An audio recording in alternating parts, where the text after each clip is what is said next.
Please tailgate responsibly. My husband is a veteran, and he was injured in the line of duty. It happened while I was deployed to Iraq. We were stopped at a checkpoint, and then all of a sudden, there was a loud explosion. An IED detonated 3 feet from my face. It was bad. I remember thinking, who's going to take care of my wife and daughter? We took care of each other, with a lot of help from DAV. When America's veterans face challenges, DAV is there. I don't know what we would have done without them. DAV was the voice that we didn't have. Every year, DAV helps more than 1 million veterans like Jason get the life-changing support and benefits they've earned so they can achieve more victories.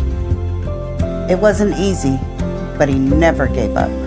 My victory is knowing my disability doesn't define me. He's an inspiration. Support more victories for veterans. Go to DAV.org. This college football moment is brought to you by ServPro. College football teams have moments they recovered from and made it like it never even happened. Like on September 24, 2016, when Tulsa found themselves down 31-0 to Fresno State with 10 minutes left in the second quarter. Tulsa fought back to tie the game at 41. And then won 48-41 in double overtime. ServPro, like it never even happened. With Progressive Customer Service, there are lots of ways to connect with us, so you never have to miss a second of your favorite sport. Because you'd much rather watch a ball go through a net 124 times in 48 minutes when you don't really have to pay attention until the last 2, and then somehow those 2 minutes will take an hour. You don't want to miss all that. Luckily, you can chat with Progressive on our app, online, or over the phone without missing a single one of those times the ball goes through the metal circle. Progressive Casualty Insurance Company, affiliates, and other insurers. Not available in all states or situations. Most elves have pointy shoes. I have 4 paws. Ho, ho, ho! Pallet, how's my favorite helper making the season shine? Oh, just sprinkling a little color wherever I go. You see, Santa, my person's a veteran, and some days the memories are heavy. When her skies turn gray, I help fill her heart with shades of hope, the purple of laughter, the blue of courage, and the happy hue of joy. Sounds like you're painting the world brighter.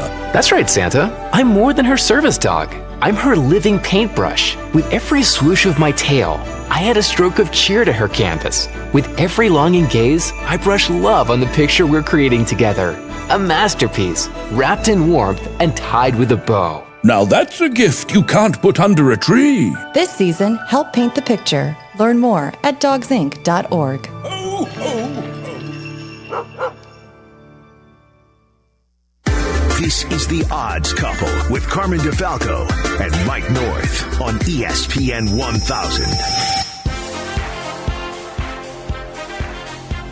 Welcome back inside this week's episode of The Odds Couple. Mike North and Carmen DeFalco every week on the ESPN Chicago app. You can catch up over the weekend when you're out and about with the app. You can also catch the encore replay over the air on AM 1000 every Saturday morning at 8. Follow us on X. Mike is at North to North. I'm at Carmen DeFalco. Let's roll into some other Week 12 action. Real quick, showbiz notes, real quick. Yeah, go ahead. Showbiz notes. I like that. Want to congratulate my folks at the Gregory Restaurant, 33rd top steakhouse in the nation, and they've only been open since March. That's great. I'm involved with them. Oh, yeah, I'm very happy about it. But there's top 50 on North to North. Check it out. Also, awesome. A good friend of ours, great documentary now, Paul Anka. Me and B, we're thrilled to see that on HBO. Check that out, folks. And on Netflix, B and Eddie.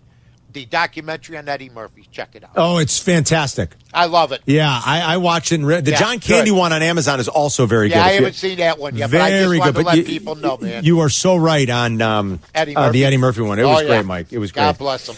All right, looking at some other action this weekend, Bills and Bengals with kind of an interesting game. I mean, if the Bengals are going to make a run at this, you really can't afford any more stumbles. Now that Burrow's back, you kind of feel like they always have a shot, but they're in deep, if you ask me, going to Buffalo this week. Cincy has really struggled to stop the run. The only team statistically that is better in a lot of categories than the Bears in terms of running the ball is Buffalo. So probably not the best matchup here for the Bengals. Kind of expect Josh Allen and company to get the W at home this weekend. I agree with you. The thing is, can they cover the 5? I say if I was leaning, I would lean. Absolutely, yes. Carmen called this one right on the dot. And Cincinnati, they've done it. They're trying to do a good job, but If Buffalo's serious at all, they got to win. Let's this see game, you win I it. think they will. Yeah. I think the Lions probably people will go for the 5 because of who's the quarterback for Cincy. Big division game down in Jacksonville I between the love those. Colts and Jaguars. The Jags, a small intra-division home dog, getting 1.5 points. Jacksonville is 16-3-1 against the spread the last 20 games against their division rival Indianapolis Colts. And the Colts haven't won in Jacksonville since Chuck Pagano was the coach and Andrew Luck was the quarterback. That's right. September 2014 was the last time Indy went on the road and actually won in Jayville. And teams are starting to figure out how to slow down this Indy offense. Load the box, run blitz early, force them into 3rd and long. Don't let Jonathan Taylor beat you and make Daniel Jones beat you over the top. Now he's injured to boot with a banged up foot. You could tell that it's affecting his gait a little bit. He's still out there playing through it, but that Colts offense just isn't the same. Yeah, right I now. wouldn't play this game right now. I mean, the Indy and Jacksonville's basically almost a picket game, a field goal, less than a field goal game, folks. I think they'll get money on both sides. I don't trust Indy, and I don't trust Jacksonville. I'd rather bet other games.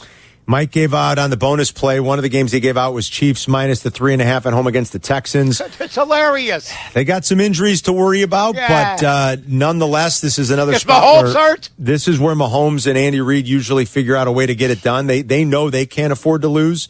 They're a 3.5-point favorite for a reason. Mahomes is 15-3 straight up in home games in December and January, including a win against these Texans in Arrowhead at Christmas time last year. So even though they could be without 60% of their starting O-line, it's not position A against a great defense.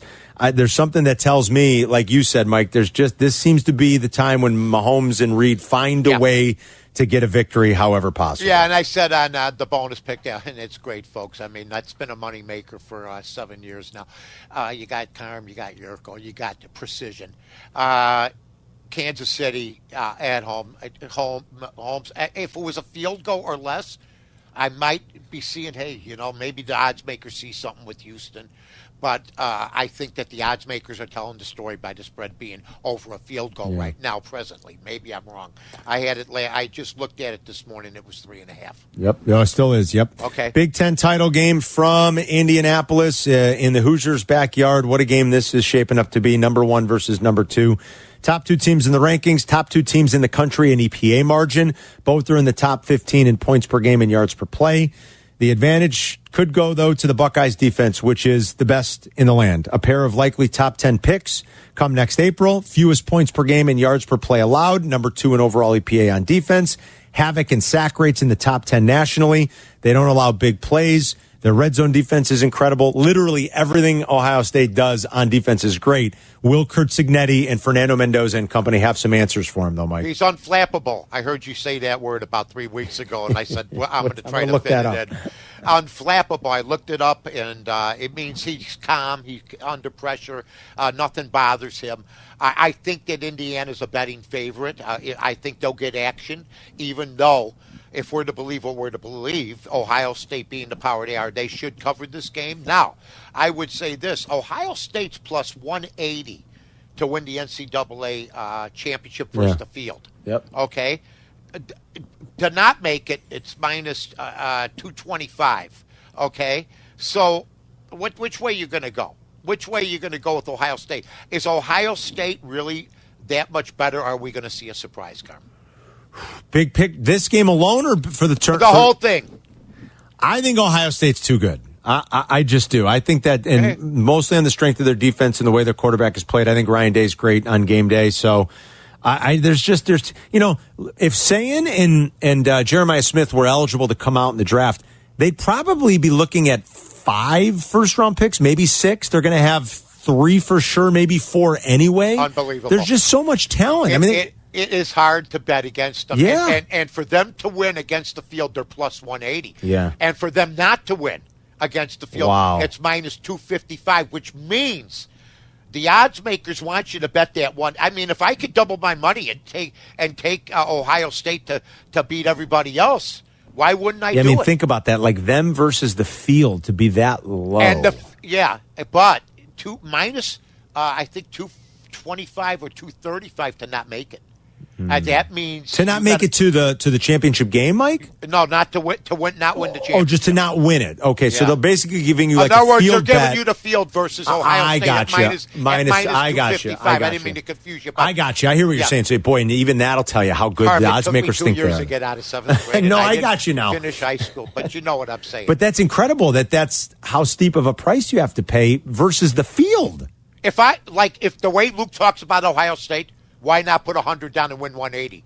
But somehow, why do I think they're not going to make it? Oh, man. Could they actually repeat it? I mean, I was just taking Texas A&M and Texas Tech as a lark. They're winning games. I mean, are we overrating Ohio State? How was their schedule? I don't think so. And the schedule wasn't great, that's true. But I don't know. I think they're that legit good. Okay. I've been down this road about 100 times. You're right. I think Texas Tech is good. I do. What happened to Oregon all of a sudden? People see they're plus, I think, 1,100, 1,200, just like Texas Tech and Texas A&M. About 11-1, yeah. Folks, there's not a sport we can't do and act like we have. We've been around forever. I saw a picture that reminded me today of Carmen I. And a young man and an older man. It was Tony Montana and Frank Lopez, okay, from Lopez Motors. Yeah, I love it. Oh, Robert Loggia. Robert Loggia, the best. Yeah, and I mean, so there's nothing we can't do. I just think that Ohio State might get upset. Yeah, I mean, it's always possible. You're going to be playing the best of the best here. They already won it last year. You know, there's a lot of pressure that goes with this. Luke was right about.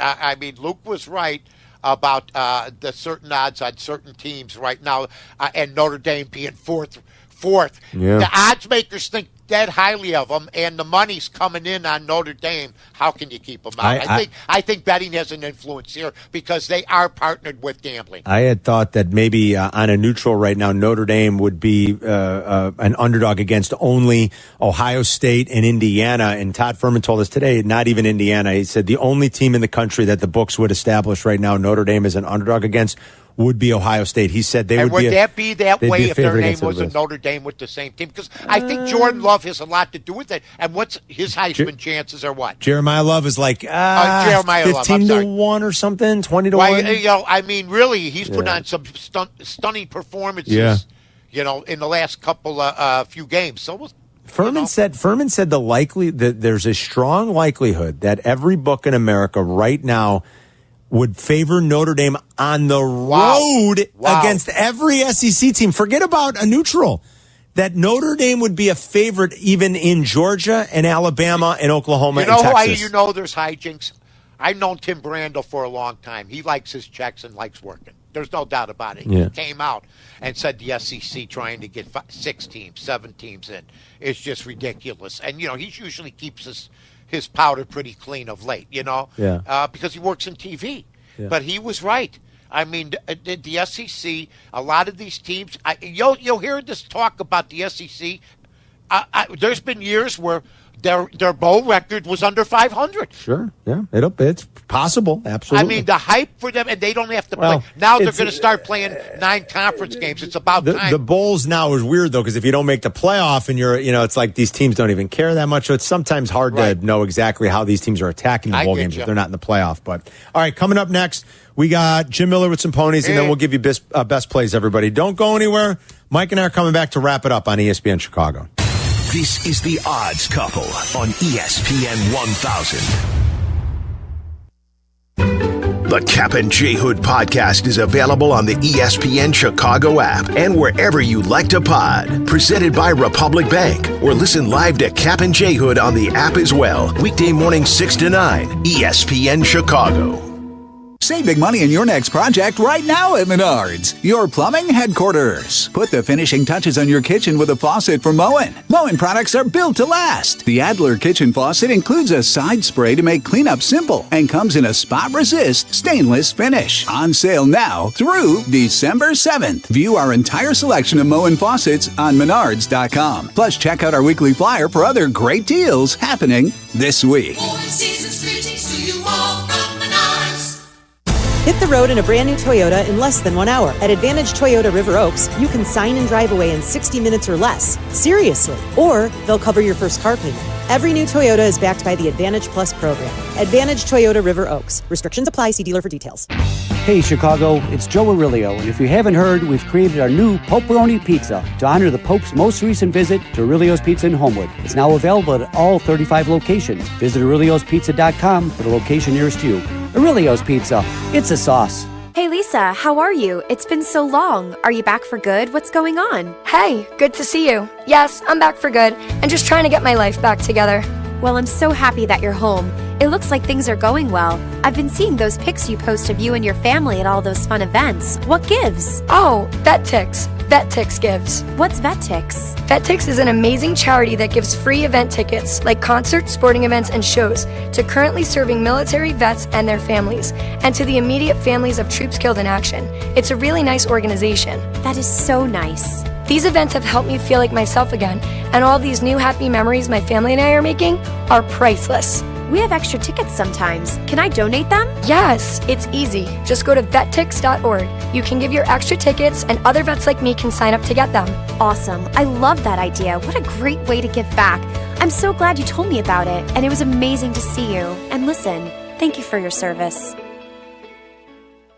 This college football playback is brought to you by Venmo. It was November 24, 2018. Iowa State faced a 17-point deficit to Kansas State in Farmageddon with only 12 minutes remaining in the fourth quarter. Led by quarterback Brock Purdy and running back David Montgomery, those two NFL stars rattled off 21 straight points in 8 minutes to stun the Wildcats and win 42-38. Brought to you by Venmo. This football season, score more with Venmo. The holidays are rolling in, and if men in your life are struggling with their holiday wish list, tell them to add Manscaped to make gift-giving easy, fun, and completely stress-free this year. From the beard hedger to the lawnmower trimmer, Manscaped's precision tools keep you looking sharp, feeling confident, and ready for every event and celebration all season long. These aren't just stocking stuffers, they're upgrades for your daily routine. And right now at Target, you can save 20% on the Lawnmower 4 and 3 kits, Handyman, and the beard hedger. Hurry up, supplies won't last long. Getting more as a MyLowe's Pro Rewards member is easier than ever with the Lowe's app. Download it today and earn 500 points the first time you log in. Plus, your digital wallet helps you scan, save, earn, and access what you need to manage it all in one place. Download the Lowe's app and take advantage of your Pro benefits today. Lowe's, we help, you save. Valid 12/1/25 through 1/7/26. Offer valid for first login per organization only. Loyalty program subject to terms and conditions. Additional restrictions apply. Visit Lowe's.com/terms for more details. Subject to change. Give it up for Chicago. Sebastian Maniscalco's new stand-up special, It Ain't Right, is now streaming on Hulu. 30 years ago, Jeff Bezos, complete nerd. Bezos now ripped to shreds on his super yacht, and the boxes keep coming. Watch Sebastian Maniscalco, It Ain't Right, now streaming on Hulu and Hulu on Disney Plus for bundle subscribers. Terms apply. Did you know you might be part of the 75% of Americans who think they waste less food than they actually do? Americans toss out more than $382 billion worth of food, costing an average family of 4 nearly $3,000 annually, and costing our planet even more in wasted resources. But did you also know nearly half of all food waste occurs at the household level? Which means there's a lot we can do to reduce all this waste, to help your wallet and the planet. Eating leftovers is great, but things like freezing food that you can't eat right away, donating surplus food within your community, and better understanding food date labels can have an even bigger impact. To learn more, visit World Wildlife Fund at wwf.earth/food waste and spread the word that food should never be trash. This is The Odds Couple with Chicago radio legend Mike North and midday host Carmen DeFalco.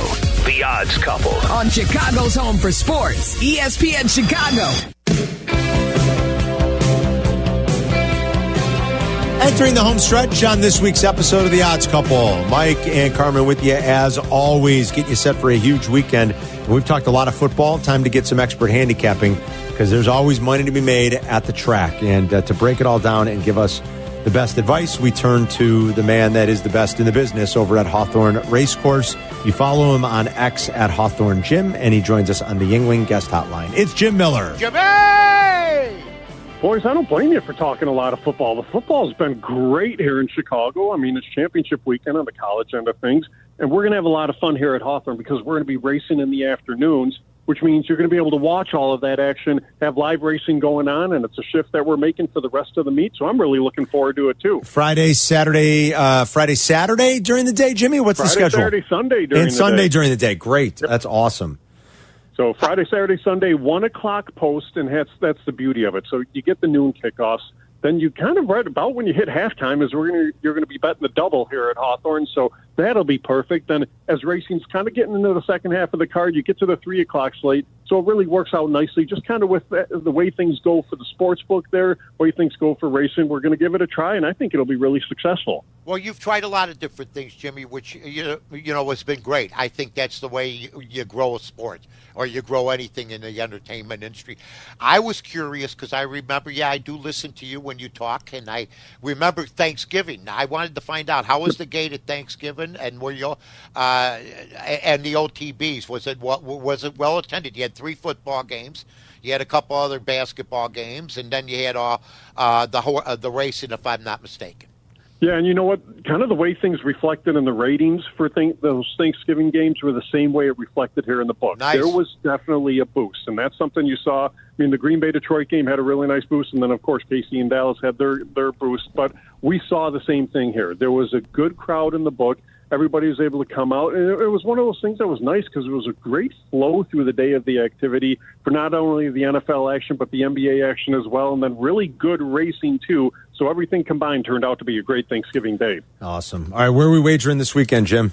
Home cooking because we have that afternoon racing. So 3 races on Saturday right here at Hawthorne. Going to bet all these horses across the board. Start in the opener. Race number 1, we're going to bet the 1 horse, 2 Being Dream across the board.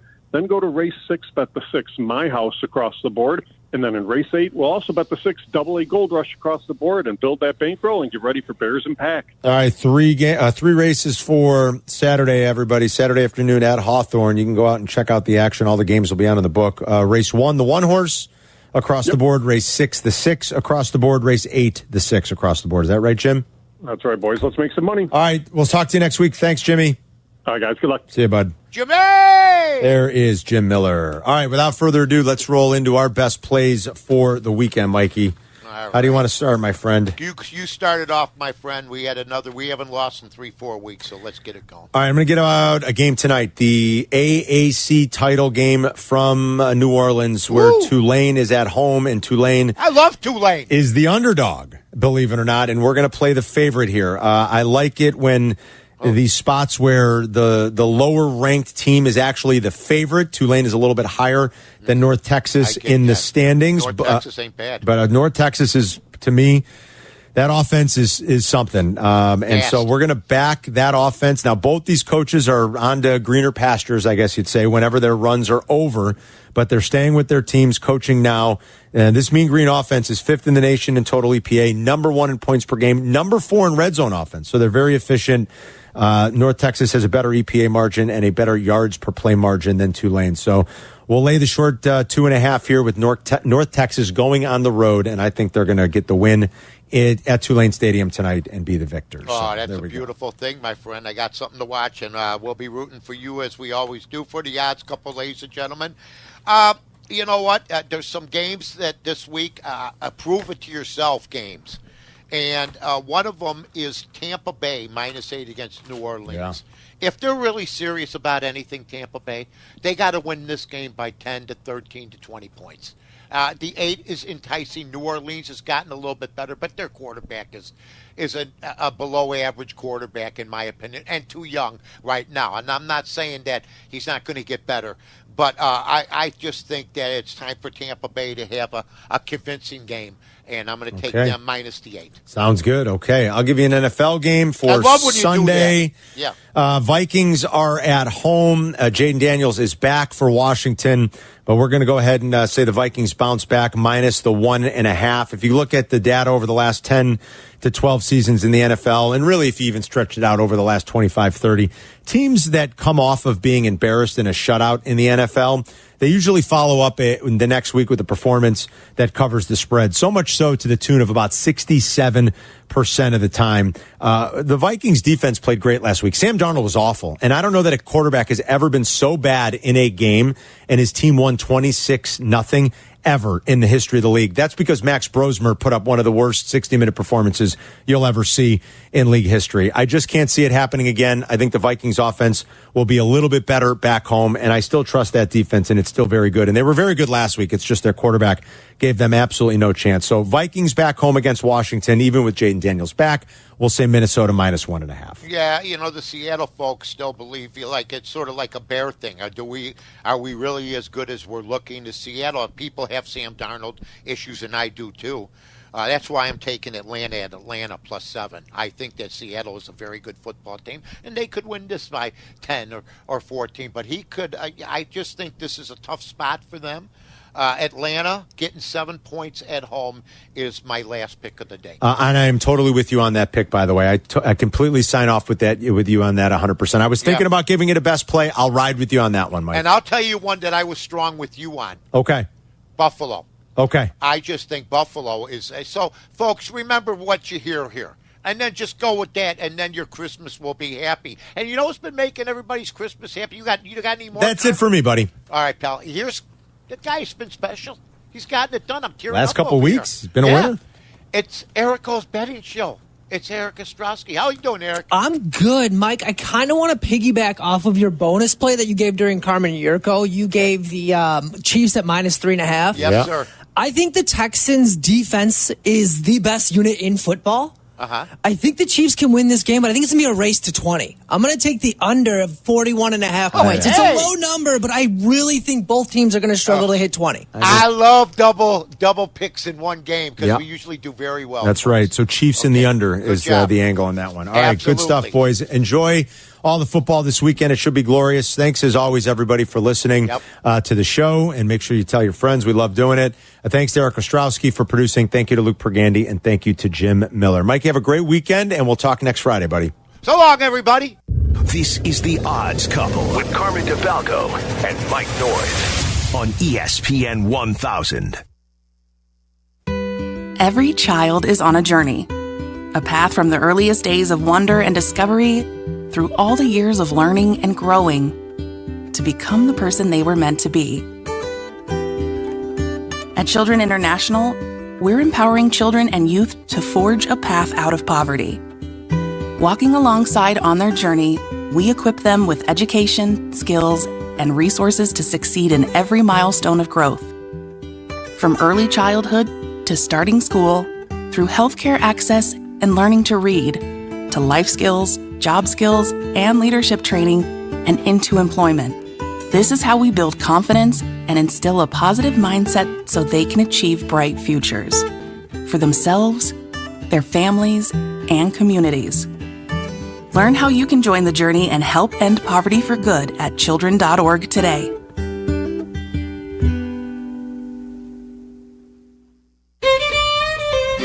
When your team's best players have all been traded and the latest pick is overrated, just raise a glass with a friend or two and tell them more, tell them more, tell them more do.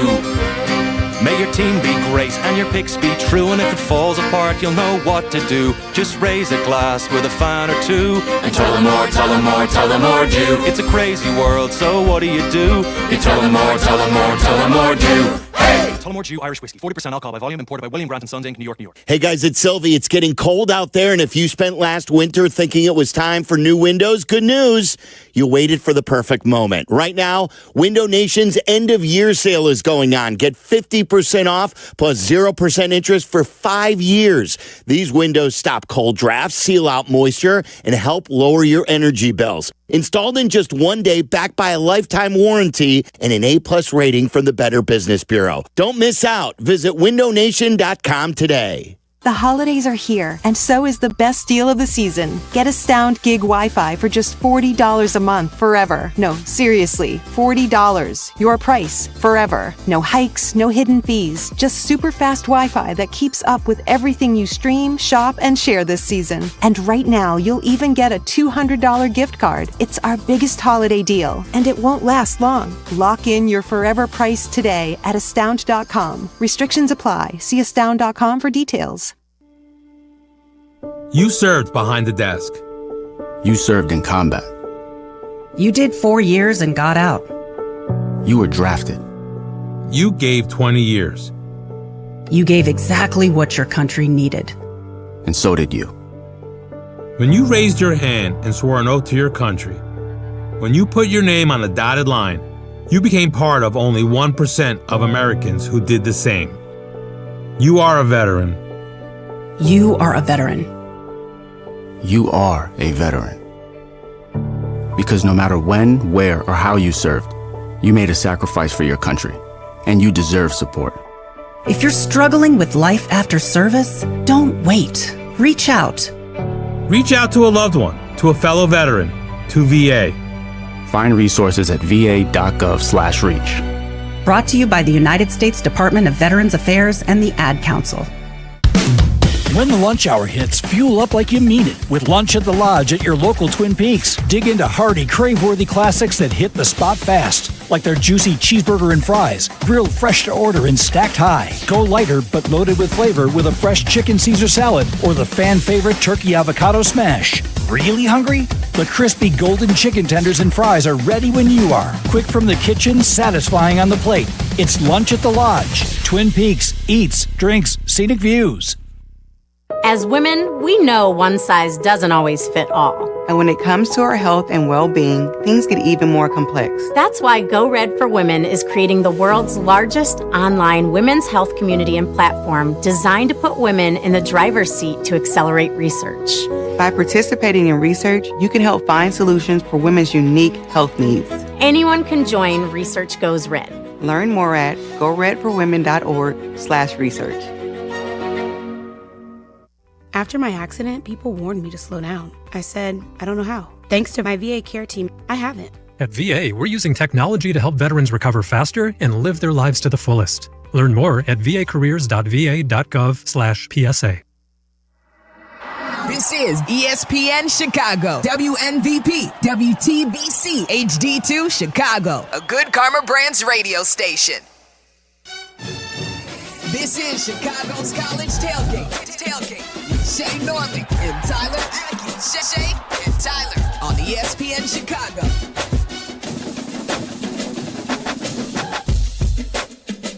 Good morning and welcome on in live from Texas Tech headquarters this morning, Bex in Lincoln Park. It is Chicago's College Tailgate. Alongside Shea Norling, I'm Tyler Aki. With you, talking all things college football, getting you ready for Championship Saturday here, as we've got 4 games on deck with big-time implications today. We had a couple last night as well that could have some say as to who gets into the college football playoff. Notably, James Madison takes down Troy, and then one that I think both you and I felt pretty good about, North Texas, but out of nowhere, Tulane ends up taking the AAC championship at home last night and basically assures themselves of a playoff spot. Now, James Madison plays the waiting game as to what happens in Virginia and Duke tonight, and that will determine whether or not the ACC even gets into the playoff at all. It's like the March Madness scenes when you see the team on the bubble in their athletic facility in the auditorium sitting and watching. I'd imagine James Madison's going to be watching the ACC title very closely today because that's the key, right? Like, we talk about the high stakes of these conference title games. The reality is the Big Ten title game, Ohio State, Indiana, is probably the game of the year on paper. You get 1 versus 2. I do think there's still a pride in winning the Big Ten. Especially if you're Indiana, too. Dude, I was looking at it and thinking about it. The loser of this game may still get a bye. Yeah, I think so, too. Because how could Oregon's sitting there at 5 as the bookend. Indiana beat them in Autzen. Yeah. So if Indiana loses although we've tonight, seen that may not matter. True, but if we see Indiana lose tonight to Ohio State, then you have a loss to the best team in the country. How can you reasonably drop them behind a team that they beat on the road? I'm not going to lie. I don't know if they drop at all. I know. That's how I feel. Like, there's a world I see when you line them up right now. You've got Ohio State 1, you've got Indiana 2, you've got Georgia at 3, and Texas Tech at 4. Yep. I don't know if, barring a blowout, like an absolute blowout of epic proportions tonight, I'm talking like 47-10 tonight, and I don't see that happening. I don't either. I think Ohio State wins. I think Ohio State wins comfortably. Not to tip my hand, I don't know that either team's going to get to 28 points in this game. Interesting. Okay. But I cannot foresee a situation where Indiana drops past 4, and frankly, I don't really think they're going to drop maybe even out of the spot that they're in right now of 2. All they can do is move up, in my opinion, unless you get absolutely run off the field. It does feel a little bit like, okay, I'll use the other example because everybody wants to know, what are they going to do with Notre Dame and Miami? Mm-hmm. That's been the biggest point of contention. Yep. Those two teams are last year's Alabama, SMU. Notre Dame, Miami, what are they going to do with them? I think the committee kind of purposefully used BYU as the wall between the two teams. Because could we just be living in a world where the committee will say, if you lose your conference title game, we're not going to move you. And if Bama loses, Bama sticks right at 9. BYU loses, BYU sticks right at 11. And then they don't actually have to do anything crazy and upset anything. It all just works itself out. What if BYU just gets absolutely drilled? Like, what if it is part 2? It is part 2 of what we saw about a month ago between BYU and Texas Tech, where Texas Tech dominates them. I know the final score didn't really show it per se. It still was a dominant Texas Tech win, but when you really dive in and you watch that game, the amount of possessions that ended in field goals instead of touchdowns, then all of a sudden it's a completely different thing. I think the problem is going to be the precedent that they set last year when SMU lost to Clemson, and I know that was a close game, but SMU lost to Clemson in the ACC title, and they didn't move SMU in the rankings. And I think that's the precedent that's been set going forward is we aren't going to weigh a loss in a game that you earned more than we will weigh the wins it took to get you there. Yeah, I see that, and that's fair, and I think it's part of why you shouldn't really be penalizing some of these teams for getting to conference championships because it's an earned game. It's an earned 13th game, and I don't think that they should be suffering as a result of that, and especially a team like Alabama, who, yes, some of the losses this year are bad. Yep. I think that the loss that you had opening week to Florida State, clearly a bad loss. It might be one of the worst losses that any team in playoff contention has. It is. It's quite so easy. far. Like, just kind of thinking through all of the losses that have been had among the playoff teams, it probably what's the other is. with Texas Tech? They lost to Arizona State. So, and I don't think that's as bad of a loss as what. I mean, look at Florida State. I think they won 2 more games the rest of the year. Yeah, and you could even look at that and say, you know what, that's actually one of the best wins that we've seen in college football all year. But still, I think that you cannot penalize a team who's earning this game, especially a team like Bama who. That happened in week 1. And, yes, they all have to count and they all have to matter, whether they happened in September or whether they happened last week. But I do think there is a degree of Alabama. We've said it all season long. The SEC's been the best conference in college football. Yeah. It really hasn't even been close. Yep. And if you've got a team that's the runner-up in the best conference in college football, how does that team not get in? So here's my issue with Bama as the runner-up in the SEC, because – it's different than the Big 12, where BYU is the second highest ranked team in the Big 12. BYU only has the 1 loss. It was only 2 Texas Tech that they lost a game. That feels different to me. They earned their way in. Bama got in because they didn't play certain teams. That's a different thing. Bama is the runner-up if you just go by the standings and who played in the SEC title. But if you look at what the CFP, the committee, values, Bama's the 5th highest ranked SEC team? So they're telling you they're not really the runner-up. But you could say that about all of the teams in the SEC. And if they lose to Georgia, they will have beaten the SEC champion this year on their home turf. That's fair. Like Texas A&M's dodged everyone. I think look where they're at. It's going to be really interesting to see how they treat Bama if Bama loses. And spoiler alert, I don't necessarily believe that that's the case today. But that's the fascinating one because a 3-loss runner-up is a different beast than we've seen before. That's not like last year. I think we had a 9-3 ACC title winner in Clemson get in, but that was the only 3-loss team. When you start talking about a 3-loss conference runner-up, I wonder if that is enough to move them out. Because then you look and you go, yeah, you lost to Georgia and you beat them in the regular season, and this was a game that you earned. But you also have to say, honestly, don't lose to Oklahoma at home. Yeah. Right? Like at some point, that's got to matter too. Yes, that is obviously the big factor, and that's what's standing between them and a perfect SEC slate this year. Mm-hmm. But on the flip side of it too is like if you don't lose that game to Florida State either, we're not even having this conversation.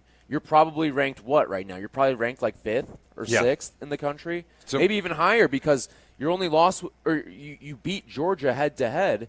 And then the committee would have to sort out, all right, the Oklahoma, Georgia, and Alabama mess. Like, think about it this way. Because if Notre Dame ends up being the team that's on the bubble and Notre Dame ends up being the team that muddies the waters for keeping Bama in, do you value more what Bama accomplished in the SEC or do you value more Notre Dame's losses aren't all that bad. Miami and Texas A&M compared to Florida State and Oklahoma. That Florida State loss, you got to weigh it a little heavier if that's what you end up looking at. I think. Yeah. Now, granted, I'm also somebody, like this field is all messed up because I'm also somebody who thinks it's insane that Notre Dame is ranked ahead of Miami when you have a committee saying they're comparable teams and we have a head-to-head result where Miami won. Well, yeah, and that's the messed up part of the entire operation right now. And then there's the Vanderbilt question. Like, it's not Vanderbilt's fault that South Carolina ended up falling off a cliff. It's not their fault that LSU fell off a cliff. Like, Vanderbilt has some of, when you look at in the moment when they played teams, has maybe a top 3 or 5 resume in all of college football and is 10-2. But when you look at the Vanderbilt resume and you stack it up next to Notre Dame's resume, I really don't think it's even a question who has the better resume. It's Vanderbilt. Yeah, it's clear who has the better brand. It's clear who's going to get more eyeballs on the television set. Mm-hmm. Which I think is ultimately what matters the most when the committee starts ranking these teams. I mean, we saw it last week. It was super intentional, I thought, that James Madison has been ranked for weeks in the AP poll, but you had the committee locking the door on them in the CFP rankings because as soon as you rank them, then all of a sudden you have to reckon with what does happen if Duke wins the ACC. Yeah. We got to have 2 Group of 5 champions? But then they finally let James Madison into the latest playoff rankings, and if Duke ends up winning today, then you're going to get 2 Group of 5s in, which would be a level of chaos that this playoff has not seen yet. Honestly, it's what I'm rooting for, too. I mean, having watched way too much ACC football this year, that conference does not need a representative. And if I could lock the door on both Notre Dame and Miami, I would. Because neither of them are overly impressive. And I get Notre Dame is a very good team. I just was hearing on Odds Couple with Carmen saying he talked to Todd Furman, who said Notre Dame would be favored over every SEC team on the road. And that might be true, but I have to look at some point the games you play and the results have to matter more than what we think a team is. I get that, yeah. And listen, I look at Notre Dame. You look at the amount of dominance that they ran back their season from a year ago, right? Maybe not as bad of a loss early on, like – No one's scoffing at a loss to A&M or a loss to Miami from early on in the season. It's not nearly on the caliber of what an NIU loss was from a season ago. But they've, and credit to them, they've now done it 2 years in a row. They've lived with their backs up against the wall. But now it's a matter of, is it going to be enough? Because could they get boxed out of the playoff now? They're sitting in theoretically what is the last playoff spot at 10 right now when you factor in that you have to get in a Group of 5 and then either another Group of 5 or the ACC champion. So for all intents and purposes, you've got Notre Dame right now in that final playoff spot, and it's going to be interesting to see an idle Notre Dame this weekend What's it going to do for the rest of the college football landscape right now? Well, it's why I brought up BYU, because I think it makes the committee's job easy if you just leave the conference title runner-ups exactly where they are, regardless of the result. If you end up moving BYU down, you create a situation where Notre Dame and Miami are directly next to each other in the CFP rankings.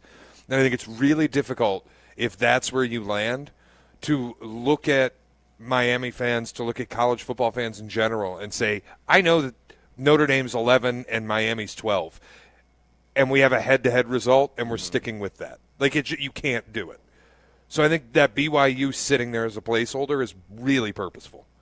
And it leads me to believe they won't move any of these runner-ups. But I don't think that makes it any different. Like, it still makes no sense. Like, you've got two teams who they've played head-to-head. Even if there is that BYU buffer in between, we still know that the head-to-head result happened, and they should just be flipped. Dude, you know I agree with you. You know I feel the same way. Miami should be ranked ahead of Notre Dame. Miami won the game on the field. You can tell me about strength of victory. You can tell me about, Miami doesn't have as pretty of losses as Notre Dame. Like, I don't care. You have the same record, and there was a head-to-head result. It seems pretty easy to me. And you play generally a similar schedule. If this were the NFL, right. Like, I always laugh when people are like, Miami plays in the dog bleep ACC. And I'm like, Notre Dame plays an ACC schedule. Yeah. If we went through the common opponents, I'm guessing there's 4 or 5 of them, right? Yeah, I'm sure. Which is probably the same number of common opponents that a team like Miami would have with a Virginia or something like that, because these conferences are so large now. But 312-332-3776, if you want to join us here, what level of chaos are you rooting for this weekend? Because we could get 2 group of 5s in. We could see things like completely shake over in the Big Ten a little bit. Like, what happens if Indiana wins the conference? How are we taking Indiana? How seriously are we taking Indiana heading into the playoff? Because, boy, that would really, I think, change a lot of people's feelings on a lot of things heading into the playoff. They'd be national title favorites. I think right now, when you look at Ohio State, everyone says that is bona fide the number 1 favorite in the sport right now. But if Indiana were to pull off the upset today, and they're only a 4-point dog. Yep. But if they were to pull off the upset in Indy today, I think that would change how we view the field itself. It wouldn't be chaotic, though, because you'd still be dealing with an Ohio State. Like, at lowest, they'd be ranked 3rd. But it wouldn't be chaos, per se, but doesn't it open the field of how many teams you think can win this thing? Oh, yeah, for sure. Absolutely. Like, at that point, I think we're all saying, all right, probably, like right now, I think there's probably 3 to 4 teams that people feel like can win the title. Yeah. If Indiana goes out and upsets Ohio State today, I think that number maybe doubles probably doubles. Well, and as much as I've denigrated Alabama's schedule and the idea of them getting in the way that they might, or potentially being left out, if they get in, I think they are fully capable of winning a national title. And as much as I believe Ohio State's kind of widened the gap between them and everyone else, nobody's going to be jacked up to play Texas Tech's defense. Like, nobody's going to be jacked up to see Indiana's pass rush. So it is, all of these teams can play with each other. It's just Ohio State right now looks like the monolith. Yep. 312-332-3776 if you want to join us. We're live at Beck's in Lincoln Park. Great food here. Tremendous wings. Texas Tech Bar, too. So they're getting ready for the Big 12 championship. Come out and join us here. We're here till 11 o'clock. It's all brought to you by Yingling. Chicago's College Tailgate returns in a flash on ESPN Chicago. It's time for you to vent. The Waddle and Sylvie Holiday Parody Contest is on. Compose yourself, compose your song, sing it with holiday joy, and submit it at ESPNChicagoContest.com. These are a few of my least favorite things. The top 5 finalists will perform at the annual Waddle and Sylvie Holiday Party at Empire Burgers and Brew in Naperville on December 19th. Presented by Surfside and brought to you by Rogers and Hollins and by Illinois Bone and Joint Institute, Golf on NET, and Circus Sports. Contest entries must be submitted before the clock strikes midnight Sunday. At Elmhurst University, we give you the tools to soar. Whether you're undecided on your future, exploring a new path, or looking to level up your career, here you'll find support, skills, and opportunities as limitless as you are. Go beyond with a community of care and support. Do more with knowledge that's timeless. It all starts at Elmhurst. Go far, do well. Start today at elmhurst.edu.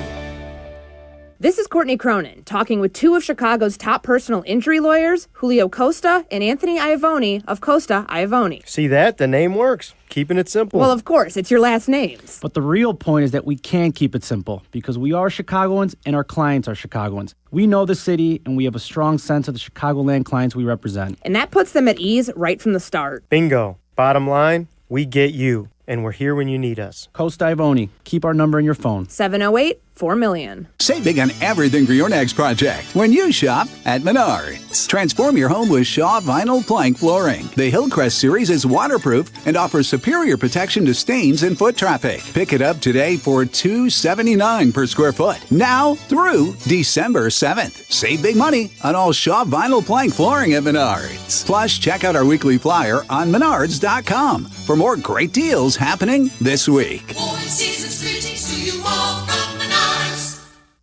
Hey, usual haircut? Yeah, but make it quick. I gotta go pay my ComEd bill. Yeah, I just mailed my check this morning. There's an easier way, fellas. Get the ComEd app. I just paid my bill while getting this trim. For real? You can pay your bill, check your energy usage, even report and track an outage 24/7. How did I not know about this? 'Cause y'all are too busy filming dance trends on your phones. Make life easier. Download the ComEd app today at ComEd.com/app.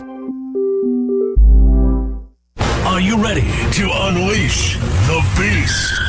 Monster Energy is here to give you the edge this college tailgate season. Loaded with bold flavors, our powerful blend gives you the energy you need to push you beyond your limits. Tune in all season long with Monster, the energy drink of ESPN Radio College Football Tour. Power your performance with a drink that's as hungry for victory as you are. Crack open an ice-cold Monster and dominate your competition. Monster Energy. Unleash the beast. Grab yours today. This college football moment is brought to you by Serve Pro. College football teams have moments they recovered from and made it like it never even happened. Like on October 2nd, 1993, when the University of California faced a 30-0 halftime deficit to Oregon. Cal went on a remarkable 42-11 run in the second half to capture a 42-41 victory, one of the largest comebacks in college football history. Serve Pro. Like it never even happened. This is Chicago's College Tailgate, live from Beck's Chicago in Lincoln Park. Tyler Rocky and Shea Norling made it out. How about you? Come on by for the live broadcast and some Flight by Yingling. This is Chicago's College Tailgate on ESPN Chicago. Live at Beck's in Lincoln Park, getting you ready for the Big 12 Championship, kicking off at 11 a.m. Texas Tech BYU, I told you this a little bit earlier in the week as well. It is pacing right now to be the highest attended Big 12 championship ever. Yep. Who would have thought that? That matchup, Texas Tech BYU, but they're gonna sell out Jerry World and then some today. You know what they say in Texas, brother. You can't get your grades up. Get your guns up. Lubbock is out to party today in Arlington. Yep, it is a very intriguing game. We've already seen it play out once. We've seen a couple of these conference championships already play out one time this year, and I don't think the result's going to change, but this is one of those intriguing ones where if BYU were to pull off an upset, I think it shuffles a lot of things around. Oh, yeah. No, this the playoff. This game and the ACC are the only two games that can really significantly impact. Like, if BYU wins, I think Notre Dame has no path. Oh, none at all. That's where none at all. That's where Notre Dame's going to be watching a little nervous today, because if Duke wins or if BYU wins, then Notre Dame has absolutely no path to the playoff. Yeah. But that's really it as far as actual consequence, and then we'll wait and see on the Bama front, assuming Bama doesn't beat Georgia. Yeah, Bama beating Georgia, it's obviously locking them in. You'll have not one but two of the best wins of the year. Beaten Georgia twice, one truly on the road, the other one's semi on the road. Like if we're going to Ken Palm this thing, it's going to be a semi-road game there. But yeah, if you look at the way that Texas Tech dominated in that first game against BYU, it really could have been much worse. If you look at some of the drives that were not finished by Texas Tech in that game, and they still went out and crushed them. Like, can you imagine if they kicked 5 field goals in that game, 4 of which were inside of 40 yards. So you're talking about red zone drives that were not finished. Can you imagine if they turn 2 more of those into touchdowns? That's 8 more points that you're putting on the board. And I think we're talking about Texas Tech as like one of the national champion favorites because of what they did to BYU. 100%. But again, that's been their issue all season. And I told you on Pick a Side podcast earlier this week, Texas Tech ranks 89th in America in red zone touchdown rate. And not to geek out, but it's a lot of what they like to do formationally, where they set their wide receivers outside the hashes. They'll have 4 wide receiver sets with everybody outside the hashes and a 5-man front that makes it really difficult to block if there's an extra rusher coming. And it just, once the field gets condensed inside the 20-yard line, I wish that they would condense their formations a little bit and squeeze the run game through. I am, like, if I had one little bit of hesitance today, and I feel the way you do, I think Tech can squeeze BYU pretty hard here and just dominate again. But BYU's got L.J. Martin healthy, and he wasn't healthy the last time these two teams played. And we saw him go into Cincinnati and run for damn near 300 yards. That is the one thing that, like, everything that BYU wants to do starts with the run. It's Bear Bachmeier. They do a lot of between the tackles, quarterback draw, QB power, a lot of that stuff through the interior. They shut that down pretty well the first meeting. Now, again, they did it when BYU didn't have L.J. Martin. But the problem is when you're going against a team like Texas Tech, if you can't run the ball, you're dead. Because as soon as you let Tech pin their ears back and rush, it's over. You're done. Yeah, it's over at that point. And I'll say this, too, for Bears fans out there, I think there is intrigue in this Texas Tech defense because a lot of what you're going to be looking for in the draft for this upcoming season is going to be defensive pieces and defensive line pieces in particular.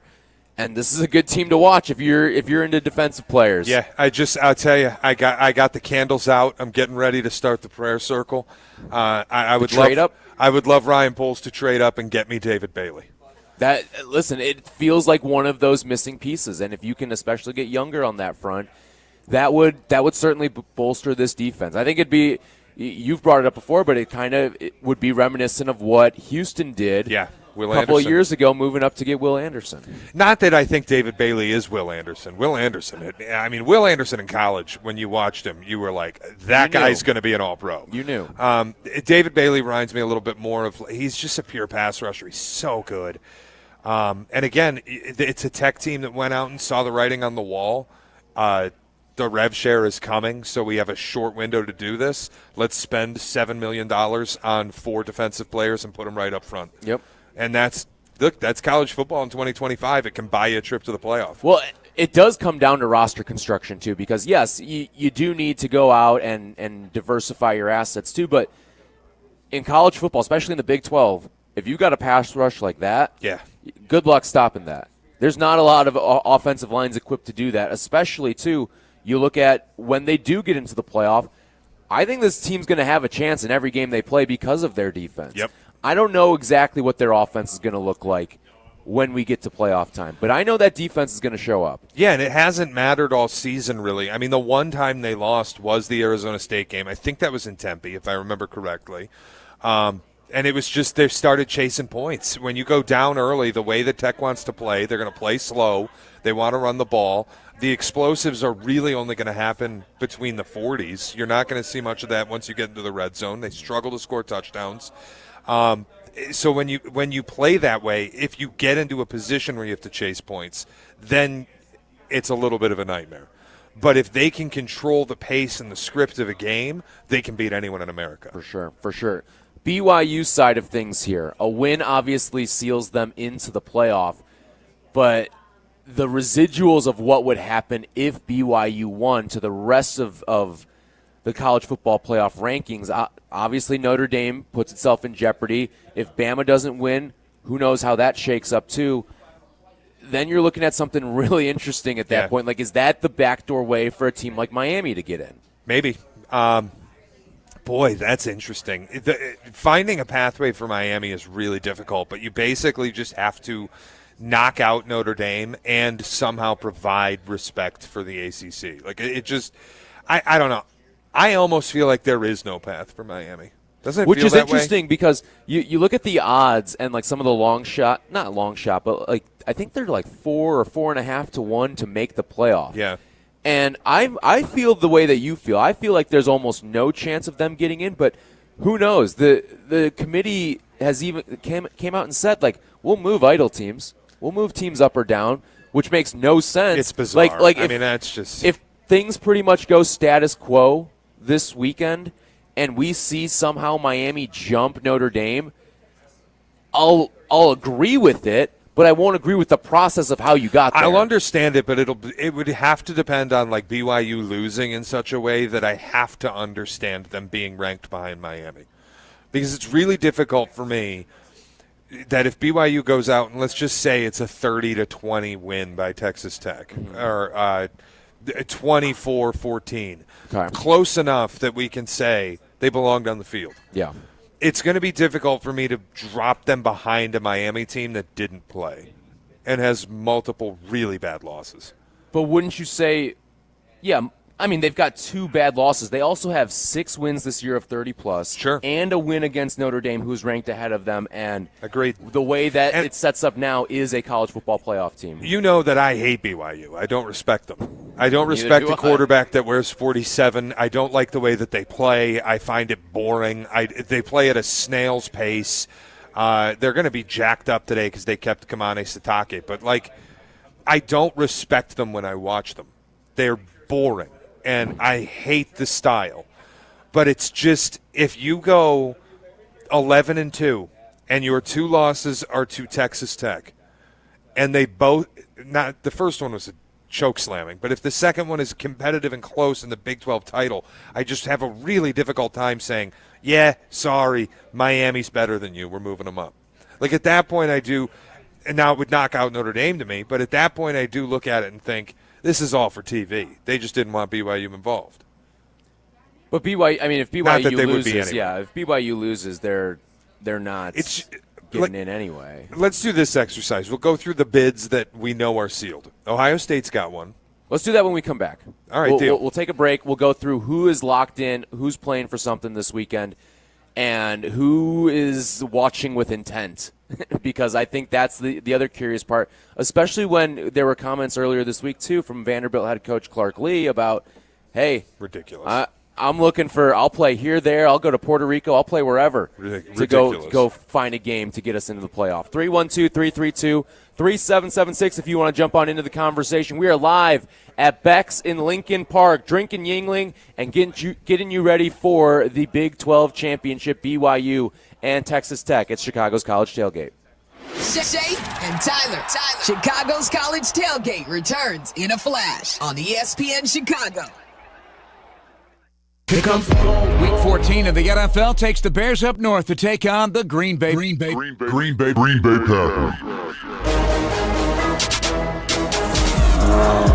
Nobody covers this rivalry like ESPN Chicago. Game time is tomorrow at 3:25. Join me, Jeff Joniak, along with Tom Thayer and Jason McKee, and sync us up for the hometown call, live from Lambeau on the ESPN Chicago app. Bears and Packers on the home of the Bears, ESPN Chicago.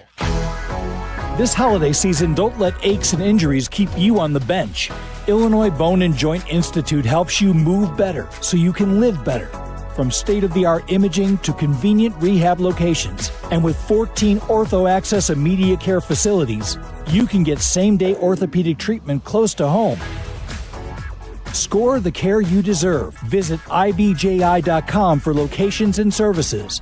And keep moving this season.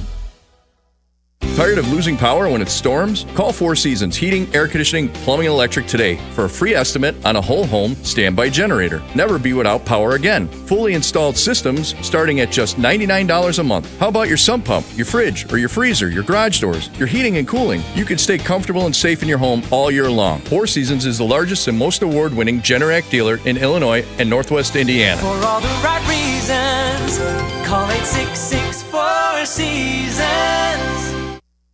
The game is on the line. You need your best play. What's it gonna be? Do you make the call for welding or HVAC? Do it now and you could complete your education at ETI School of Skilled Trades in as little as 7 months. We offer day and evening classes to fit your schedule, and financial aid is available if you qualify. Visit eticampus.edu or call 888-830-7678 to learn more. ETI, it's your future. Own it. Blackhawks fans, the wait is over. Don't miss a second of the action at the United Center this season. Connor Bedard, high slot. Bedard, right circle, moves in front of the net. They score! Tyler Bertuzzi! From Centennial celebrations to can't-miss matchups, now is your chance to be part of the energy, the history, and create unforgettable moments. What a save made by Knight! Secure your seats today at Blackhawks.com/tickets. Your ambition just met its match with Robinhood. Trade stocks and ETFs, options, futures, and crypto all on one platform. Get started today at Robinhood.com/yourmoney. Your money, your move. All investments involve risk, including loss of principal. Options, futures, and crypto trading carry significant risk and may not suit all investors. Securities offered through Robinhood Financial LLC, member SIPC. Futures trading is offered by Robinhood Derivatives LLC, not FDIC or SIPC protected. Crypto offered through Robinhood Crypto LLC, NMLS ID 1702840, not FDIC or SIPC protected. Portfolio management offered by Robinhood Strategies, an SEC registered advisor. Are you ready to unleash the beast? Monster Energy is here to give you the edge this college tailgate season.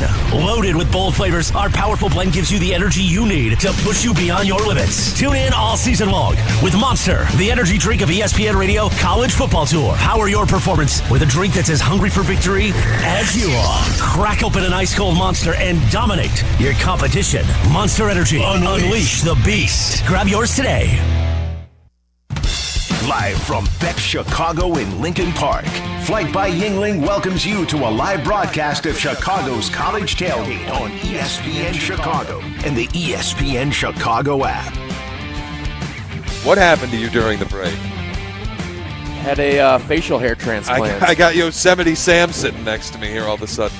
Live at Beck's in Lincoln Park. If you're watching us, by the way, you can see that we're out here, at Beck's in Lincoln Park. We are live with Yingling, and our video streaming is brought to you by your Chicagoland and Northwest Indiana Chevy dealers. During Chevy Red Tag, get 0% APR financing on a 2026 Chevy Silverado 1500 pickup.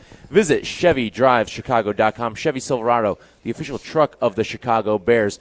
It's a Texas Tech bar, and they have brought out Jacob Rodriguez mustaches for everyone here. And what do you think? Should I stick with this long term? I think so, yeah. You got to figure out how to grow one. I got to figure out. See, the problem with works for you. The problem with me is that it doesn't connect on the between the lip.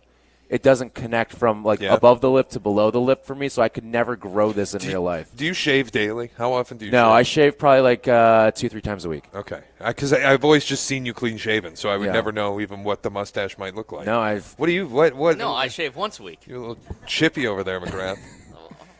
What? By the way, why don't you share with everyone? Once a month. Somebody in the crowd said once a month. This guy can't grow facial hair. Look at him. Why don't you share with the class what compliment you dished out to McGrath before I don't the show think today? it. Well, no. Okay. So first of all, the compliment I dished out was that he's got a very nice flannel on. I really like the flannel. Thank you. I appreciate it. Yeah. What was the first compliment you gave him? I don't think it was a compliment. So he handed the headset to me, and I put the headset on to test the microphone to make sure it was working. And it's got this flaccid microphone that's just falling and flopping all around. And I said, Jack, I don't want to. I'm going to have to be Yurko and hold it, and then you end up sounding like this the whole show. So I didn't want to do that. I'm like, I can't use this one. So Jack takes it and gives me the headset he was using, and I put it on, and it was very warm. And so I just looked at Jack and said, boy, you got warm ears. And I think I rattled him a little bit because now he's been asking people, is that a compliment? Well, I said thank you originally. That was the funniest part is that you did say thank you when he said, because hey, Jack, you got warm ears. I think I said, boy, Jack, you got warm ears. And it wasn't a compliment. It was just a comment. I take it as a compliment. I've never put a headset on and had it be that warm. It's cold outside, and yet I have the ability to insulate the heat into my ears, which is impressive, in my opinion. Were you saving it for a winter day? Exactly. But you're inside. Well, now I am. You were inside the whole time, but you were inside the whole time while you were wearing the headset, is my point. Well, yeah. And they made my ears warm. By the way, shout you. out to Nathan as well, who dropped off these little jersey, like Dude, 3D they're awesome. prints. These are sweet. So we got a Jacob Rodriguez, we got a Bear Bachmeyer. That one's going to you. That one's going to you. No shot. I want nothing to do with that. Jeremiah Smith and Fernando Mendoza, and then Gunnar Stockton and Ty Simpson. These are sick. Julian Sayin disrespect. Julian Sayin erasure. Yeah, what if he ends up winning the Heisman? He could win the Heisman today. It is incredible, dude, that like Jeremiah Smith is maybe the best offensive player in the country, and Ohio State's season has come down to, oh, wait a minute, we have the best quarterback. I got to tell you, Julian Sayin might be the best quarterback I've watched, especially on deep ball accuracy and placement, just the look of it. It's as clean a quarterback as I've watched since like Joe Burrow or Tua. You know what's funny too is like we've kind of talked a little bit about the Heisman race. It hasn't been an entertaining Heisman race by any stretch of the season. But don't let that take away from the dominance that Sayin's played with this year. I get that he hasn't gone up against the stiffest of competition. He's avoided a lot of the great teams inside the Big Ten up until today. But damn near 80% completion rate in your first year as a starter. It's insane. I mean, and what is it that like? Doesn't it feel a little bit like he's flying under the radar? Yes. Remember, if he was in the draft this year, he would be the number one overall pick running away. But that's why I was going to bring up Trevor Lawrence's first year at Clemson when they won the national title, and people were saying, just let him be draft eligible. Be damned, he's a freshman, whatever he was, redshirt freshman. He was a true freshman. Just let him be draft eligible because he would be the number one pick in the draft right now. Nobody's talking about saying that way. Like, I haven't heard anybody say it, but it's fact. If he could go into the draft, he would be the number one pick. And when I watch him, I think a part of it is Ohio State played a crappy Big Ten schedule. Right? Yeah. Like if Ohio State had played an elite schedule and been on big-time spots all year. They did play Texas out of the gate. Right. In a 3-versus-1 matchup. But that was the week one feel-each-other-out grudge match. Yeah. Nothing really stood out. You haven't faced Indiana up until today. You haven't faced Oregon. You got Michigan at the end of the year, and Sayin played pretty well in that game. Penn State wound up being terrible. Yeah, so you didn't have these showcases. And it's not their fault that Penn State ended up being a nothing this season, but it still was a very, very impressive run, I thought, for Julian Sayin. And I think next year, because he has to come back for another season, but next year, I think you're really going to see like the Julian Sayin hype train start to take off. The interesting thing about Ohio State next year, too, is how much does losing Brian Hartline impact them? They haven't lost commits yet. I think they still kept a 5-star wide receiver, which is, look, man, Hartline's the key to those guys. And he's the NFL has wanted him to be a receivers coach for a bunch of teams.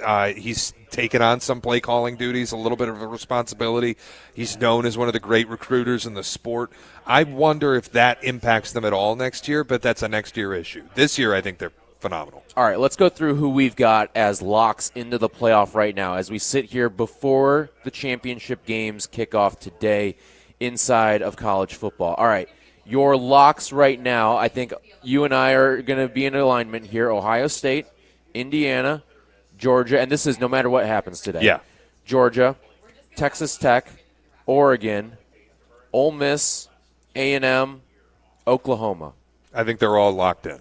Those are sealed. So those are 8 teams that we've got locked into a playoff spot because either A, they're ranked too highly, or B, they don't play today and therefore are not going to drop the amount of spots that would be needed to drop out of the playoff. I do want to ask you, because you have brought up a couple times when I said what happens if Texas Tech loses today. And in fact, I had a conspiracy theory that I wanted to levy where I said, if I were Texas Tech, I know I can beat BYU. I'd consider just like, we don't need to win this game because it would knock out Bama or Notre Dame. It would knock out one team that you just wouldn't have to then deal with.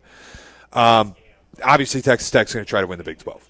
But you have brought up if they lose, you don't think they're locked in. I wholeheartedly disagree with you. I think they're locked in, but if it were me, like if I was the college football playoff czar, I don't think I could put them in.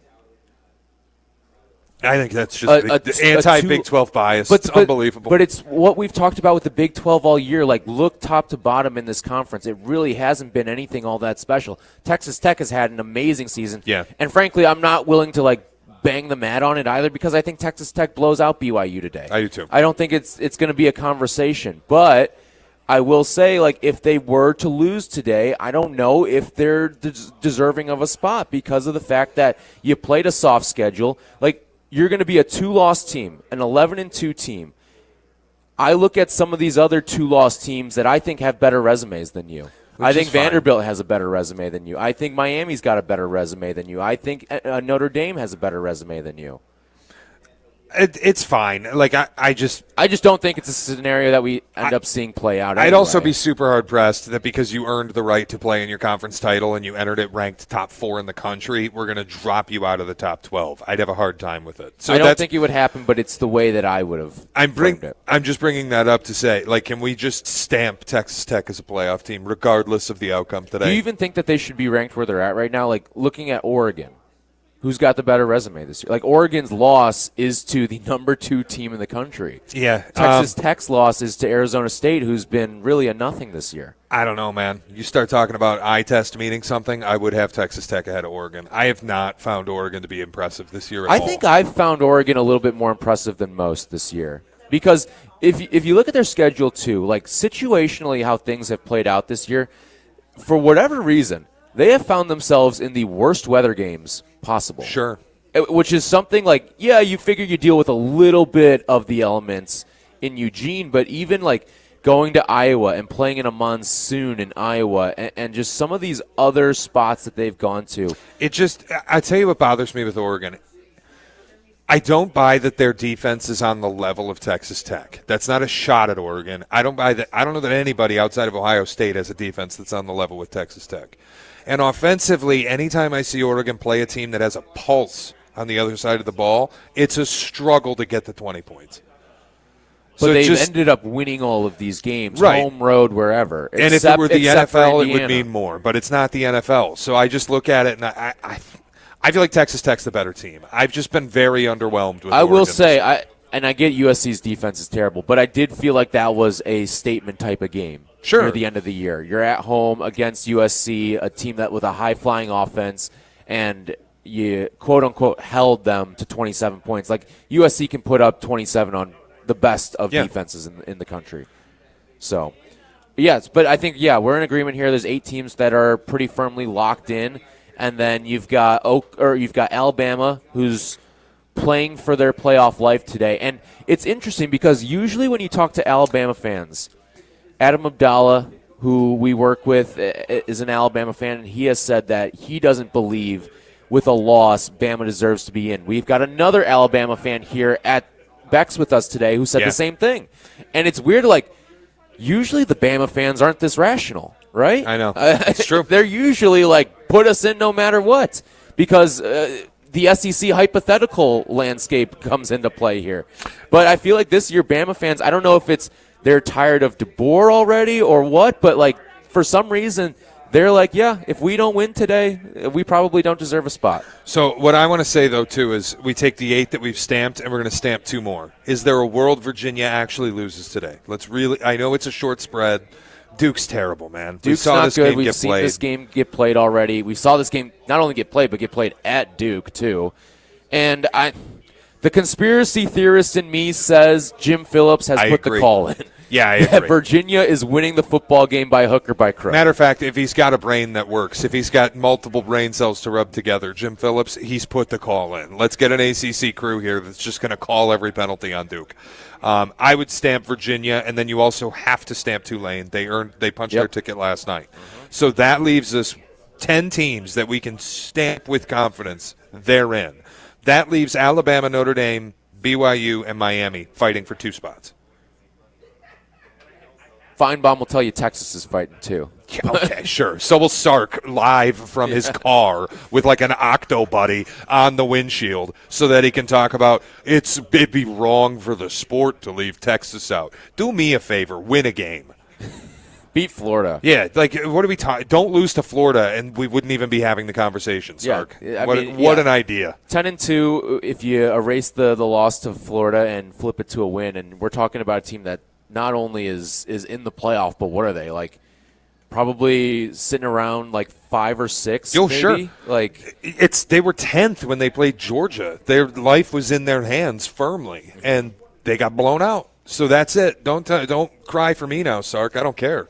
I want to hear the sob story. Yeah, they could be sitting, I guess, like kind of in the Notre Dame seat-ish, where it's like you've got 2 losses, but your losses are pretty damn good. And, in fact, you'd even say that their losses are better because your losses would be to the number 1 team in the country and the number 3 team in the country. Yep. And it's really tough to – and both of those games on the road, if I'm remembering correctly, too. I'll tell you another thing, the inconsistencies of this committee. You got 9-3 Texas ranked ahead of 14th Vanderbilt. Texas beat Vanderbilt. Now, Vandy's 10-2. Their only losses are to Bama and Texas. So what you're telling me right there is that head-to-head matters. 9-3 Texas that beat Vandy is ranked ahead of them. But then when we get to Miami and Notre Dame, it doesn't matter.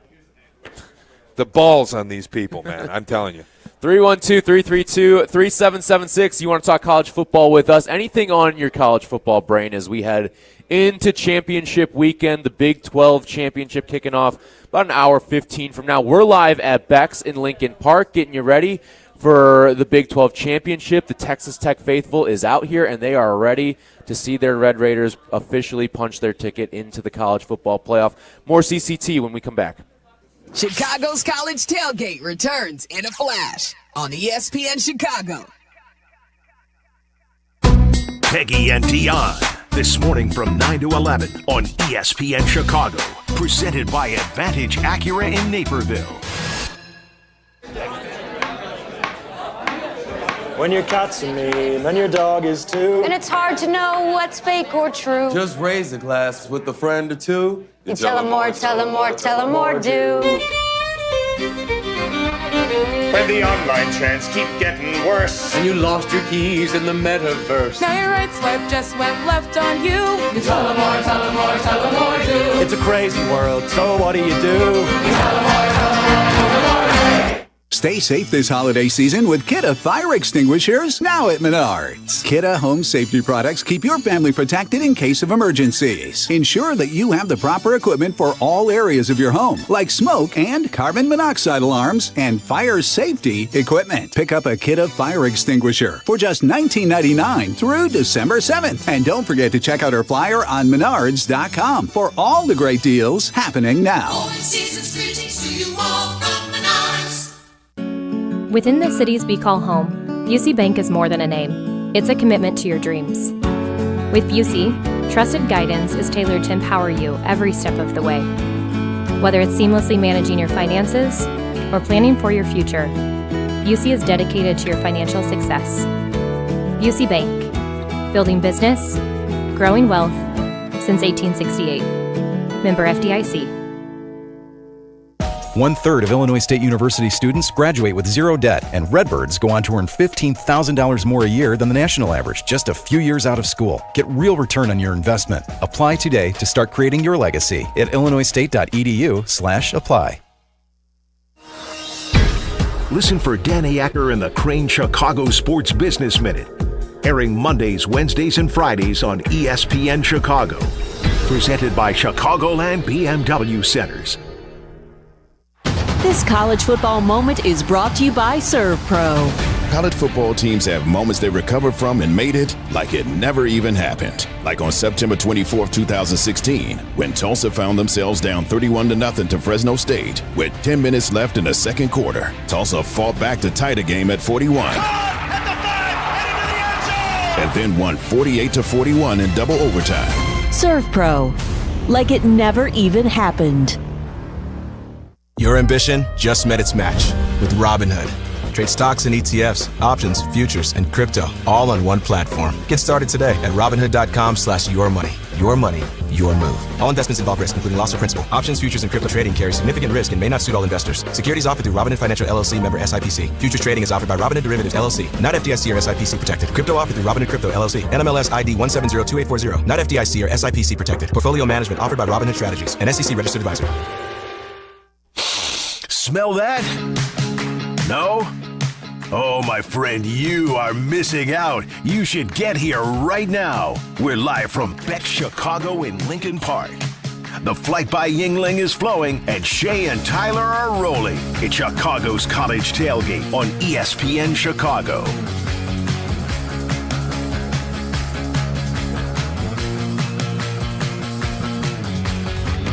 We're live at Beck's in Lincoln Park, getting ready for Texas Tech and BYU Big 12 Championship kicking off a little over an hour from now. Come on out. We're here till 11 a.m. By the way, I think Beck's was the first wings I ever had in the city, and might be the best wings I've ever had in the city, too. Yeah, I was going to say. Incredible. I'm definitely hanging around to watch a little bit of the Big 12 Championship, 100%. Eat a little bit of food here. We're here with Yingling, too. We'll be drinking some Yingling as well after the show, so come on out, have a good time with us here at Beck's in Lincoln Park. We do have to get into the residual coaching searches that are still going on, including one that came to a completion yesterday, and that was Penn State. Penn State hiring Matt Campbell. They agreed to an 8-year deal with the now former Iowa State head coach, who, I'm not going to lie, when I saw the reports of Matt Campbell being floated as the next head coach at Penn State, I thought this is just another instance of a great agent, right? How many times do we see Matt Campbell's name floated out into NFL jobs? Once upon a time, he interviewed with the Bears for the job that Ben Johnson eventually got. We see him always in the mix for an NFL gig or a bigger college gig, but to me it's always been the craftiness of the agent more so than, hey, we actually want to hire Matt Campbell. Yep. And now all of a sudden, the boy who cried wolf, like the boy's been eaten up by the wolf. He is now the head coach at Penn State. It's going to be interesting to see how this one plays out, because I know I saw some people recirculating Matt Campbell's end-of-year press conference where a reporter got on him a little bit about your goal was to win the Big 12. And Matt Campbell said, wasn't my goal. My goal was to be the best version of us that we could be. Penn State fans are never going to accept that. Penn State media, Big Ten media, they will never accept that, not in Happy Valley. So that, to me, is a little bit of a red flag. The other thing, too, is like, I think this happened a little bit with Fitz at Northwestern, but Northwestern is a graveyard of a job compared to Iowa State. Not that Iowa State's any great shakes, but people look at Matt Campbell as if he's achieved a bunch because he's had an 11-win season at Iowa State. If any other coach in any other conference at virtually any other school went 7-6 with Brock Purdy and Breece Hall, I think that would have been looked at as disappointing. And I think, like, people prop up, or people when Lane was doing his thing, everybody said, what has Lane Kiffin won to deserve this? Winning at Ole Miss is no less difficult than winning at Iowa State. In fact, I could argue winning at Ole Miss is more difficult because of the opponents you have to deal with. So just to me, I find the whole thing a little odd that, like, Matt Campbell's being seen now. There's writers who are saying Penn State screwed the whole thing up but made the best hire. What? No, they made the hire that was available. Right. Like, he was choice 70 for them for a reason. Yeah, I mean, the amount of times that we saw names get floated with the Penn State job, whether it was Kalani Sitake, who that's the one I can't believe didn't end up coming to fruition. And I think that would have been a solid hire for Penn State. And I think the Penn Church State of the Latter-day Saints, they don't play, bro. Them and Crumble Cookies, man. Like, those two got the job done there. I think that when you look at Matt Campbell and now the task that he has ahead of him here, I think he's just walking into a death march. I do, too. At this point. Like, you're way behind on recruiting at this point. And let's not forget, Matt Campbell, it feels like every third year is on the hot seat to be fired. He entered last season on the hot seat ready to be fired, and then he pops his way into the Big 12 championship. And without that, who knows where they're at today? He may not be the head coach. If they had a down year last year, not this prior season, but the year before that, in 2024, if they had a down year, Matt Campbell is probably at a Group of 5 school right now. I mean, we'll see how it plays out. And it's like anything else in college football these days. It's all going to depend. Like, when Michigan State hired Fitzgerald, I wasn't sitting here going, that's a great hire. This is an A+. I said it's going to depend on how much money the donors are willing to give to the program.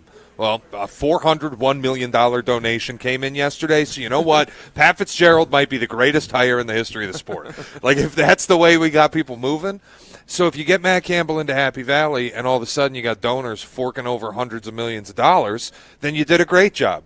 But if this is the Jonathan Smith at Michigan State, where it's the last guy on the list and the donors never really back them, well, then this is going to go very badly. That's just what the sport is now. Yeah. It's how much can you do with the resources you're given. And listen, Penn State's going to have more resources than Iowa State is going to have. Of course. And Iowa State's got nothing. They're paying kids in corn.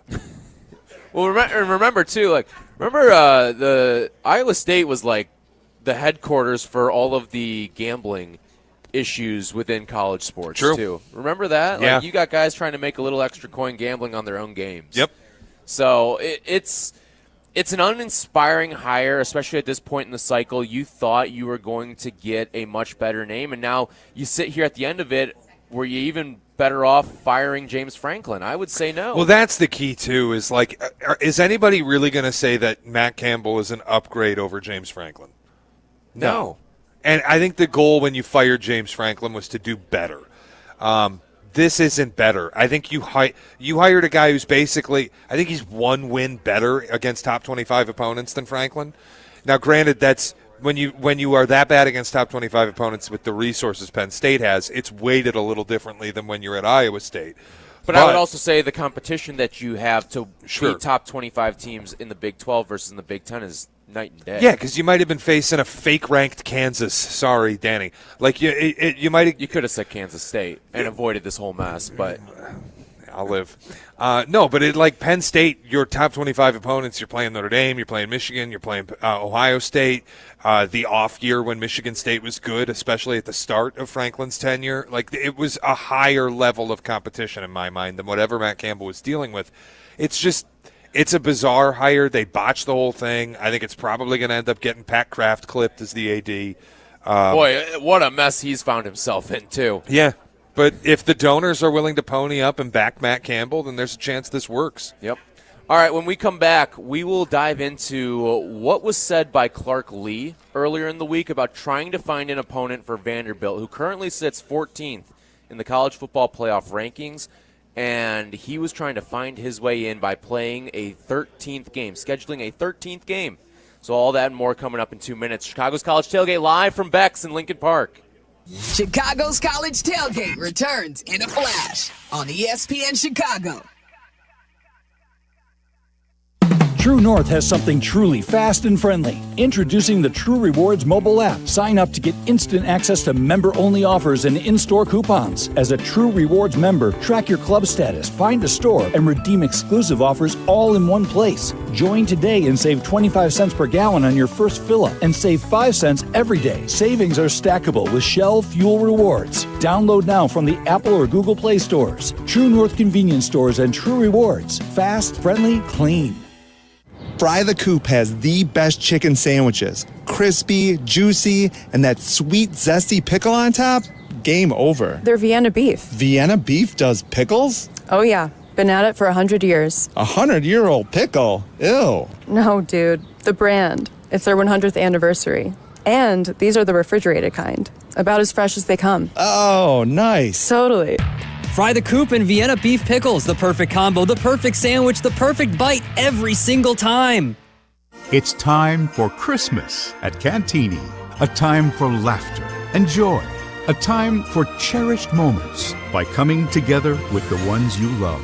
Be awed by twinkling lights. Feel the thrill of gliding on ice. And enjoy the cozy warmth of s'mores by the fire. Cherish the moments together this holiday season at Christmas at Cantini. Get your tickets at Cantini.org. Sponsored by the Robert R. McCormick Foundation. Good Karma Brands is proud to be an equal opportunity employer, providing equal employment, development, and advancement opportunities to all teammates and applicants. To learn more about careers with us, please send an email to talentacquisition@goodkarmabrands.com. That's talentacquisition@goodkarmabrands.com. From the State Street Studio, this is WMVP WTBC HD2, Chicago. A Good Karma Brands radio station. This is Chicago's College Tailgate, live from Beck's Chicago in Lincoln Park. Tyler Rocky and Shea Norling made it out. How about you?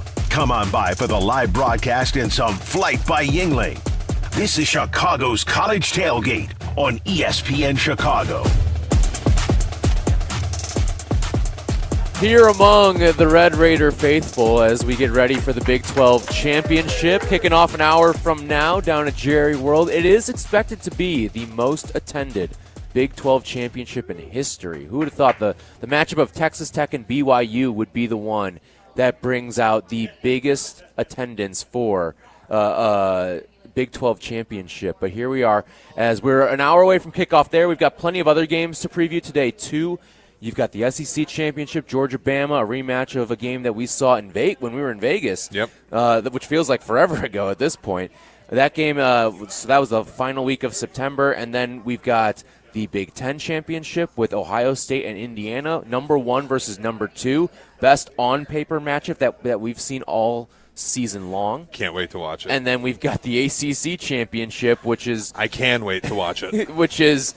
but also could provide the most chaos. Everybody catch the ACC title game on the CW network after an episode of Martin. It's insane. It's so insane. The ACC Championship today, I think if Duke somehow wins today, which both you and I do not believe is going to happen, but if Duke somehow wins today, a lot of people are about to learn the rule that it is just the 5 highest rated conference champions. James Madison, get into the college football playoff. So 312-332-3776 if you want to join us to talk anything college football today for conference championship week, some of the coaching hires. You got a little giddy during the break about a staff move that was made at Michigan State to retain their DC. I thought that you're all in on Fitz now. The Fitz You're hire, a Fitz guy. Look, the Fitz hire was fine. It was never bad. It was never good. It was fine. It was like a get out of the cellar thing. But the idea now that we've got the CEO of Acrisure, who, by the way, graduated from Michigan. I'm not sure people are aware of that. And he's ponying up. He's a Michigan graduate who loves Michigan State athletics and ponied up $401 million. And now I see from Pete Thamel, we're also retaining defensive coordinator Joe Rossi, who was the only coach worth anything on the entire staff. It just everything I've seen in the past week is this is a really good hire because it motivated the athletics department to actually get to work. Yeah. And I think I can't say enough about the AD. And honestly, as a bigger picture thing, athletic directors have always been important. They're more important than ever now because it's the ability to secure a $401 million donation. That was Jay Batt, the AD at Michigan State. Unbelievable job. That's a great hire. Yep. All right, let's talk I'm about gonna build him a statue. Are you really? Yeah, personally. Right outside the stadium that you love so much. Yeah. Well, they're getting a new one now. I'm getting it renovated. I'm getting a new facade. I'm getting a floating, glowing Spartan helmet. Everything's great. Everything's turning up the right way in East Lansing right now. Okay, Clark Lee earlier in the week was trying to find a 13th game for Vanderbilt because right now Vanderbilt is on the outside looking in, and there's a very, very tough way back into the playoff. I don't really see a path that exists for Vanderbilt to get into the playoff. 10-2, quality losses, Texas and Bama, but you're 10-2, and you're on the outside looking in the SEC. But when you stack Vanderbilt's resume up with some of the teams that are either in the playoff or on the border of the playoff, I'd say advantage goes to Vanderbilt. I think they've got a better resume than Notre Dame does right now. It's not their fault that some of these teams and some of these wins have not aged as well as others. But when you look at what Vanderbilt's done this year, I mean, you're talking about the best season in program history.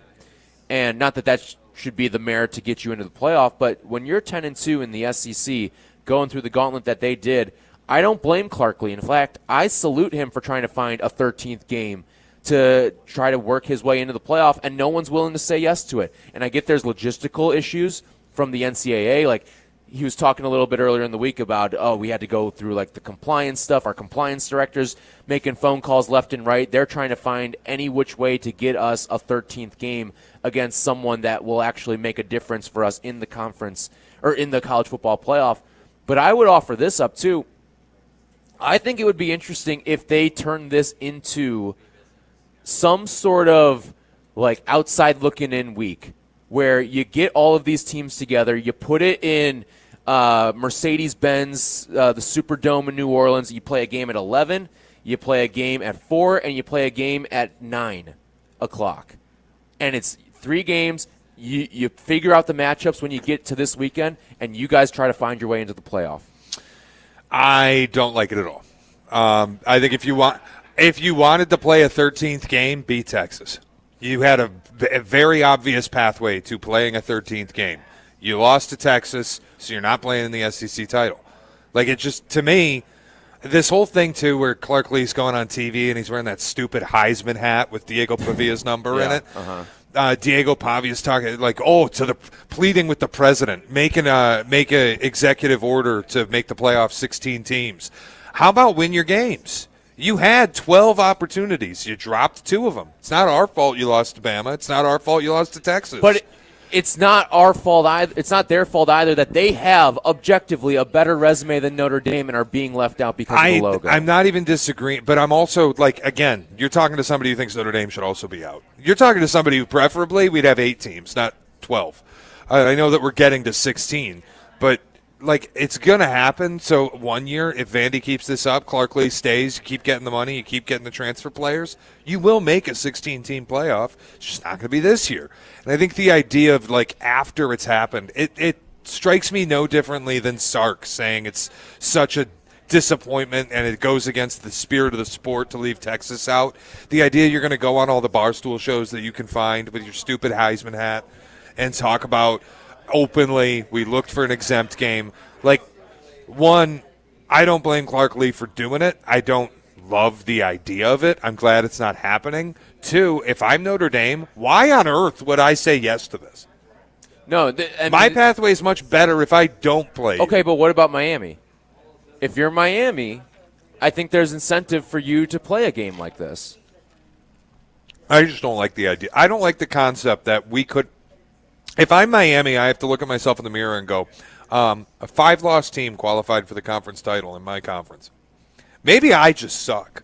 You know what I mean? Like, but the way that Duke even got there, though, is because of all of these backward tiebreakers. Like, the Boston College-Syracuse game meant something for how Duke ends up in the ACC title. That was a game between a 1-10 team and a 3-8 team. But again, this is also the problem. Like, if you want to, everybody's looking for who caused this. Sark is a great example. Sark whining about not making the playoff. Perfect example to use. Because point thumbs, not fingers, brother. If Texas just stays in the Big 12 with Oklahoma instead of chasing a bag in the SEC, you're probably in the playoff this year. You know what I mean? And it's like UCLA fans going, we don't have a stadium anymore. We got to play at SoFi. And also, we got all these money issues. You know whose fault that is? Yours. Because you wanted to go to the Big 10. Like, you blew up the Big 12. It's your fault all of this is happening. So I don't really have sympathy for any of these schools.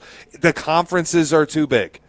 So now your payment for we want to chase bags and add Cal and Stanford to the ACC, the invoice of that is Boston College Syracuse is going to decide whether your best team represents you in your conference title. But how is that Vanderbilt's fault? I'm not saying it is. Through and through. I'm not saying it is Vandy's fault, but it's just the reality that we live in. And it's, again, control your own destiny. Don't go down 31-3 against Texas, whatever the score was. Don't need an onside kick to get back into the game. Beat Texas. And then we aren't even having a conversation because you're in Atlanta playing Georgia today. I think that, but like when you look at what Vanderbilt's done, like they have the body of work. They have a playoff caliber resume right now, and they're being left out because of a logo. Like they're being left out because Notre Dame is the brand that Notre Dame is, and you've got Vanderbilt on the outside looking in because they've never been in this position before. It's kind of the same way a lot of people talked about Indiana for all of these years. Like Vanderbilt was the laughingstock of the SEC in 100%. every sport except for baseball. And now all of a sudden they're a great football team. They've got a great basketball team. They're probably going to be one of the powers in the SEC moving forward because of the resources and the alumni and the boosters as a result of this. But to me, this is the perfect sort of launching point for Vanderbilt, and they're going to be left out in all likelihood because of the team, the logo that's on the helmet. I'm just not weeping for them, and I don't even know if I buy that it's because of the logo. They were ranked 9th in the CFP rankings when they played Texas. So, again, for me, it's just win your games. But they and then did you don't win have 10 to of cry. them. They have the same number of I'm wins not as disagreeing, Notre Dame. but if you beat Texas, you're in the playoff. So why are you anti them trying to seek out an extra game to get in above Notre Dame? Because they didn't earn the extra game. If Notre Dame were saying, I want to seek out an extra game, I'd call them the same thing. Losers. Win your games. You want to seek out an extra game, then don't lose to A&M in your own building. But here's the thing is, if you lose that extra game, too, you're done. You're out. Like, it is over. It is. And even if you win the extra game, there's no guarantee you get in. It could be ultimately a lose-lose situation. It could be ultimately that the committee tells you they don't care, just flips you the bird. Well, great, you played an extra game. Yeah. I hope you had fun. You're going to the Gasparilla Bowl. Yeah. Enjoy yourself. I don't like it, man. I don't like the idea that you didn't earn your trip to playing a 13th game, and you're upset with the way that the rankings fell. So now you're like, well, let me look for an opponent so that we can play a game in Honolulu or whatever it is. You would be setting up, I think, great marquee matchups for this week, too. I think it would be a great thing to watch. It's made for TV, and it's just another week of great football, and it's one that teams that need it can get into it. You can decline it if you want, but teams that need it can play it. Sure. I also, look, I'm not going to get into the hypothetical thing because I hate when people say this. But let's be honest, because you're doing the resume game. If Notre Dame and Vandy played today, Notre Dame be what, a 14-point favorite? I don't know if it's on that a neutral much. field, 10. Okay. And honestly, if you go off any of the metrics you want to use, Notre Dame probably crushes Vandy. I do I think if we're being objective about it, Notre Dame is a better football team than Vanderbilt. Yes, but they've also okay, what about Miami? I think Miami could beat Notre Dame. They've already shown that they have. That Miami's more interesting, but are Miami and Notre Dame supposed to play a rematch this week because they both want to fight their way in? I don't. Boy, would that even do anything? No, I don't think it would matter.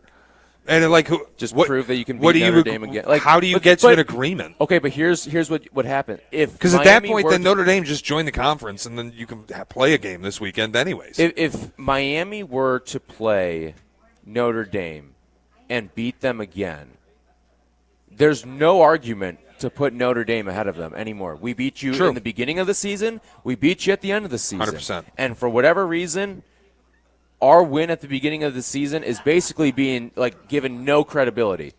Sure. I can't wait till they go to 16 and we can stop having the hypothetical nonsense convos. Well, and no, honestly, because then we start arguing about Team 17, the 17th team. But be real. If Clark Lee is ranked 17th in a 16-team playoff and then goes on Barstool wherever on Fox and he's like, I was looking for an exempt game, we would all agree, dude, just can it. Nobody's trying to hear this. You could even say this. You're saying the same thing about being the 12th team. Yeah, but of course I am, because I'm somebody who liked it when it was 4. So I was told, again, this is the same thing we did last year.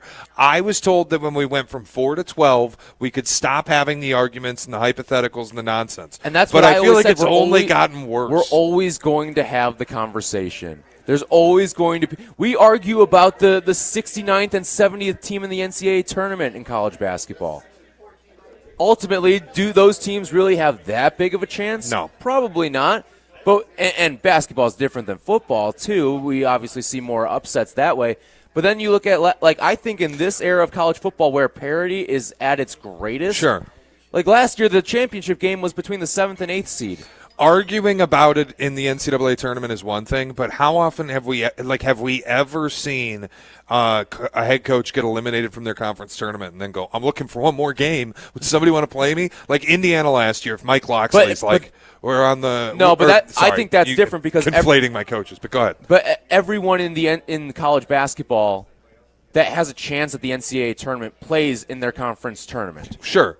But I'm just if Indiana gets aced out and then Mike Woodson after the first game, he's like, does North Carolina want to play us? We're both on the bubble. Let's meet up and play a game. It would be outrageous. But you're talking about you had the runway. These teams don't have the runway for that because your conference championship is down to 2 teams. Then, you know what? I need Clark Lee to get on the phone with Greg Sankey and say, Greg, you screwed me when you made the SEC an 18-team league. That's it. So just go to 16. Let's rip the Band-Aid off. You're never going to have balanced schedules. We're never going to have a way to concretely debate this stuff. But the thing I don't need is Sark popping an Octobuddy on his windshield so that he can go on a rant while he's driving home. I don't need it. I don't need Danny Cannell doing it either. By the way, this has become one of my biggest pet peeves right now is I need to shoot instant reaction video in my car. It's ridiculous. I think it's the dumbest thing ever. One, it's dangerous. Two, you just look stupid. Yeah, like doing whatever hit you're doing in your car. Sark's in a loose button down, and he's like, it would be classless to leave Texas out. Please spare me. Nothing that you are going to say is important enough that it needs to be said in your car. Correct. Just go home.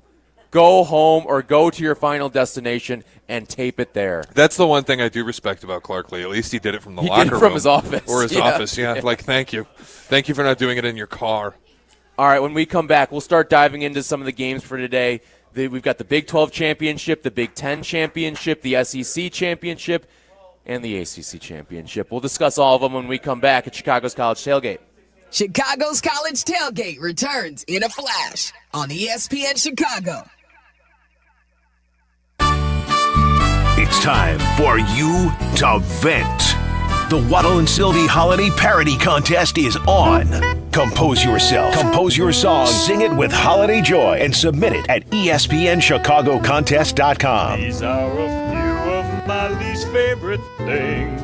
The top 5 finalists will perform at the annual Waddle and Sylvie Holiday Party at Empire Burgers and Brew in Naperville on December 19th. Presented by Surfside and brought to you by Rogers and Hollins. Also by Steinhoffels, Country Thunder, and Jewel Osco. Contest entries must be submitted before the clock strikes midnight Sunday. This holiday season, make Alma at Hotel Zachary in Wrigleyville your home base. When the temperatures drop and the lights of the Chris Kindle Market Wrigleyville start to glow, there's no better winter escape than Hotel Zachary. Nestled on the second floor is a cozy lounge, Alma, where you can sip something warm or watch the snow fall from a snow globe on the outdoor terrace. Whether it's a weekend staycation or fireside craft cocktails, experience Winterland and get 15% off your check at Alma by letting your bartender know the holiday code ALMA15. When the lunch hour hits, fuel up like you mean it with Lunch at the Lodge at your local Twin Peaks. Dig into hearty, crave-worthy classics that hit the spot fast, like their juicy cheeseburger and fries, grilled fresh to order and stacked high. Go lighter but loaded with flavor with a fresh chicken Caesar salad or the fan-favorite turkey avocado smash. Really hungry? The crispy golden chicken tenders and fries are ready when you are. Quick from the kitchen, satisfying on the plate. It's Lunch at the Lodge. Twin Peaks, eats, drinks, scenic views. When it comes to looking sharp, I don't mess around. That's why I head to White Buffalo Barbershop. These guys aren't just barbers, they're artists. Whether it's a classic cut, a fresh fade, or a hot shave, they do it all with precision. And the vibe is top-notch, blending tradition with a modern twist. At White Buffalo, every cut is as unique as you are, born original, just like you. White Buffalo Barbershop, born original. Now in LaGrange and Hinsdale. Visit whitebuffalobarbershop.com to book your appointment today. Is your roof underperforming? Saggy shingles, leaky spots? Sounds like someone needs a little Evandale Roofing. They don't just patch things up, they go all the way. Tight, sealed, satisfied. It's the kind of roof that'll have your neighbors going, now that's a roof. Evandale Roofing. They get on top so you don't have to. Call now. Your house deserves it. A certified GAF roofing installer. That's the ease at which you get information. You want it, you get it. Like that. Ask your phone. Group chat. Smartphone. You're always connected and informed in real time. No waiting. So if you're diabetic and still using finger sticks to read your blood sugar, what are you waiting for? Knowing your blood sugar levels instantly is important for managing diabetes. Call US Med at 888-665-0696. To learn more about continuous glucose monitors, a real-time instant method to track your blood glucose, US Med is an approved provider for Medicare and over 1,000 private insurers. And the best part? Call 888-665-0696 and we'll give you a free insurance benefits check today. So call 888-665-0696 today. That's 888-665-0696. and manage your diabetes as easy as... Live from Beck Chicago in Lincoln Park, Flight by Yingling welcomes you to a live broadcast of Chicago's College Tailgate on ESPN Chicago and the ESPN Chicago app. Live from Beck's in Lincoln Park, getting ready for Conference Championship weekend. We got a number of games to preview here still. We got to get to our picks as well, and then we'll draft up a parlay too. Got the whole crew here today. Do we go five-legger today? Yeah, we've got Jack, we've got Jake. There's not even 5 games to pick. That's five not big, true. Well, no, there's more than 5 games. Respect the MAC. No, I won't. Respect, I will not the MAC. We got Miami, Ohio, and Western Michigan. It's a big-time matchup. Big-time matchup, short spread, too. That's spread. right. So Daquan Finn out for Miami, if everybody wanted their updates. There you go. There's the injury report with Shea Norling. All right, I think he actually left the program. I don't think he's hurt. Let's get into... That kid's addicted to the transfer portal. Sorry, go ahead. I'll let you go. Let's start here. We've got the Big 12 championship kicking off in about 40 minutes from now. You got BYU, you've got Texas Tech. BYU win, and you are in. Texas Tech going to be in no matter what, win or loss today. But when you see what Texas Tech is truly playing for today is a bye. If you lose today, you're not getting a bye. You're going to host a playoff game next week. And then if you win today, you're locked into a bye. Yep. I do think it is worth bringing up the conversation from last year, too. How important is the bye? Because we saw a number of teams that ended up getting the bye lose in their first actual playoff games. Yeah. You think about the 1 seed, Oregon went out. Was Georgia was the 2 seed. They lose, and both of those teams lost to the eventual national championship matchup. Yep. So how important is the bye? I think the early indications say not very, but then there's always the injury factor that goes into it as well, and getting your guys ready for this game. I think the trick of the bye is every team is getting a bye. You know, nobody's playing a playoff game next week. That's fair. Every team is getting weeks off. Nobody's getting a real advantage. Yeah, the first game is not till the 19th. And obviously we only have the one data point. But I do wonder if, like, getting 3 weeks off instead of 2, does the rust set in? Is this actually a disadvantage? Yeah. Because it used to be in the 14 playoff, everybody got the month. But now if you're playing one of these home games, you just get the 2 weeks, and the other team gets 3. Like, where is it? Rest versus rust. Yeah. I think one of the good comps to it is what happens in baseball, where when you've got the team that has the bye these days, 4 or 5 days off in baseball is an eternity. Yeah. An eternity for a sport that you're playing every single day. When you've got that amount of time off, sure, you get to reset your pitching staff and get everyone ready that way. But then sometimes you see, the pitching isn't great. It takes a little bit to adjust. The bats go cold a little bit, and I think to a degree we've seen a little bit of that in college football too, where the defense doesn't look as sharp. Oregon got hit by a bus. Yep. In that first game against Ohio State. And that game was played at the Rose Bowl. Like, you got every geographical advantage and everything, too. Well, there is a point, too, where, like, I look at it and I just start to wonder, given the choice. Now, Texas Tech's in a different spot because being ranked 4th, they might fall out of the top 8 with a loss, and then you don't get the home game. But I do wonder, like, if you're doing the calculus, would you rather have a bye and an extra week off or a home game where you're pretty confident you're going to win? Because last year, home teams just slaughtered their opponents. Yeah. I wonder, like, not only do you then get the home game where you feel pretty good that you're going to beat whatever, like if it's SMU, the G5 this year, if you pull Tulane and you're like Bama and you're playing in Tuscaloosa, probably beating Tulane in Tuscaloosa. Not only that, you get the revenue of a home game. Like, True. It's just at a certain point, I wonder, measuring against it, is the bye worth more than playing a game at home? Yeah. We'll find out. Again, we only have the one data point, but last year bye weeks were not friendly. Plus. They were not friendly. All right, moving on to the SEC Championship, a rematch of a game that we saw in September where Bama went on the road and beats Georgia between the hedges in a game that Bama was shut out in the second half of. Now, Georgia, on the flip side, only scored 7 points. They had built enough equity to go out there and be able to survive a shutout in the second half. But I look at this Bama team.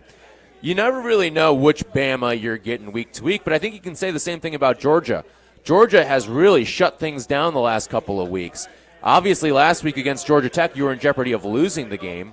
And then the week before that, yeah, it was Charlotte. You were going to always beat Charlotte, but it wasn't nearly as impressive as like what we saw, was it A&M did to Samford or what Bama did to EIU. You won the game 35-3. And I get that you don't really scoff at it, and I'm not saying you had to go out there and kill them, but you can't have that performance and then go do what you did against Georgia Tech the week after. Yeah. I really, look, to me this game comes down to a couple kind of just bizarre stuff because I think the teams are pretty evenly matched. We saw Bama win the game. We saw Kirby make a nonsense decision the last time these two teams played where you're down 3 points, you're in field goal range, it's a chip shot, and you elect to go for it on fourth down. I get you play to win the game, but Kirby tie the game. In that spot, you have to. I feel like, is it fair to say this is the steroids version of what Michigan did to Ohio State for 4 years, where Bama's just in Kirby's head. Dude, Bama's in his head. Yeah. He's 1-8 against Bama.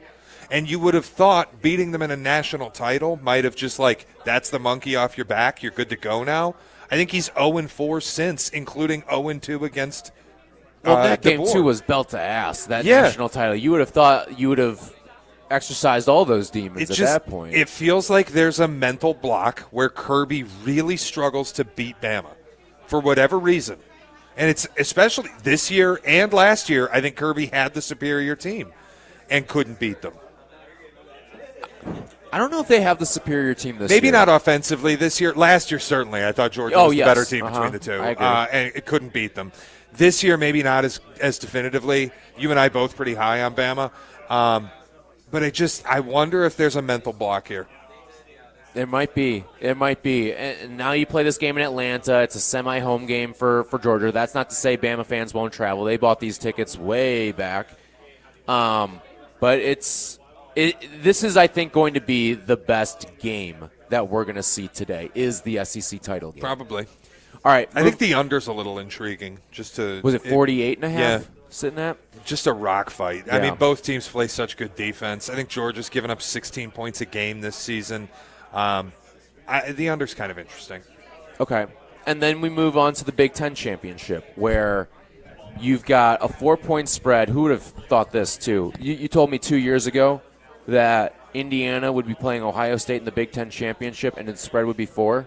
I know. I mean, you would have thought this would have been one of those classic, like, we're going to throw Iowa to the Wolves. We're going to throw Northwestern to the Wolves. We're going to throw whoever out there to just get slaughtered. And now all of a sudden, this is going to be one of the more competitive Big Ten championships we've actually gotten in recent memory. It's legitimate. Like this, in the past, you would have thought, oh, this is Ohio State Northwestern. Yeah. No, this is different. Like Indiana's so legitimized themselves as a program with the way that they built their defensive line, and I think that's the key. Like if you want to go outside of Texas Tech, which is the best defensive front in the country, you'd be hard pressed to find one that matches outside of Ohio State and Indiana. They're the two closest units by far. Yep. And Indiana's pass rush has been so impressive all year. If they can bother saying, get him off his spots, get him off platform a little bit, they're going to have a chance to just win the game. Yeah. And that's good. That's why I'm so intrigued. What does Julian Sayin look like today? Because this could be for the Heisman today, Sayin versus Mendoza. And if Sayin goes out there and he's dropping dimes left and right like he has been all season long, then you can pack this thing up. Ohio State, I think the way that we'll look at them heading into the playoff is they are going to cruise through this thing. Yep. They're going to be the number 1 seed, and we're not going to feel the way about them that we felt about Oregon last year where they were gettable. If they win today and they win convincingly today, I don't think anyone's going to think Ohio State's gettable. No, definitely not. Indiana's so legitimate, and this is the biggest test that Ohio State has faced, that if Ohio State this pulls might be, this even off, if Ohio State wins the national title, this could be the biggest test they faced all year. 100%. And by the way, like winning convincingly, I'm not going to sit here and tell you that Ohio State winning convincingly and running away is going to look like a 34-10 type of deal. 27-20 might qualify as winning convincingly in this game. These two defenses are so strong. I think both offenses are going to struggle. Both offenses are going to want to run. They're predicated on running the football. And I do think the quarterback of the winning team ends up winning the Heisman. But this is, to me, a rock fight waiting to happen in Indianapolis tonight. I can't wait to watch it. I do think this is like it's going to be played inside 10 points probably. I don't know that I love Indiana to cover the number, but it's just I think Ohio State running away here looks a little less like what it looked like against Michigan and a little more like that was close. These two teams are really close to each other. Yeah. All right, and then real quick, an ACC minute. Virginia takes on Duke today. Disgusting. How we got here, who knows? Disgusting. But by some backwards tiebreaker, Duke, a 5-loss team, is in the ACC title Just game. absolutely heinous. We saw this game play out about a month ago, and Virginia dominated over Duke, and that game was played in Durham as well. And now I look at what we've got playing out. First of all, the conspiracy theorist says the call is in because the only way the ACC is getting a team in is if Virginia wins this game. And by getting into the playoff, then you create revenue for your conference as well and for all the schools in your conference. So I think that Virginia wins this game, and I don't even really think that the conspiracy theorist in me needs it to happen because I think that Virginia is just the much better team anyway and is going to go out and dominate this game regardless. Yeah, I think Duke was favored the last time these two teams played. That game, like you mentioned, in Durham, and this is a different case. Virginia's a heavy favorite now. I think about a 5-point favorite last I looked. Yeah. The cliche football guy in me says it's hard to beat a team twice in a season, especially when the games are this close together. So there's a world to me where Duke wins, but then there's the scriptwriter aspect of it where I wonder if the ACC is willing to just be shameless. If Jim Phillips is like, don't even worry about hiding it. Virginia's winning the game. We could. Yeah, you look at the box score of that game, too. I think Virginia won like 34-17, and if you look at the box score, it looked like it should have been 48-17. Yeah. So, all right, when we come back, we'll get through all of our picks for all of the conference title games. That's coming up next. Chicago's College Tailgate live at Beck's in Lincoln Park. Shea and Tyler. Chicago's College Tailgate returns in a flash on ESPN Chicago. The ESPN Chicago Fantasy Football Show, brought to you by Tullamore Dew. Welcome to Fantasy Football!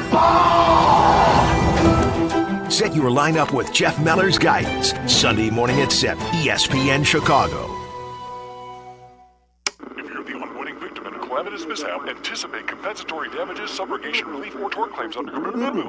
Guys, what are they even saying? Coast Ivoni ads don't sound like that. Lawyers like that are exactly why people call us. No legal mumbo-jumbo, just real talk. We're from Chicago. We talk like you, we fight for you, and we have real conversations so we can help you. They get where you come from, they get what you need, and they get you. Coast Ivoni, your local personal injury lawyers, because they are Chicago. 708-4million. Has the excitement of betting turned into worry? Feeling overwhelmed every time you roll the dice? Problem gambling doesn't just affect your wallet. It can impact your health, relationships, and peace of mind. But there's hope. Gateway Foundation is here to help you take back control of your life with personalized treatment options. You don't have to face this alone. Call Gateway Foundation today at 844-444-5780. That's 844-444-5780.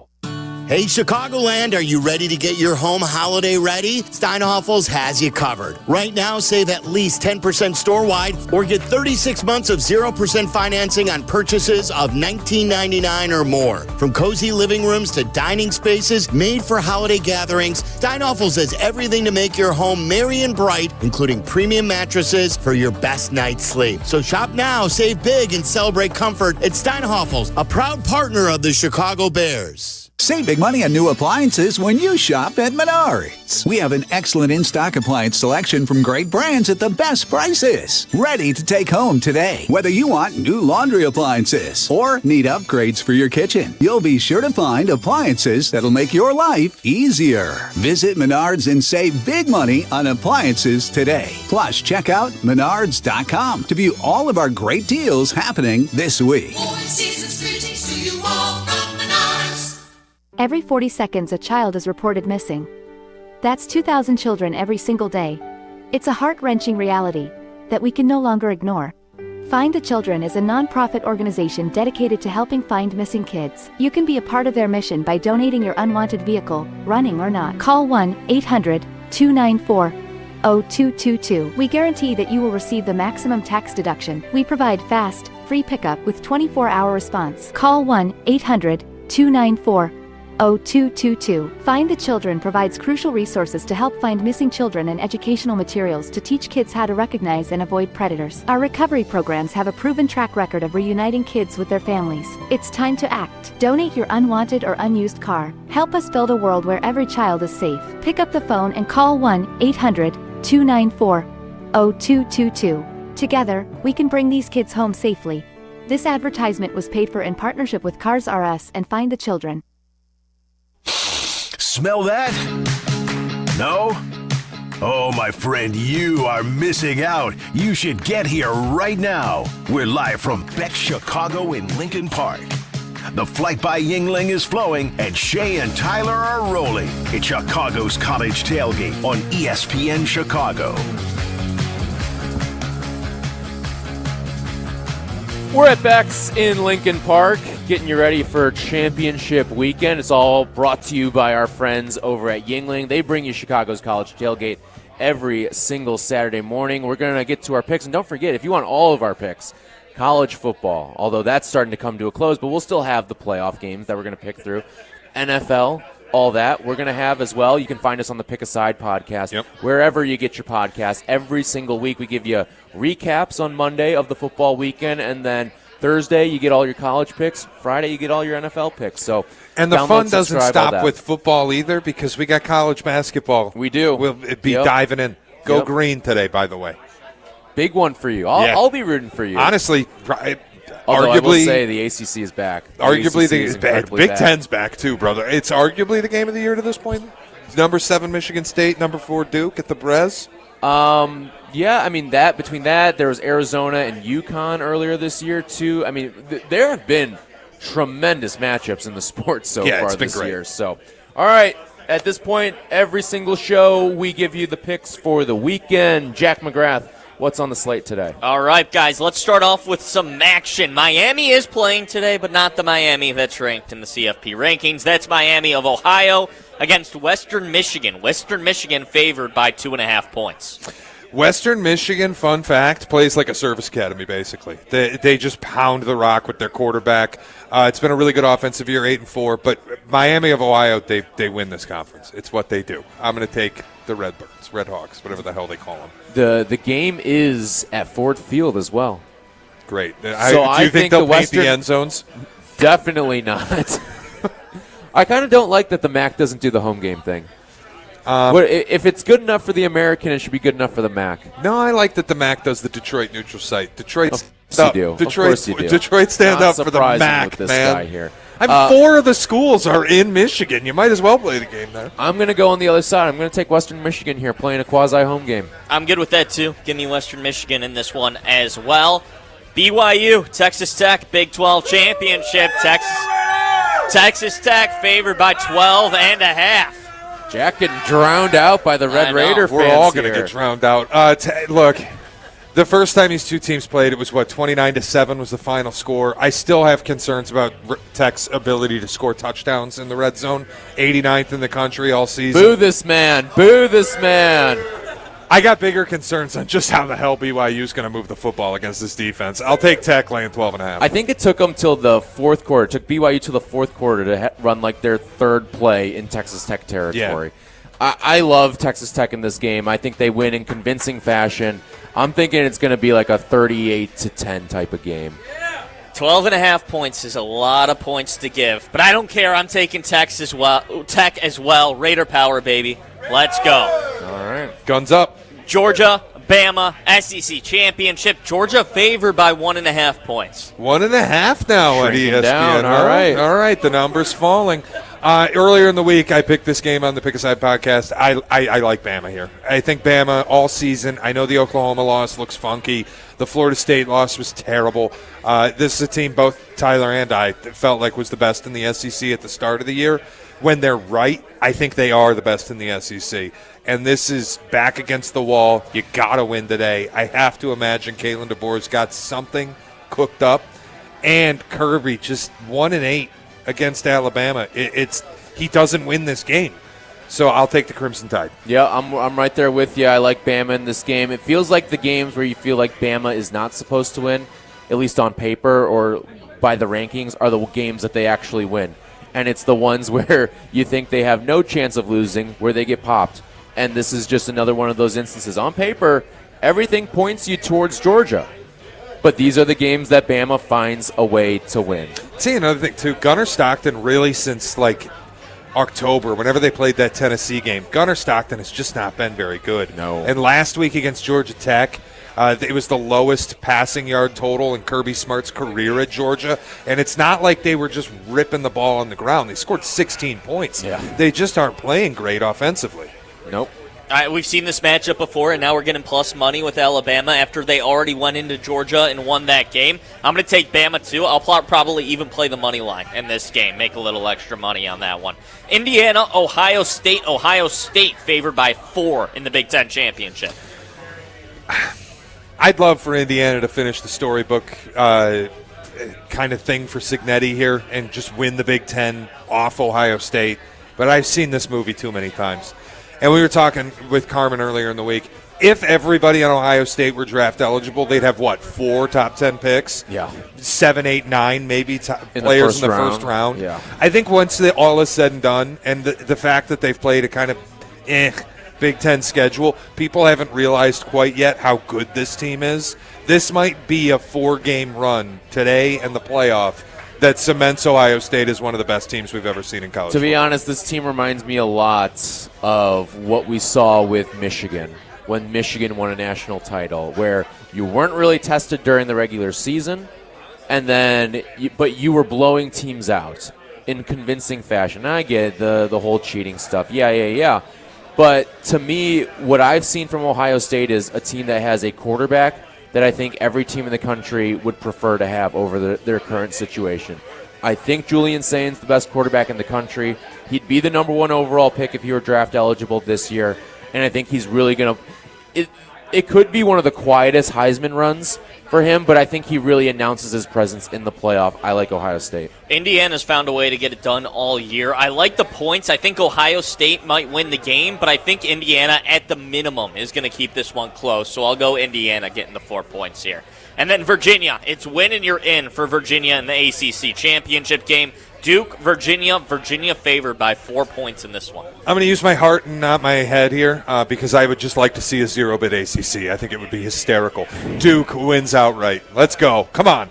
We've seen this game before, and the call is Manny in Diaz from the commissioner's office. You know, Jim Phillips is going to be sitting in a suite there with an earpiece in, buzzing in calls all game long. I like Virginia big in this game. Respect Darian Mensah. Virginia won 34-17 at Duke, and now we get a neutral site game between these two teams. Give me Virginia. Respect Manny Diaz. That's the picks. That's all we got. Respect Manny Diaz. Because it would be funny. That's why.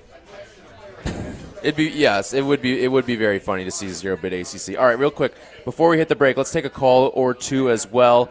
Let's go to Brandon in Hobart. What's going on, Brandon? Hey, what's up, guys? How you doing? What's going on? Hey, so I originally called in because I was going to explain how there's really no chance that Notre Dame has of making the playoffs. But then I heard you guys talking about Vanderbilt having a better resume than Notre Dame. Mm-hmm. In what way? Vanderbilt has no ranked wins. Vanderbilt has no ranked wins? Yeah. No team that they've beaten is currently ranked in the top 25. But at the time of winning, they were all like top 15 wins. Right. But that's because in the beginning of the season, the AP poll projects all the SEC teams to be ranked, and that's what they do. And then listen, I get your point, but all the SEC teams basically ended up ranked. It's not Vandy's fault that South Carolina and LSU were the two that fell off a cliff. No, well, Missouri fell off a cliff. Look, I mostly agree, and I even said from the eye test standpoint, I think Notre Dame's clearly better. I watched Vandy Mizzou. That game was heinous. Okay, no, I got you. And what I was going to say was Miami should be in over Notre Dame, and that's coming from a Notre Dame fan. They beat them. I don't care if it was in August or if it was, yesterday. Doesn't matter. But I don't think that Oklahoma should be ranked above Notre Dame. That's kind of ridiculous. Notre Dame has 2 losses by a total of 4 points in their first 2 games of the year. Sorry, I'm trying to chase my dog around the yard right now. Get over here! Sorry. Anyway. Track him down, Brandon. Oh my gosh, I'm trying. It's like the guy yesterday who found the rabbit in his dog's mouth. But what I was going to say was if BYU loses, Miami is going to be ranked, and that's going to be ranked 11th, and that's going to be enough for the committee to put them over Notre Dame because they'll be in the quote-unquote same tier. So I don't see a way that Notre Dame gets in regardless, although they should. All right, thanks for the call, Brandon. Appreciate it. I think that's kind of the sentiment we feel. I just don't know if we're going to see it ultimately play out. Yeah, we'll see. It's going to be a very interesting selection Sunday tomorrow. The committee wants to get Notre Dame in. They want to. Yes. Yep. All right, when we come back, we will craft up our parlay for the week. It is Chicago's College Tailgate. Chicago's College Tailgate returns in a flash on ESPN Chicago. Here comes Week 14 of the NFL takes the Bears up north to take on the Green Bay Packers.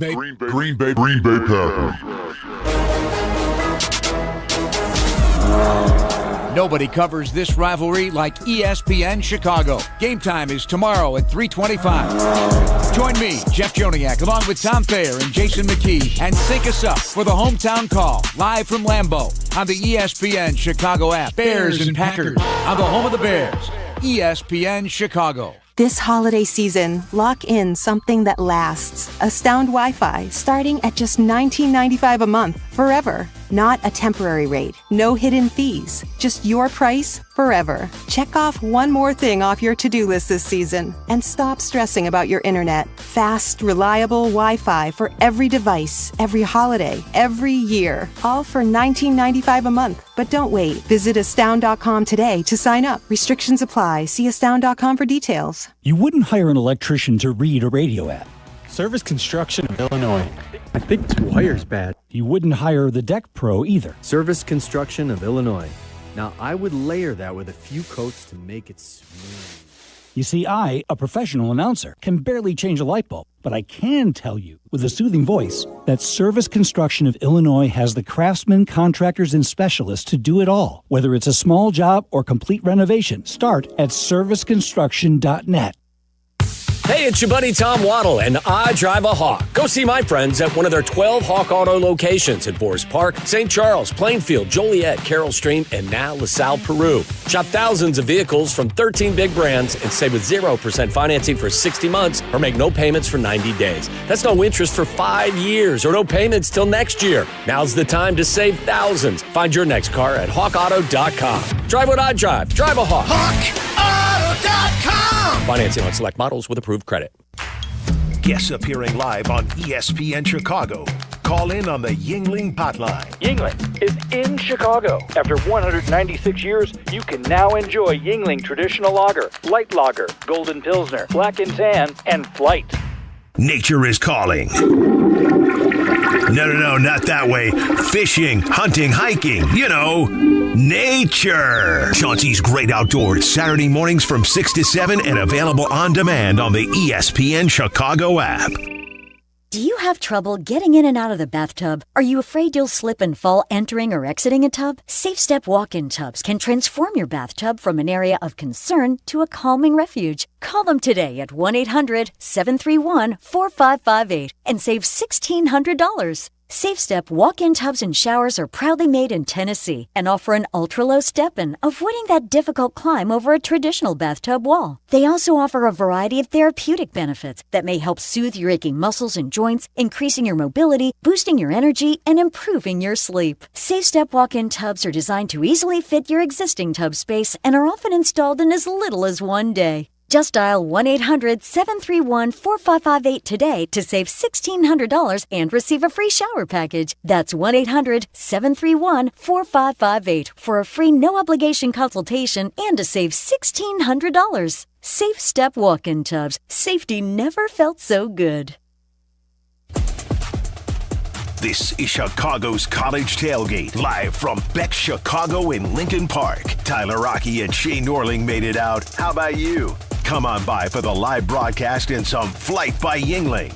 This is Chicago's College Tailgate on ESPN Chicago.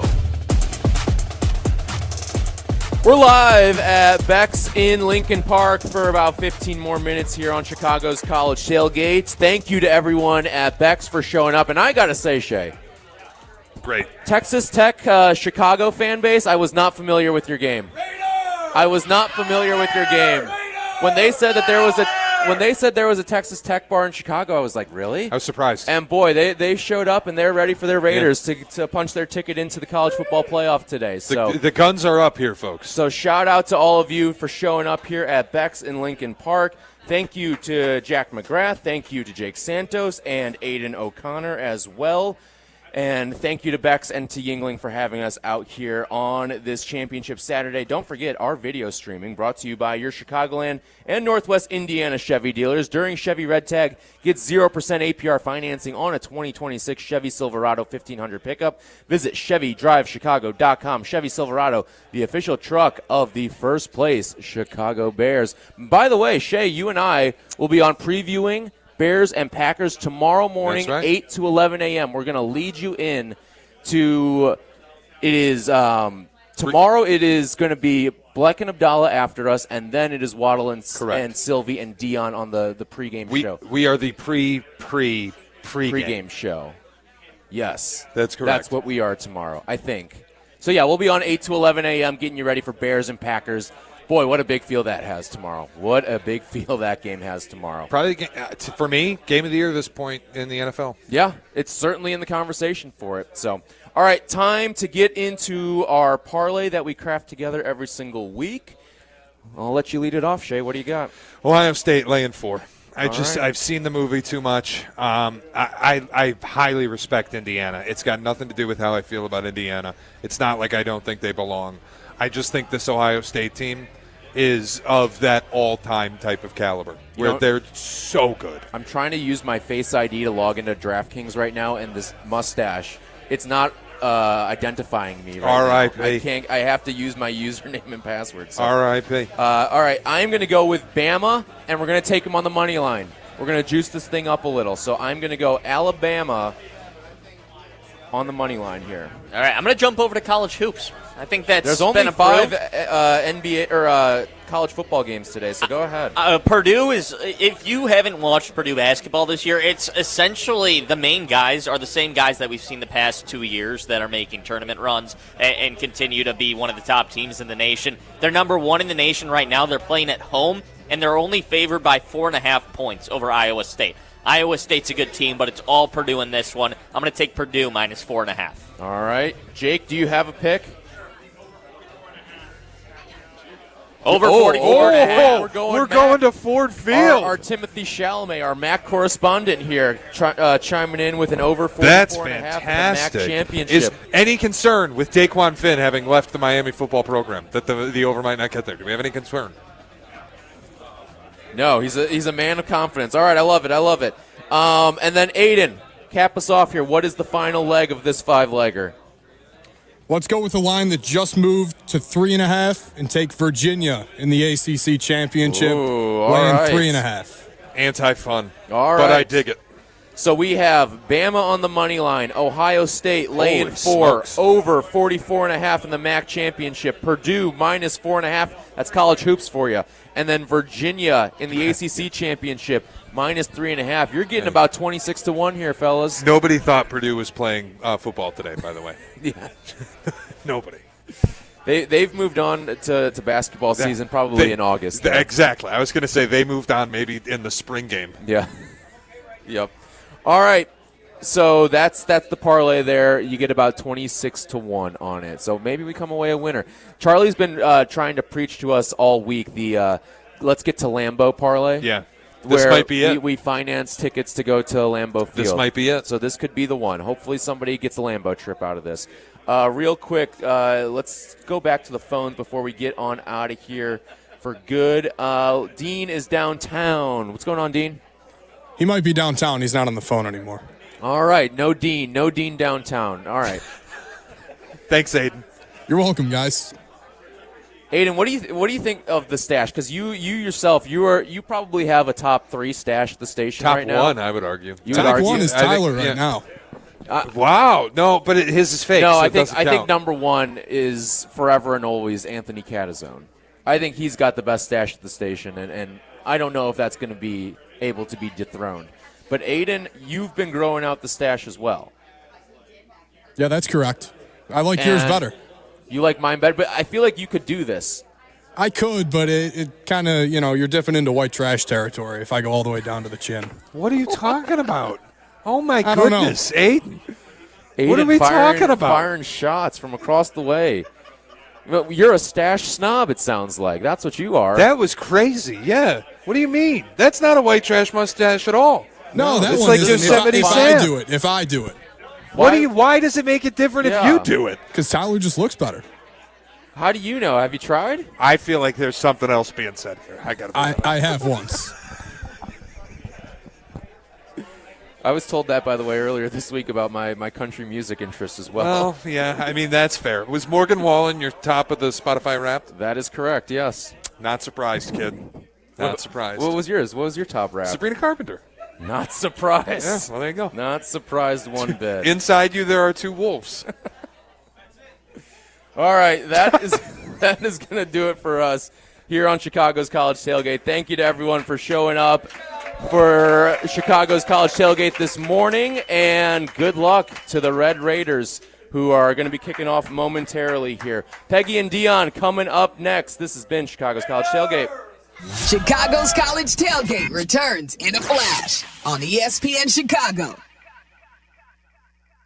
Yurko and I did something rare. Rare and ridiculously good. We picked our very own barrel of rare character whiskey with Joe's Beverage Warehouse in Romeoville. And we're throwing a rare character tasting party Wednesday, December 17th from 6 to 8 p.m. at Joe's Beverage Warehouse. The rarest part? Our barrel bottles are extremely limited. Come hang with us. Reserve your bottle while you can. Sample some rare expressions and score Joe's gift card. We'll see you December 17th at Joe's Beverage Warehouse in Romeoville. Hey, it's your friend Tom Waddle. Any coach will tell you games are won in the preparation phase. If you're not ready before kickoff, it's too late. The same's true in cybersecurity. That's why companies choose my friends at Trend Micro. With AI-powered proactive security, they don't just respond to attacks, they stop them before they begin. For over 35 years, enterprises worldwide have trusted Trend Micro to prepare, protect, and perform. Don't wait for the whistle. Get secure now at trendmicro.com. That's trendmicro.com. Since we opened our doors in 1868, Busey has fostered deep customer relationships and vibrant communities, embodying a legacy of partnership and progress. With multiple lines of business, we provide a range of financial solutions tailored to your needs. From digital banking to planning for retirement, Busey is here to help you achieve your financial goals. Busey Bank, building business, growing wealth since 1868. Member FDIC. This holiday season, don't let aches and injuries keep you on the bench. Illinois Bone and Joint Institute helps you move better so you can live better. From state-of-the-art imaging to convenient rehab locations, and with 14 Ortho Access immediate care facilities, you can get same-day orthopedic treatment close to home. Score the care you deserve. Visit ibji.com for locations and services. And keep moving this season. This is ESPN Chicago, WNVP, WTBC, HD2 Chicago, a Good Karma Brands radio station. Hey, ladies, get funky. Hey, ladies. Are you ready? Am I ready for what? It's Packer week. Oh, golly. I am not ready. I'm not even ready for the show because my headphones aren't working right now. So here we are. We have a Give me big minute. show. Just so everybody massive. knows, we have a lot. You guys know one of my favorite things is comedy. We're going to do our best at bringing some Wisconsin humor, Packer humor throughout the show. We will also, by all means, bring you the latest on the Bears and the Packers for tomorrow afternoon's game. We have some really crazy, like the Ben Johnson effect is like taking over in a really crazy way. Good Morning America was talking about our coach with his shirt off. Right? There's a billboard on the Kennedy with him with his shirt off. The rivalry is by all means back on. Very much back on. And I love hearing them say like the rivalry is real again. And I think that makes tomorrow. It was already appointment TV, but I'm like kind of giddy that we get to watch this. So we have all of this to discuss in just 2 hours. But first of all, we have to talk about Dion this week because can I just say, I sure hope that you and your husband got like the coolest parent ever awards from your son, Cash. Yeah, that was a really amazing experience. His birthday experience, do tell. The Bulls were so gracious to us. And I had thought about, because we do a lot of hockey in our house, right? And we haven't been to a Bulls game in a couple years. And so I just had asked, I was like, well, that would be a fun thing for him to do. So he didn't even know he was going until his birthday, that we were going to go on Wednesday.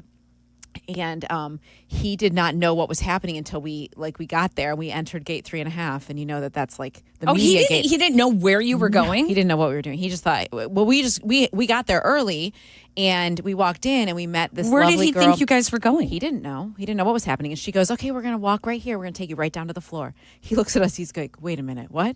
It was very cool. Really cool. And Josh Giddey was out there shooting, and then Io was out there shooting, and we were standing on the opposite side of where their bench is. And after they were done shooting for about 15 minutes, they had friends on either side of us. So they came and just sat down in the chairs next to us. And he looks at me, and I said, are you having fun? He goes, I can't believe how close I am to Josh Giddey. And I was that is so cool. It was so cool. And then Vooch was out there shooting. And then they took us out on the floor, and their cameraman took a picture of us, which was really nice. He got to bring his best friend with him. It was such a great experience. And his the birthday message was on the scoreboard. On the scoreboard in the game, which was also like, so hello, wonderful. coolest mom and dad ever. It was really, really, we had such a good time, and they were so kind and gracious to us. And it was a blast, and it was fun to be there. The only part that stunk was that they didn't win. Oh my gosh. But despite that, we had a great time. He told me the first thing he noticed was how tall Josh Giddey is. Yeah. He's like, Mom, he does not look that big on TV at all. Yeah. Like and that he's only 23.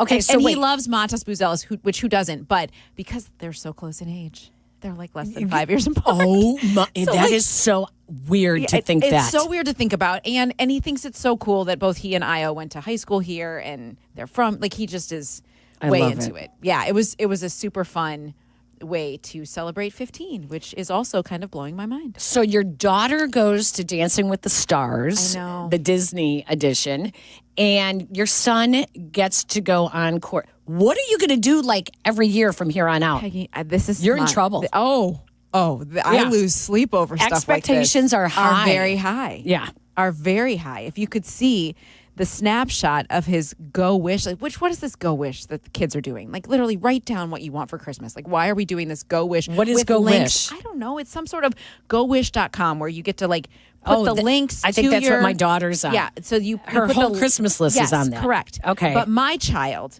put on everything from like a $6 tongue scraper, which why are high schoolers talking about tongue scrapers? But they are. A $6 tongue scraper to a $240,000 Porsche. Like that's all on his, with links in case I want to just go ahead and purchase that. My daughter put on like a $1,500 coat. I was like, right. You are so cute. You are so cute. That is adorable. I know. Well, I think that's like pretty cool. It is. It's very cool. I think that, I saw your videos. I also saw on your story, what happened at Costco? Peggy. This is breaking news on Chicago's home for sports. Not good. ESPN 1000. It's good. If you want to talk about spending money, the Cubs just spent some money. Did they really? Okay. Breaking news. Breaking news. The Chicago Cubs are signing free agent starter Zach Gallen on a multi-year deal that pays him close to $22 million a year. Wow. 3 top 10 Cy Young finishes. He's averaging over 30 starts in the past 4 seasons. That's per Bob Nightingale. That's a top-of-the-line starter right there. Yeah, they needed this. They desperately needed this. Okay. I'm that is surprised. good I news. thought no one thought that they were going to spend, but that's a pretty good signing. That is a really good signing. And that's what they needed in the rotation. That's good. Wow. Just ahead of owners' meetings are this week? Yes. Right? Yeah. Yeah. Oh, interesting. All right. Well, that is great. Okay, so Costco, what happened? Peggy? Because we all are going to the big box stores, or some of us, for our holiday shopping or just your regular grocery shopping. That's what I was doing. And I walked in. Well, first of all, it should have been a note. Like, I should have taken note when I had to park so far from the door. Yeah. And it was snowing. So I was like, okay. So I walk in, and I'm like, I just got to use the restroom. Yeah. Let me get through that. Yeah. And then I can relax and focus. Right. So the Costco that I go to in Niles, you walk in with your cart and you turn the corner to go over to the restroom. Yeah. And when I turn the corner, there's the registers Yeah. and the display cases. I was trying to go vertically. Everyone was horizontal, of course. Bumper to bumper. And nobody carts. would let you through. I mean, no one would let Come me through. on. And Peggy, it was lined up from the registers through the first display case at every register. People everywhere. What was it that they were all buying that was running On a out Wednesday. of, like, was it something that was like I don't know. not going to last long? I don't know what they were doing. I don't know. I don't know what they were doing. It was chaos everywhere. I would have yelled, people, if someone doesn't let me through, I am dropping trowel I was here. Seriously, like, excuse me, can I move through here? It was disaster. So then I finally start going to get my stuff, and you couldn't even hardly navigate. Oh my God! It was people were. What in the world? I don't know. I don't know. And then all I wanted was like a live wreath. Yeah. They're like so pretty. And I'm like in the store. I'm like, they've got to be around here somewhere. I see them in everybody's cart. And she's like, yeah, they're right outside when you enter. before you enter. Exactly. Yeah. It's like, all right, I'm going to leave my cart right here, and I'm going to run and do that, and then come back. It was just a lot. It was just a lot. And people were like stopping mid aisle to like, oh, I am going to try this coat on right here. And you're like, what are you doing? What are you doing? And then, of course, there were samples out. So people are just stopped and parked all around. It was just. Don't you love the people PTSD. who I can't just go back. park in front of the sample stand and block that actual aisle? Yes. And then they wait until the sample is ready. Yes. And you're just looking at them like, seriously? We didn't come here for snacks. We came here to get. Oh what we no, needed there and are to people leave. who go there for their lunch. Yeah, oh, I'm sure. I mean, I'm sure. That is. Now, oh, I do not God. blame the Costco workers, but when I finally got to the self-checkout, which is what I wanted to do because that was quick, I thought it would be quick, but I was lined up like past the third aisle on that side of self-checkout. I asked her, I was like, what is going on?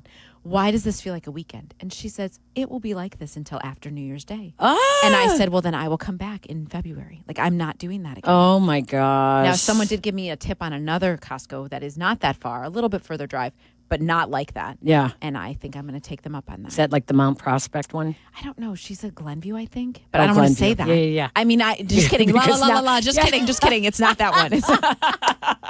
That one's also a disaster. Do not go. Do not go. My disaster happened yesterday while I was eating dinner with my daughter. Yeah.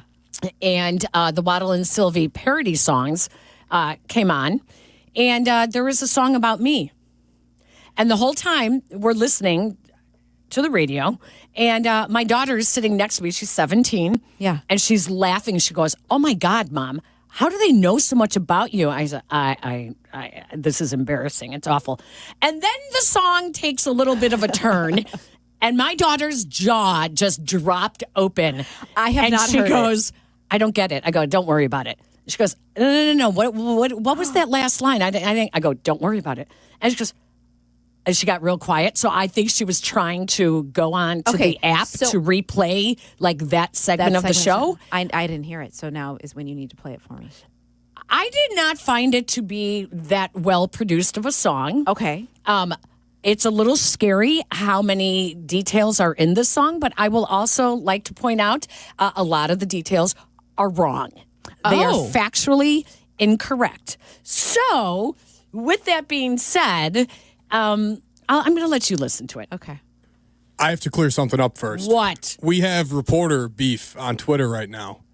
Okay. What? We have Talkin' Baseball, we have Fox Sports MLB, we have Bob Nightingale, we have Underdog MLB, whole bunch of accounts confirming the Zach Gallen. Yeah. We have Jeff Passan from the Top Rope a minute ago saying that they are not close to a deal. Oh, no. So I'll keep you updated. Oh, boy. But let's listen to... Wow. Oh, boy. Okay. We'll get there. Brett Michael, this is Peggy to the tune of Little Saint Nick. Well, she's headed up north to her second home. Or is it her third or fourth, man? Nobody knows. She's looking for a day laborer or two, 'cause she's got a lot of work for someone else to do. Peggy and her Porsche and her Porsche. Yeah, Peggy and her Porsche and her Porsche. Yeah, she's come a long way from her shoplifting days. She's traded PBR in for her Cabernet. She won't say Dion, she only says Dionne. And when she goes to the bathroom, she won't take her phone. Peggy and her Porsche and her Porsche. Yeah, Peggy and her Porsche and her Porsche. She thinks the FCC ain't fair because she wants to say on the air. No more hit for Peggy now. She golfs at the club. She cheats at platform tennis till she gets the dub. She takes her paddle to Carm for his pickleball rants. And when she flies to Vegas, only goes first class. Peggy and her Porsche and her Porsche. Yeah, Peggy and her Porsche and her Porsche. Peg just learned about the tap game, which she somehow missed. But she's got her own game, giving her girlfriends a twist. She's got her spit bucket next to the side of her bed. She uses it when she's done giving Jason his bed wine. It hurts so good. Peggy and her Porsche. Wow, that took a turn. Yeah, you think? That took a turn. Peggy and I was okay Porsche. until that moment. That took a turn. My daughter looked at me. She's like, "Wait, what was it?" I was like, oh my Lord!" That- Like, just a little bit of a heads up there before you played that. Yeah. Oh yeah. First of all, although it was a catchy little tune, I do not drive a Porsche. So most of the lyrics were funny. Like it was cute. Yeah. Until that took the I also turn. do not cheat No, at she's platform not cheat tennis. at Okay, platform tennis. I do not cheat, and there is no bucket. Okay, there's no bucket. There's no bucket next to my bed. No. So like, I never eat. Yeah. So how do you explain that to your teenager? Right. Isn't there a time limit on these songs? That was really long. I thought it was really long too. I was like, okay, what else is he going to bring up? Like, how much further in my past is he going? Right? Oh my gosh. Brett. My question is, Brett, how many shows has he listened to and took notes? I know. Right? Right. With that being said, when we come back, do you have a Wisconsin joke that you can tell us, okay? If you do, 312-332-3776. When we come back, there is a TikTok trend about joke telling, and I am going to try it out with a little twist, and it's going to be Wisconsin or Packer jokes that I will tell Dion. Okay. And get your reaction to it. Okay. But you guys are more than welcome to join in. So if you know any good Wisconsin jokes, please, 312-332-3776. It's Peggy and Dion, ESPN 1000. This is Peggy and Dion. ESPN Chicago on FM 100.3 HD2, the ESPN Chicago app, and ESPN 1000. It's time for you to vent. The Waddle and Sylvie Holiday Parody Contest is on. Compose yourself, compose your song, sing it with holiday joy, and submit it at ESPNChicagoContest.com. These are a few of my least favorite things. The top 5 finalists will perform at the annual Waddle and Sylvie Holiday Party at Empire Burgers and Brew in Naperville on December 19th. Presented by Surfside and brought to you by Rogers and Hollins and by Illinois Bone and Joint Institute, Golf on NET, and Circus Sports. Contest entries must be submitted before the clock strikes midnight Sunday. Tonight is the night, and if you haven't seen it on my social media, check it out. It's the tree lighting ceremony in the village of Bolingbrook and the opening of the new mistletoe market.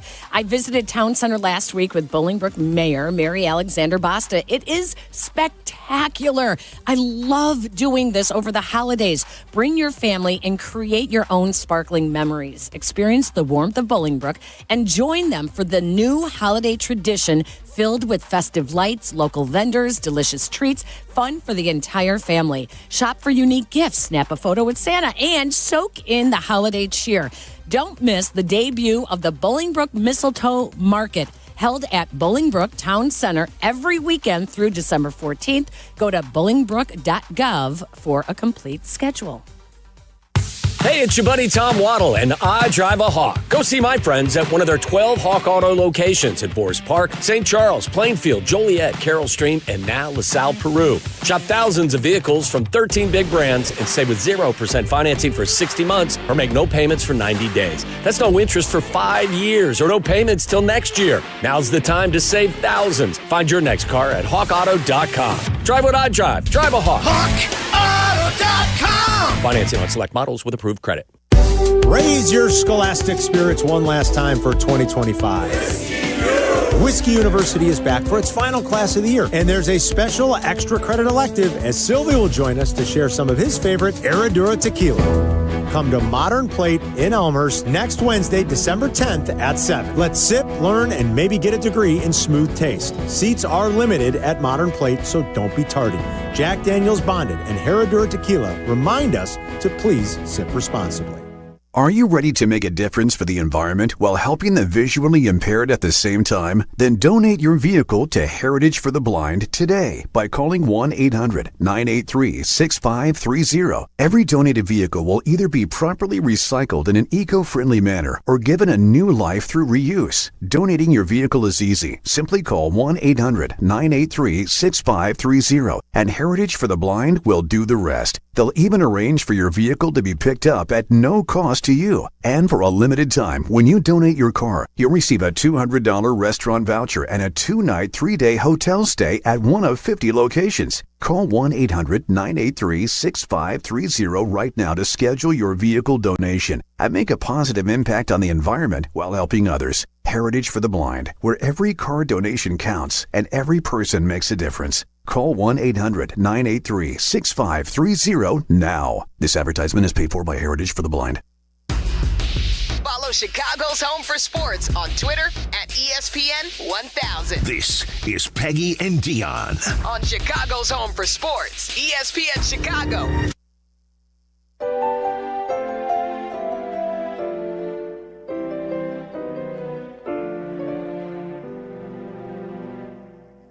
You know Cappy verse Schwarber and Tiny verse McNeil.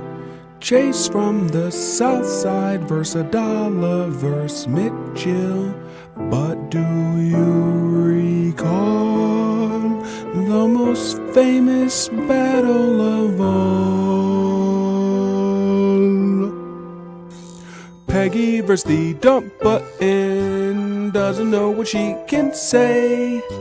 She always gets so pissed off because the guys get away with words in some of their phrases, like when Tommy calls someone a Danny then has to remind her she has to say breast, not Then one July afternoon, Peggy, she did chant, if you boys can't take off your slacks, then I can my.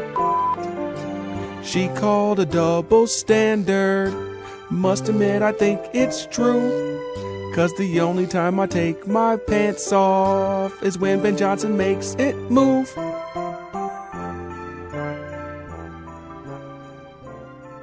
Oh my God.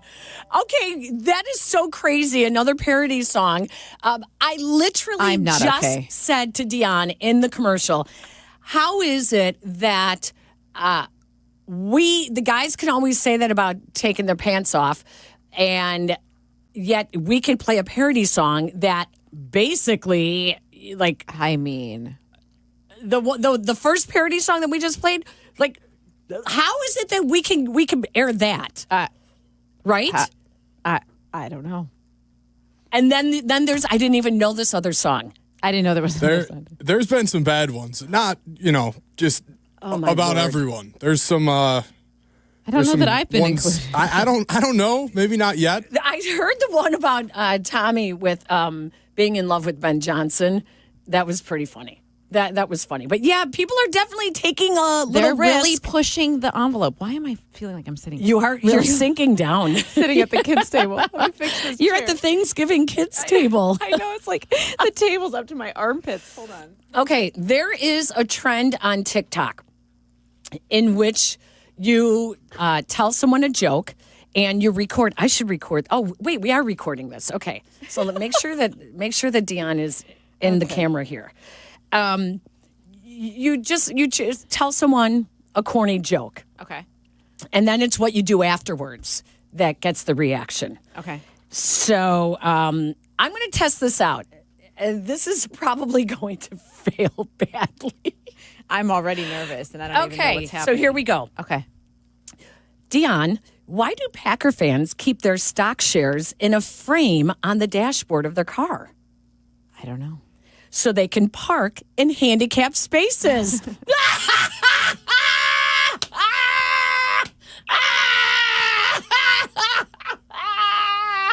Don't hurt yourself, Peg. What? Is that the laugh you're supposed to do afterwards? Dion, did you hear about the power outage at Lambeau Field? I did not. 30 fans were stuck on the escalator for 3 hours. I'm so uncomfortable with that. So uncomfortable.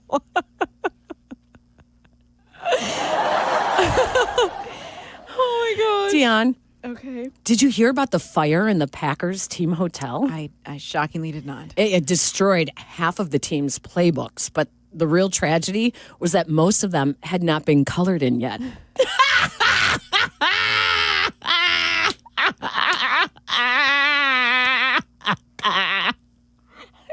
I seriously feel like you're in pain. Are you okay? I swear to God, this is... So when you tell the joke, you're supposed to follow it up with a maniac laugh. Well, mission accomplished. Nailed it. And so my daughter and I, every time we watch this on TikTok, oh my gosh, she would try it, and I was looking at her like, that is the oddest laugh that ever. Is so odd. And oh then my I word. tried it on her, and she's like, no, Mom, that's not going to work. I go, yeah, but maybe in the moment it'll come out a little bit better when I tell Dion it. All it does now is make me have to pee.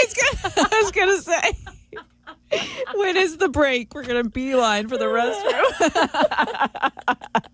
Oh my God! Let's get Lewis from Lyle here. I'm sweating. Oh my God! Hi, Lewis. Hi, Lewis. Well, that laugh certainly is maniacal. It is it so is. All right, you have a joke. Yeah. I've got to say I've done 2 spit takes while listening to this show. You know, one of them, Pap's orgasm comment. The other was last night at Peggy's and her Porsche. But I'm not laughing about that. I'm not laughing about that, Lewis. Oh, Sylvie knew. Sylvie knew immediately. Eyebrows went up into his hairline. Like, he was shocked that was allowed. Yeah, but, I know. But, okay, wait. Do you have a joke, Lewis? I absolutely do. Okay, you have to do it in the TikTok fashion. Okay. I had already practiced the laugh. Perfect. Oh gosh. Oh my gosh. Perfect. Oh my gosh. All right, here we go. Why do the Packers play on grass? Why? So the fans can graze after the game.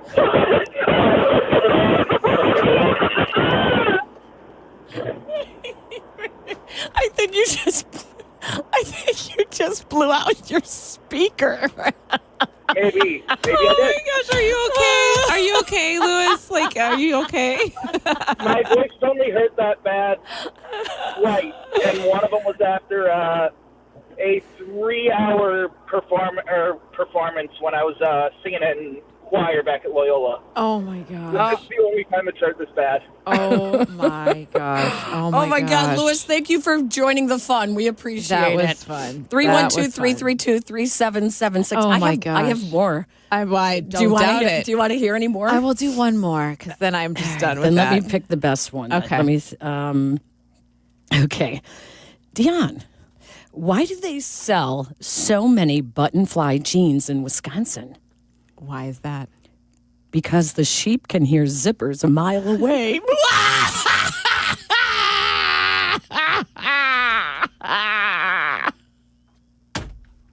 It's the fade at the end when you're trying to push out the laugh. That is really disturbing.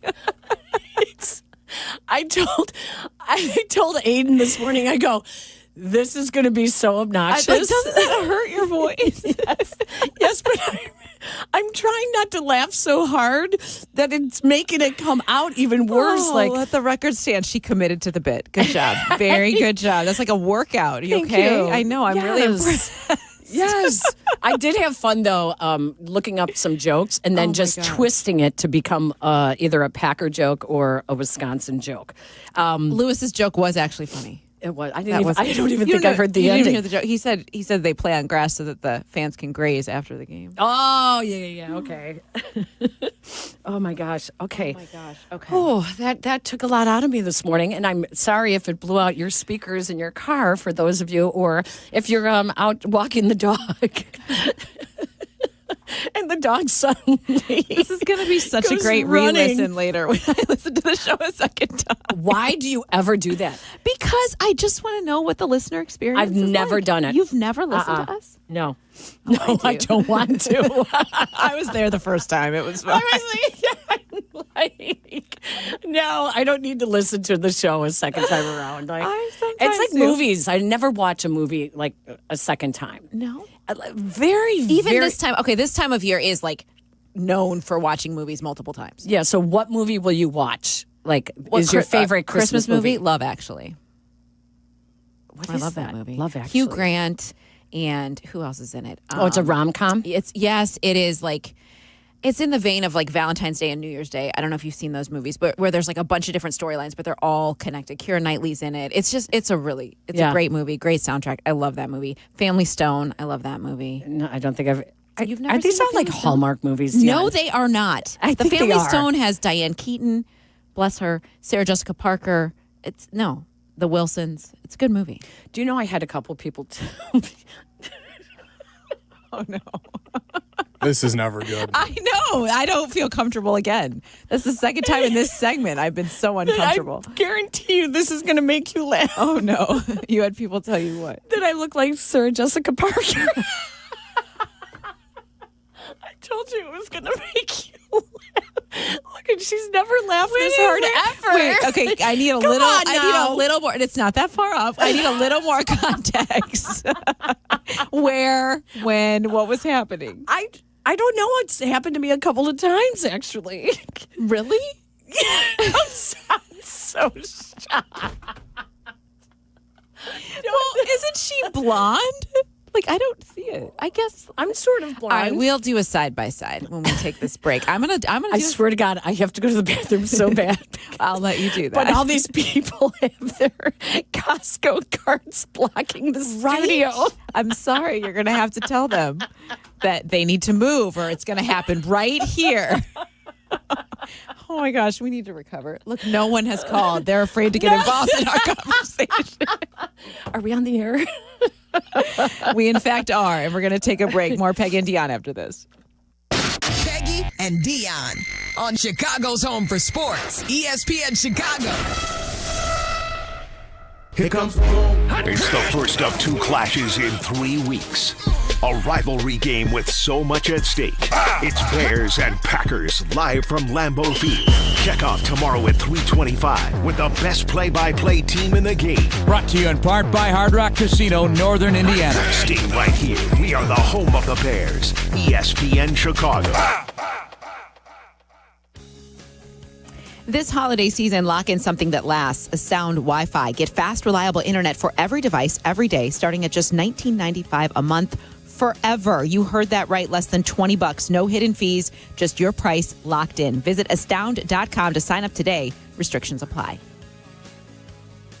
Hey, it's Joe Aurelio, and it's time for Aurelio's Pizza, Chicagoland's oldest pizza chain since 1959. Indulge in our crispy thin crust, signature sauce, and 100% real mozzarella. Visit Aurelio'sPizza.com for the location nearest you. Aurelio's Pizza, it's a sauce.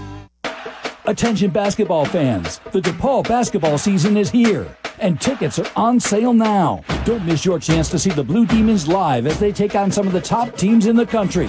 There's no better place to experience a game than Wintrust Arena, home of the DePaul Blue Demons.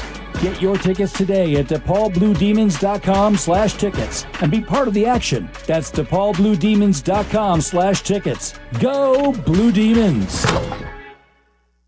Hey guys, it's Sylvie. The end of the year is coming fast, and so are your insurance benefits. So use those dollars to actually take care of yourself. Go visit my friends at Cairo One Wellness Centers. I've been going to Cairo One for a couple of months now, and I'm telling you, I feel better. Cairo One offers personalized chiropractic care that gets you pain-free with no drug and no surgery. If you've already hit your deductible or have health benefits remaining, check out CairoOne.com. 50 locations across Chicagoland. That's CairoOne.com. Save big money in your next painting project at Menards. Pristine Interior Paint and Primer in One is Dutch Boy's best hiding and most durable paint. It delivers a smooth, elegant finish while providing maximum scuff, stain, and mark resistance. Save big money on Dutch Boy paints and get your painting project started today. Plus, check out our weekly flyer on Menards.com for more great deals happening this week. Every 40 seconds, a child is reported missing. That's 2,000 children every single day. It's a heart-wrenching reality that we can no longer ignore. Find the Children is a non-profit organization dedicated to helping find missing kids. You can be a part of their mission by donating your unwanted vehicle, running or not. Call 1-800-294-0222. We guarantee that you will receive the maximum tax deduction. We provide fast, free pickup with 24-hour response. Call 1-800-294-0222. Find the Children provides crucial resources to help find missing children and educational materials to teach kids how to recognize and avoid predators. Our recovery programs have a proven track record of reuniting kids with their families. It's time to act. Donate your unwanted or unused car. Help us build a world where every child is safe. Pick up the phone and call 1-800-294-0222. Together, we can bring these kids home safely. This advertisement was paid for in partnership with Cars R Us and Find the Children. Follow ESPN 1000 Chicago on Twitch.tv or the Twitch app. Welcome back to Peggy and Dion On ESPN Chicago, Chicago's home for sports.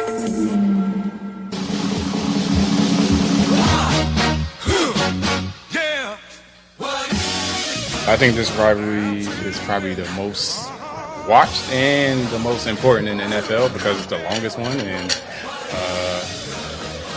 the Bears have been on the losing side of it, so now we need to take control of that. That was DJ Moore, who this week was named the Bears' Walter Payton Man of the Year nominee for as much as he gives back, but also very aware of the rivalry. It was also cool to kind of get his reaction. Just, this is the best record he's ever had as a player.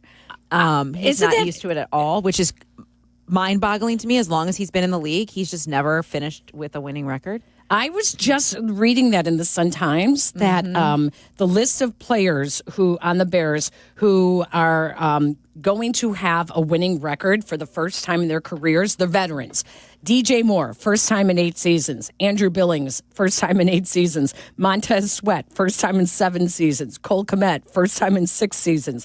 Jalen Johnson, first time in 6 seasons. And Drew Dahlman, first time in 5 seasons. While C.J. Gardner-Johnson has been on winning teams in all 7 of his NFL seasons. Wow. Right? Wow. Yeah. The rivalry is definitely back. And I think it's because, Courtney had brought up that stat about it's just like the third time that both teams have had a winning percentage over 70% going into like a week 12 or later into their matchup. And so it means something on both sides. But it's definitely back. Like, you feel it now. I don't quite get the whole Micah Parsons disrespect thing. I don't either. I feel like I listened to that soundbite several times, and if you haven't heard it, do we have it? The audio I heard was not great. I searched and searched. All of the audio is the same. It's not very good audio, but he talks about that the Bears are disrespecting him in some capacity. I almost think he was confused. I almost think he doesn't know the rivalry yet, and he was just answering a question with whatever came to his head, that he didn't have like firsthand experience of what this would feel like, and so he was just kind of something about them coming on our yard or our lawn about or them something. talking about coming here and winning. Is it disrespectful the way the Bears are handling themselves? And he was trying to manufacture, I think, an argument as he talked. I think so too. Yeah, because I think that's also why he was so quiet. Yeah, because but also I felt like he was a little bit unsure of how to answer the question. So instead of just saying like I haven't played in it yet, but instead of just answering normally, he like fished for words. That's what it felt like to me. Maybe I'm wrong, but that's what we have it. Listen to this now. It is really hard. It's really hard to hear. But he references rivalries being for fans, and I don't like them, meaning the Bears, because of respect. But I don't know that there was I've never heard anyone disrespecting Micah Parsons. I mean, all we ever said all year before the Cowboys traded him was bring him to Chicago. So listen to this. You know me, I believe in having my, rivalries are for the people. It's for the fans. For me, it's just going out there and just dominating. Like, I just don't like him just because, I just see like the disrespect that comes with things, and that's what I say. I play for respect. Like, when you know how to earn someone's respect, is beating the shit out of them. Like, there's no better feeling than coming in a game and their best players just coming up to you okay, like that's like respect. You know what I mean? Like, in what ways do they show disrespect? They tell you hell of a job. You gotta go out there and take it. Like, respect is something that's earned, and these people want to come here and they want to meet us in our house, and we got to eventually go there.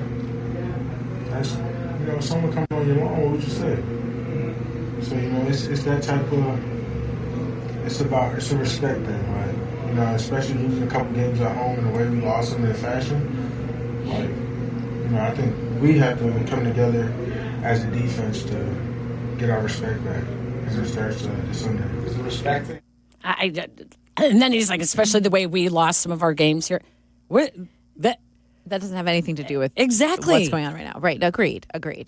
It was, I don't know. I'm with you. I think it sounded manufactured. Like he was trying to build it into something. Yes, agreed. And he could have just said, I haven't played in the rivalry yet. I'm anxious to see what that feels like. If rivalry is for the people, well, it better matter to you too, dude. First place on the line. I saw him on a podcast before the season, during the preseason, and he was really praising Caleb Williams. I think it was after the Bills game in the preseason, and he was really praising Caleb Williams and talking very positively about the Bears. So, I mean, you don't need to be like that.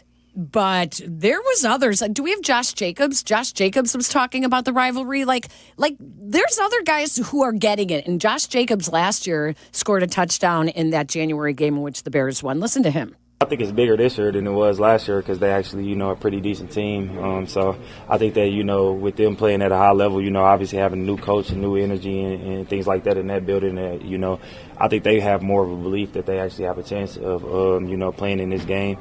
And when I say that, because I mean the record was something crazy how many times they've won in a row.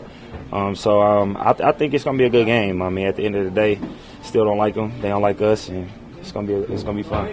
That's an answer. Now that's the answer, right? Yeah, right. That's an answer. I think too. I mean, it was interesting to hear Caleb talk about what he's learned about the rivalry since he got here, and just the reaction after they finally won in January. Yeah, and the way that the family reacted, and all around the facility and the coach, like just you could see how excited they were and what it meant, and I think that matters a lot. And they talked about how George, I believe, talked to the rookies this week, but he pointed out that they've never beaten them twice in a calendar year, and they have an opportunity to do that. Right. In Lambeau. They hadn't won at Lambeau since, what, 2015? Right. That's insane to me. Yeah. So it has been super lopsided, but now they've never come with Ben Johnson. They've never come with the confidence they have right now. 5-game winning streak aside, they know they're going to be prepared. They are not going to be outcoached. And that is largely confidence building for them. Yeah, I think that the longer you play on either the Bears or the Packers, then you get it. I mean, come on, guys. You came from college rivalries, you know. Micah Parsons played at Penn State. At Penn State. Come on, name the Big Ten team. Maybe he doesn't want to talk about that right now. It was a rivalry, right? So, I just think that maybe you don't see it like you do when you're on a college campus and when you're a professional athlete and you're not walking around the city feeling it. But, oh, my Lord, walk around the city of Chicago.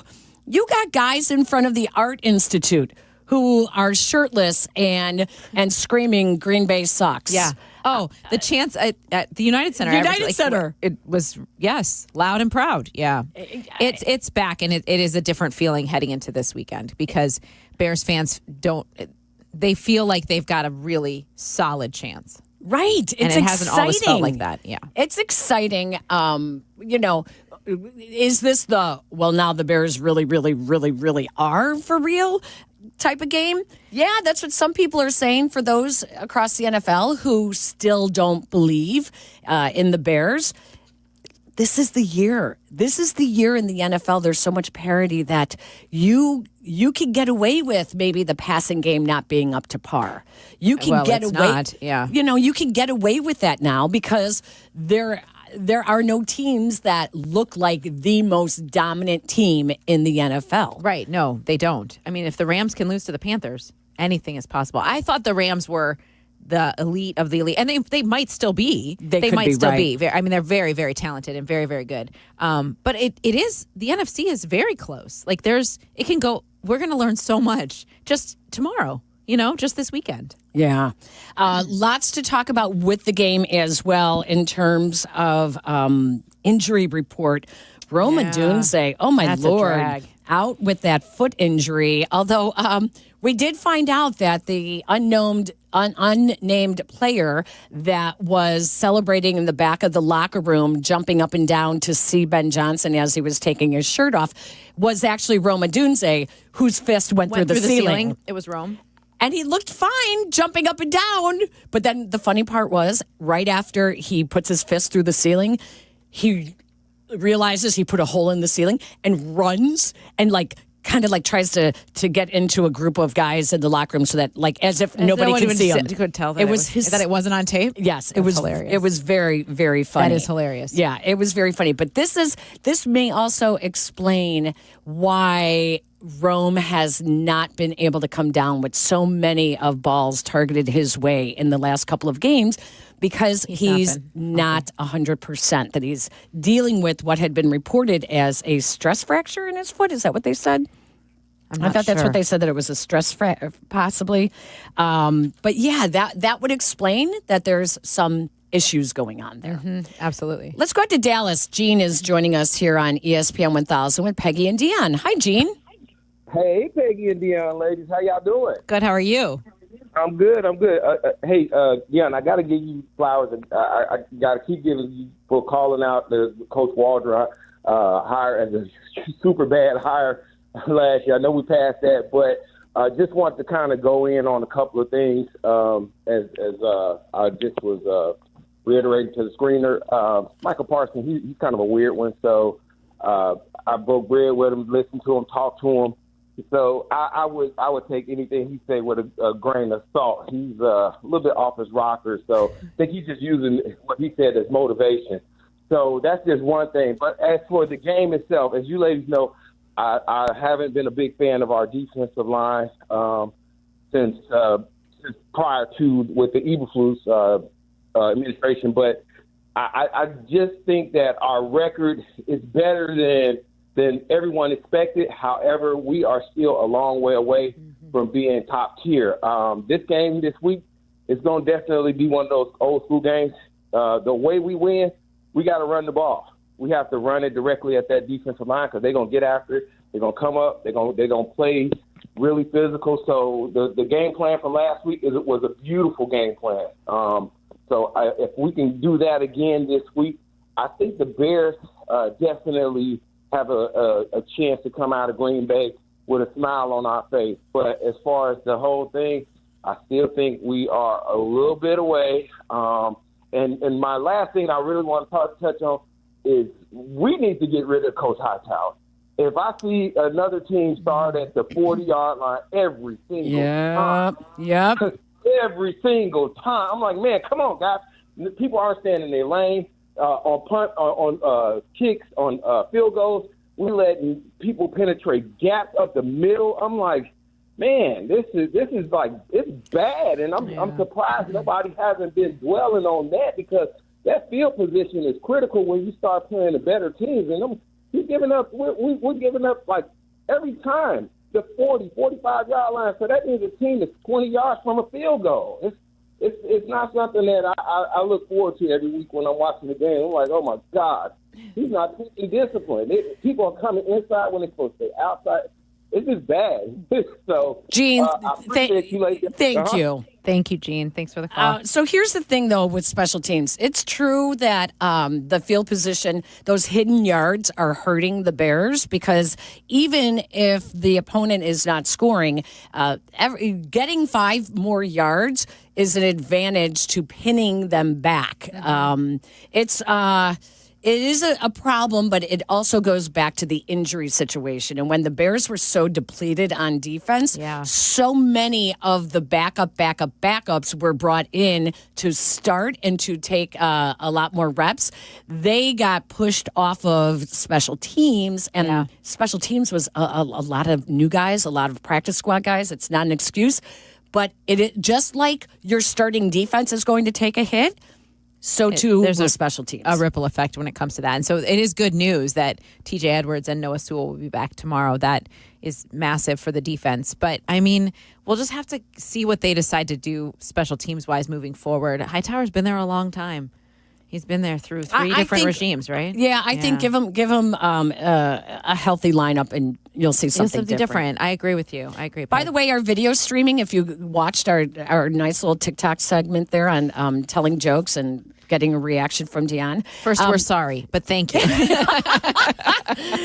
video streaming is brought to you by your Chicagoland and Northwest Indiana Chevy dealers. During Chevy Red Tag, get 0% APR financing on a 26 Chevy Silverado 1500 pickup. Visit ChevyDriversChicago.com. Chevy Silverado, the official truck of the Chicago Bears. Peggy and Dion is brought to you by the Advantage Dealer Group. Car buying on your time. Advantage Dealer Group's 60-minute guarantee makes it simple and fast. Shop online, explore financing, then drive off in 60 minutes or less, or they'll make your first car payment. Advantage Dealer Group, where car buying fits your schedule. More Peggy and Dion coming up. You're listening to Peggy and Dion on Chicago's home for sports. This is ESPN 1000. Sometimes the conversation can get away from the team on ESPN Chicago's Cap and J Hood show. Fortunately, there's always room for a sidebar. Just a quick sidebar, may I approach? Sidebars on the Cap and J Hood show are presented by Ankin Law. Guys, this is Courtney Cronin. Let's be honest, most of us aren't great at saying what we feel. That's where jewelry does the talking. And nobody does it better than Rogers & Hollins, family owned since 1910. From engagement rings to stunning jewelry and watches, whether it's a gift that speaks for you or something that elevates your look, they've got it all. Jewelry says it best. Rogers & Hollins makes it last. See the Rogers & Hollins difference at a store near you or go to fornowandforever.com. If you're looking for the perfect holiday gift this season, I've got it for you. Taste of Chicago. They ship Lou Malnati's legendary deep dish pizzas nationwide.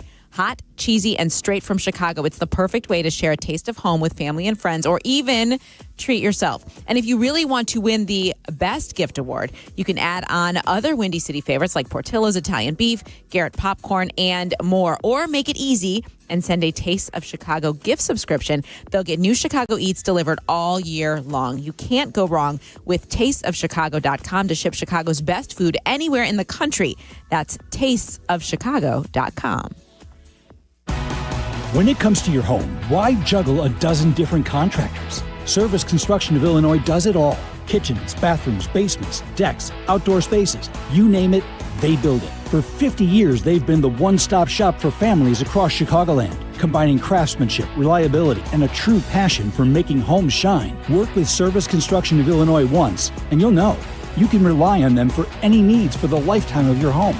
Visit serviceconstruction.net and start your project today.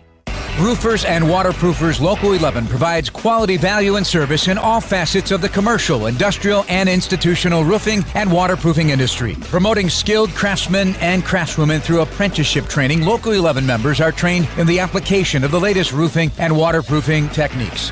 They are at the forefront of design and installation of environmental-friendly solar, green, and garden systems. To find a highly skilled roofing contractor today, go to ChicagoRoofingContractors.org. Individuals and businesses with tax problems, listen carefully. Do you feel like you're losing control of your finances? If you owe over $10,000 in back taxes or have unfiled tax returns, we can help you take back control. The IRS is the largest and most aggressive collection agency in the world, and they can seize your bank accounts, garnish your paycheck, close your business, and file criminal charges. Take control of your tax problem now by calling the experts at U.S. Tax Shield and take advantage of the Fresh Start program and new laws that may allow us to negotiate a settlement for the lowest amount possible. Our team of tax attorneys and enrolled agents can stop collections and get you protected so you can take control of your financial future. U.S. Tax Shield offers a price protection guaranteed quote to get you protected today. U.S. Tax Shield is A+ rated with the Better Business Bureau, so call now. 800-687-5192. That's 800-687-5192. U.S. Tax Shield. 800-687-5192. Welcome back to Peggy and Dion on 100.3 HD2, the ESPN Chicago app, and ESPN 1000. I think Ben Johnson is whatever he needs from me. Ben, if you're listening, I'll do anything for you, buddy. Whatever you need me to do. I'll wash your car on the weekends. I'll come shovel the driveway. Now it's snowing down there. So whatever you need, just hit me up, andrewsantino.com. Yeah, look at him. Shirts off, baby. Yeah. Shirts off. Yeah. Bert Kreischer is going to sue.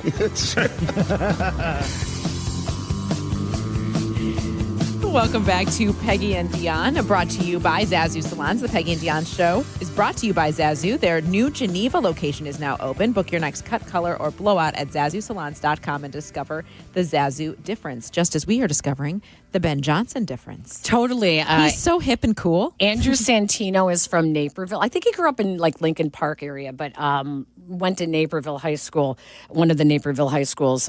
He was on the Rich Eisen show. He's a comedian. He's an actor. You've seen him on a couple of different shows. I had no idea, though, that like when we said this last week, Dion, we are going to start seeing like celebrities come out of the woodwork. We did say this.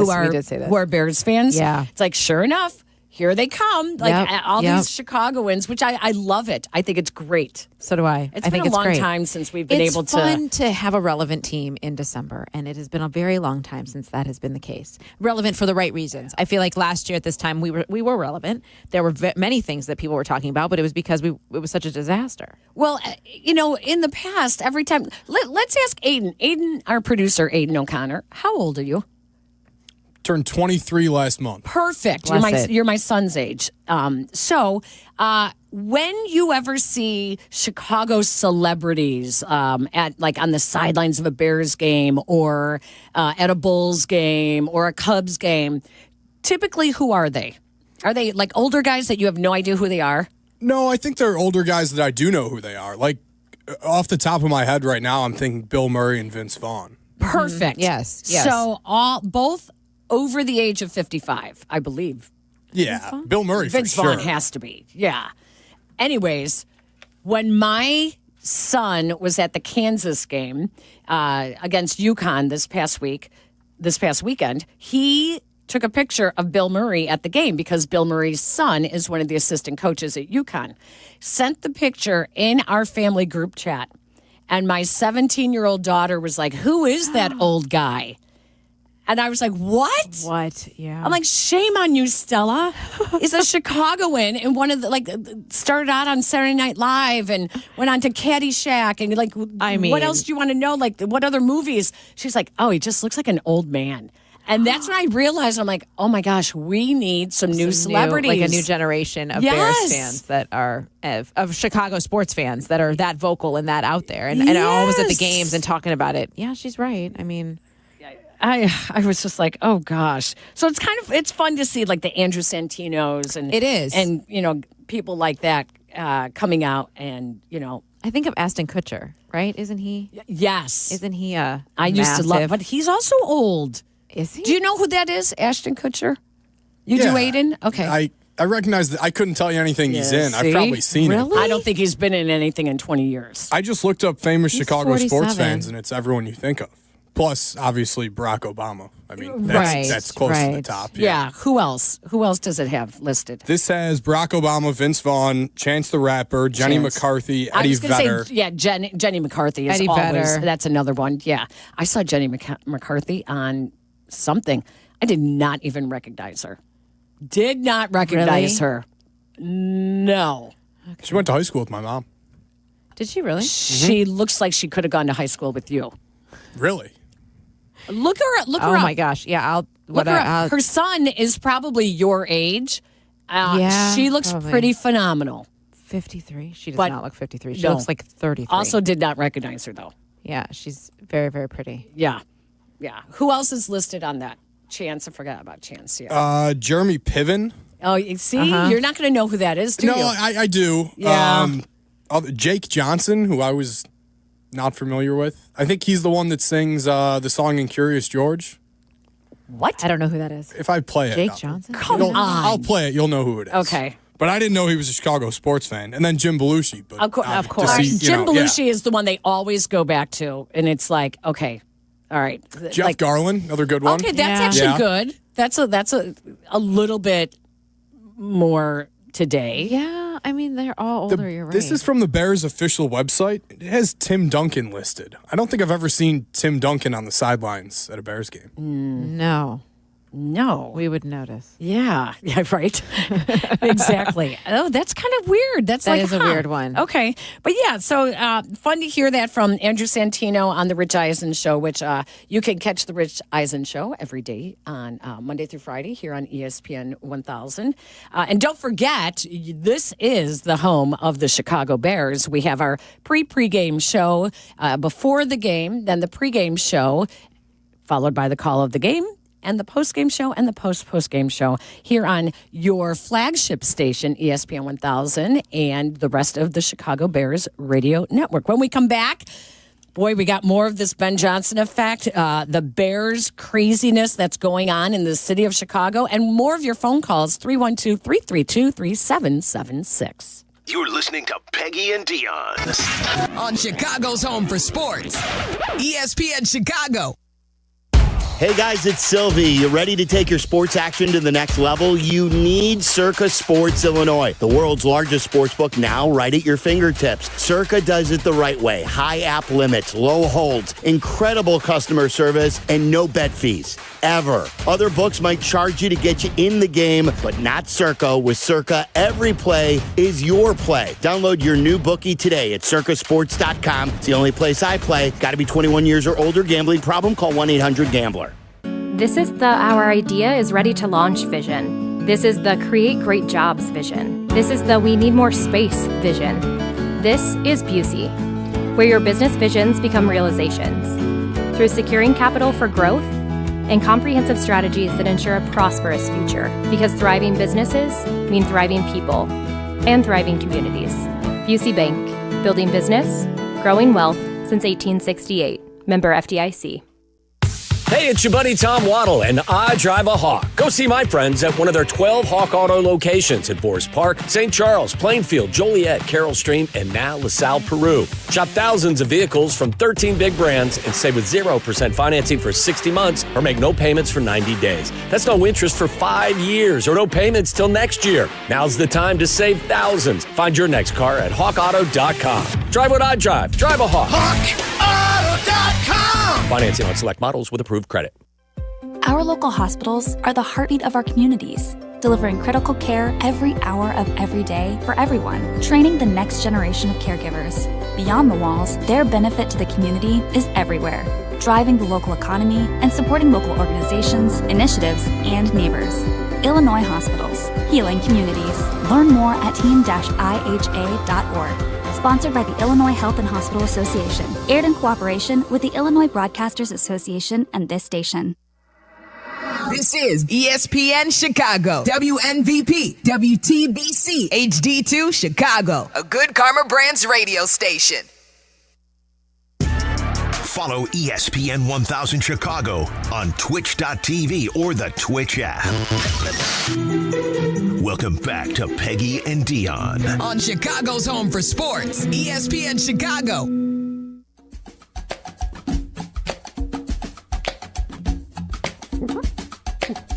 It has been a super fun Packers week as we head into this. Are we playing something that I should not be speaking right now? No. That just sounded like ducks. Was it ducks? No, it's Curious George. This is Jack Johnson. This is Upside Down. Oh, it is? Yeah, I do know this song. see? Okay, I do know this song. I don't think I would have known it. Out. I don't think he wrote this song for Curious George. Was it just on the movie? Curious George is in the music video. The album cover is the same as the front of the Curious George book.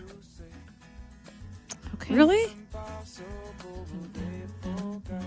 Okay, I do know this song then. Huh. It is Jack Johnson, right? Jack Johnson. You know what song I like better? The Kyle Monangai. Can you please... I don't know. Can you please play that one from Lion King? This was from a fan, Brett Coleman and the All 32 from the Bootleg Football podcast. This is my new favorite.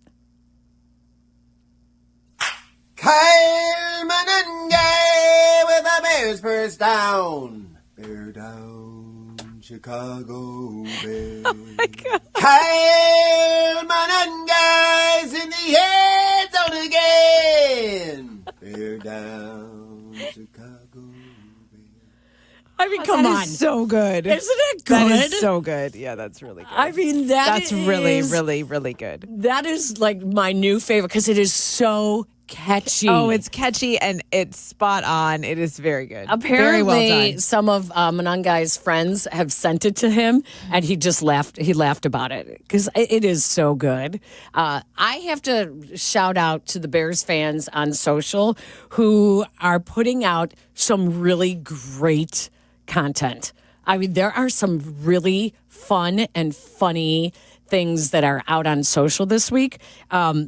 The other thing that I think I have to play this because I don't know if you saw this.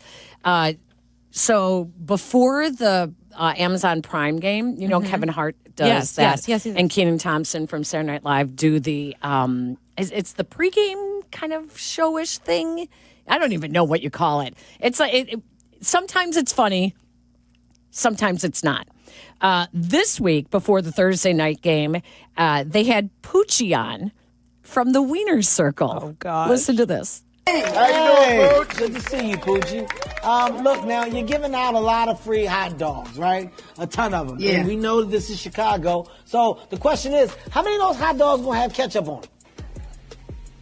Don't start that bullshit, okay? Ain't none of the hot dogs gonna have ketchup.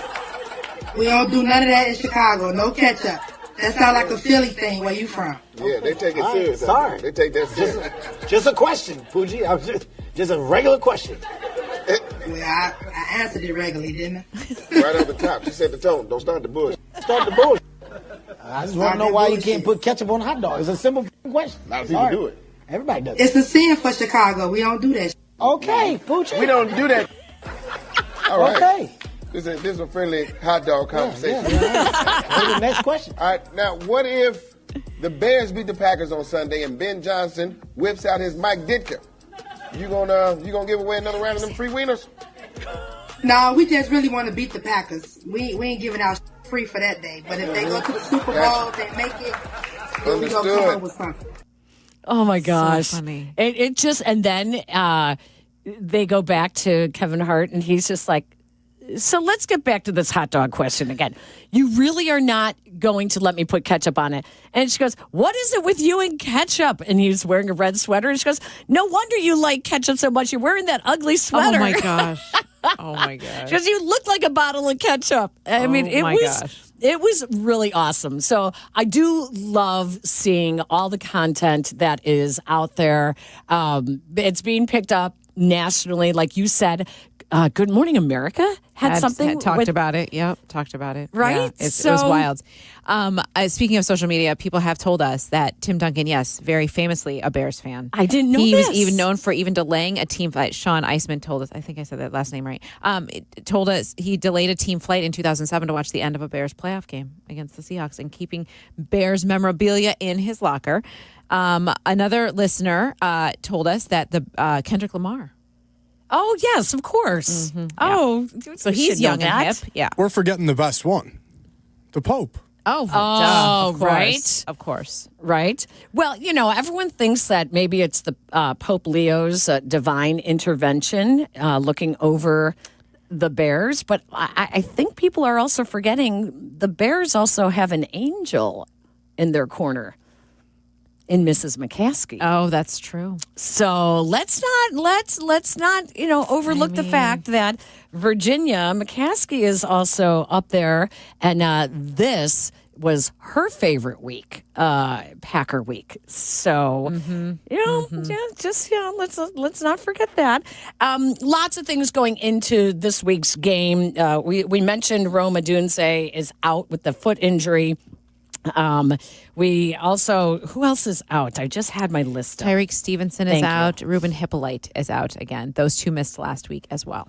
So the good news, though, is that TJ Edwards is back and Noah Sewell is back. So 2/3 of your starting linebacker core will be back, which actually plays into what Dennis Allen did last week, and that was playing over 50% of dime defense. When you have a plethora of defensive backs, that's what, especially against a Packers team that loves to go deep and loves to target their downfield attack. I think that the Bears are going to be okay in that regard in defending the downfield attack of Jordan Love and the Packers offense. It's interesting how I was just doing some research on the Packers season, and when they dropped those 2 games in a row, I mean, people were questioning if maybe Matt LaFleur wasn't creative enough and there were things that he needed to change. And then they like flip a switch. They've won the last 3. Jordan Love has looked outstanding. He maybe his best game on Thanksgiving Day. Yeah. This is the bigger challenge to me, even more than the Eagles. But I do feel like Ben, his preparation is second to none from what we've seen in our city. Yeah. Second to none. And we should see Jalen Johnson and Kyler Gordon on less of a pitch count than they were last week. They did not play that many snaps last week, and understandably, because neither of them had really played much at all this year, and so they kept them on a very, very tight pitch count. Jalen Johnson played only 61% of the defensive snaps while he works on his conditioning, and Kyler Gordon played 67% of the defensive downs as he rotated between outside cornerback and the slot positions. So having them back at fewer, having to worry about not having to count so much of their, we'll see. Tyreek Stevenson, though he is out, there is still C.J. Gardner-Johnson back. And Nashawn Wright, the NFC Defensive Player of the Month. So, it's going to be such a great game. Oh, let's go out to Schaumburg. Dave is hanging on the phone lines. Hi, Dave. Hi, Dave.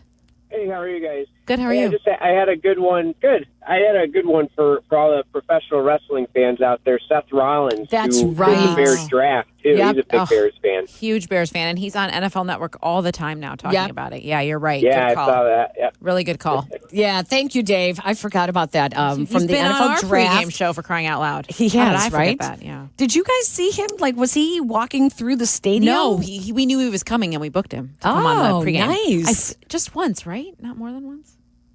Well, now Can't remember. you're going to start seeing more and more. Of course.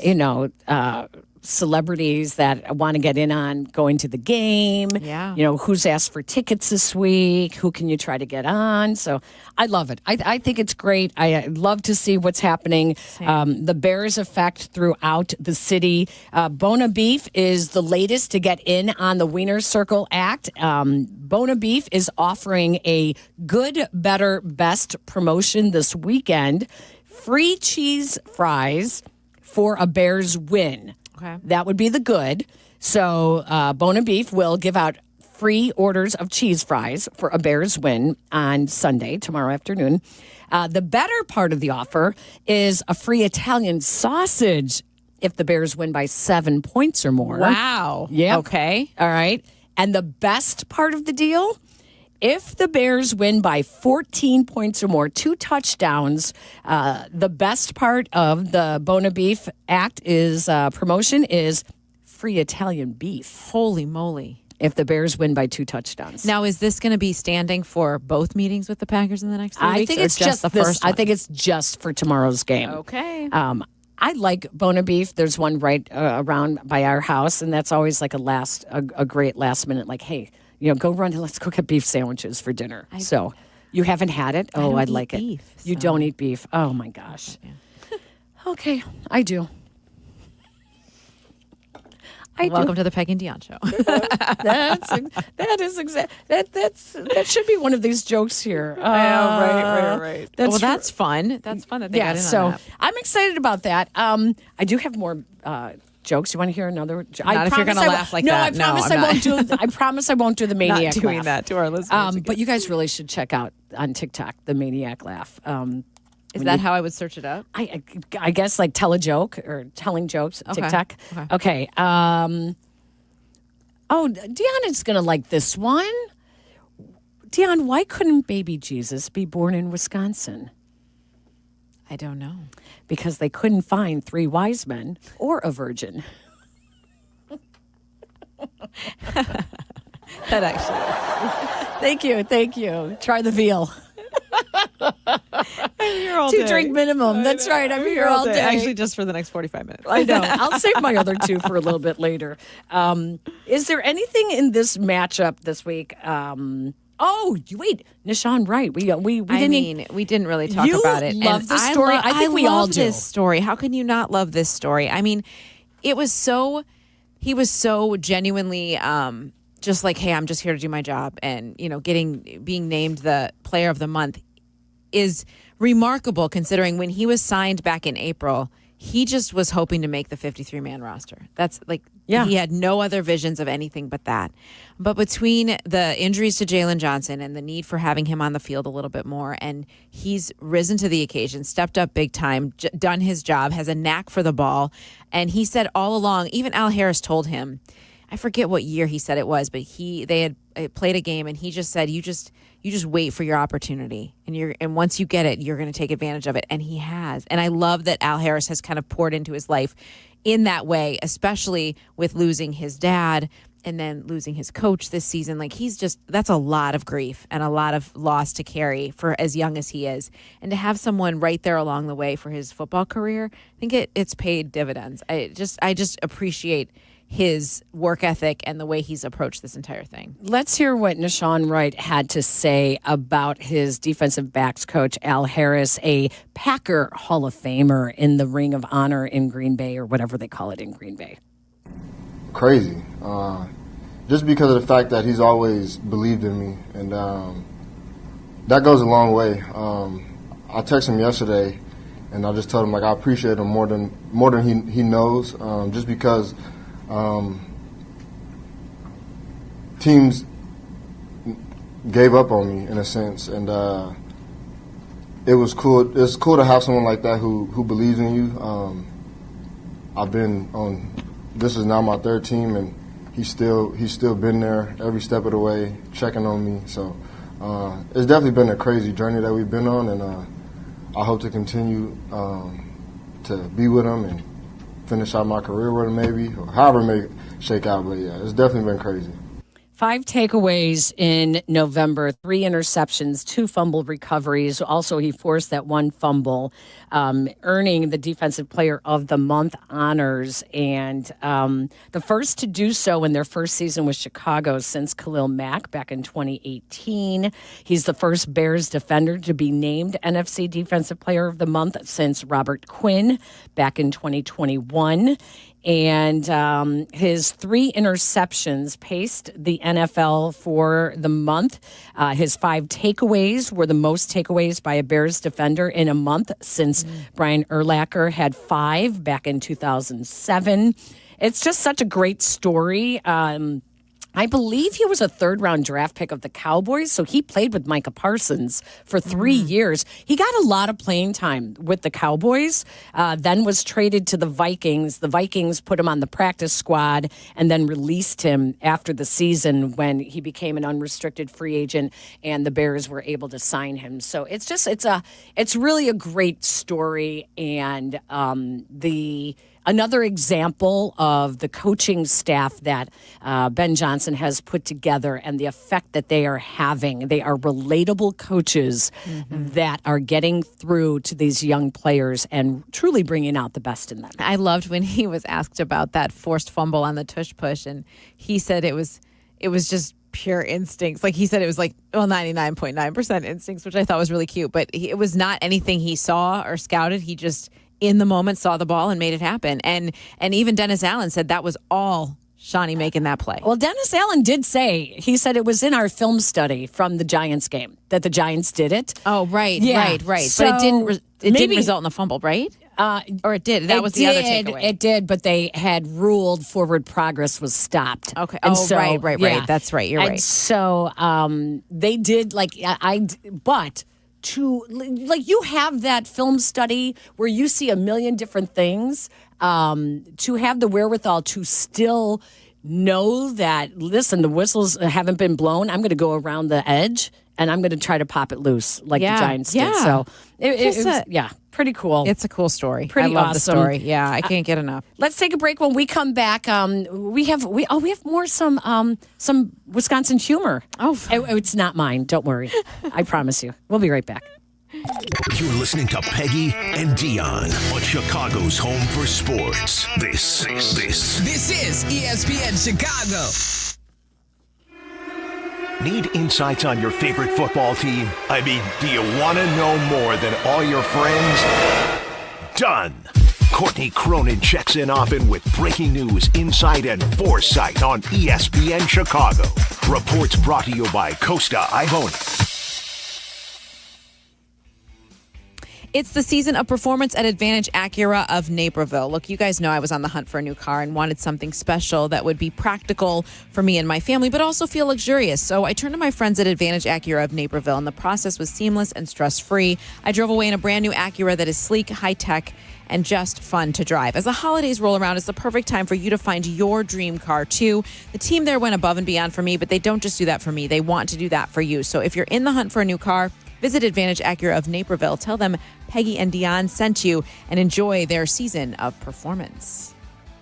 The holidays are here, and so is the best deal of the season. Get Astound Gig Wi-Fi for just $40 a month forever. No, seriously, $40. Your price forever. No hikes, no hidden fees. Just super fast Wi-Fi that keeps up with everything you stream, shop, and share this season. And right now, you'll even get a $200 gift card. It's our biggest holiday deal, and it won't last long. Lock in your forever price today at astound.com. Restrictions apply. See astound.com for details. You wouldn't hire an electrician to read a radio ad. Service Construction of Illinois. I think this wire's bad. You wouldn't hire the deck pro either. Service Construction of Illinois. Now, I would layer that with a few coats to make it smooth.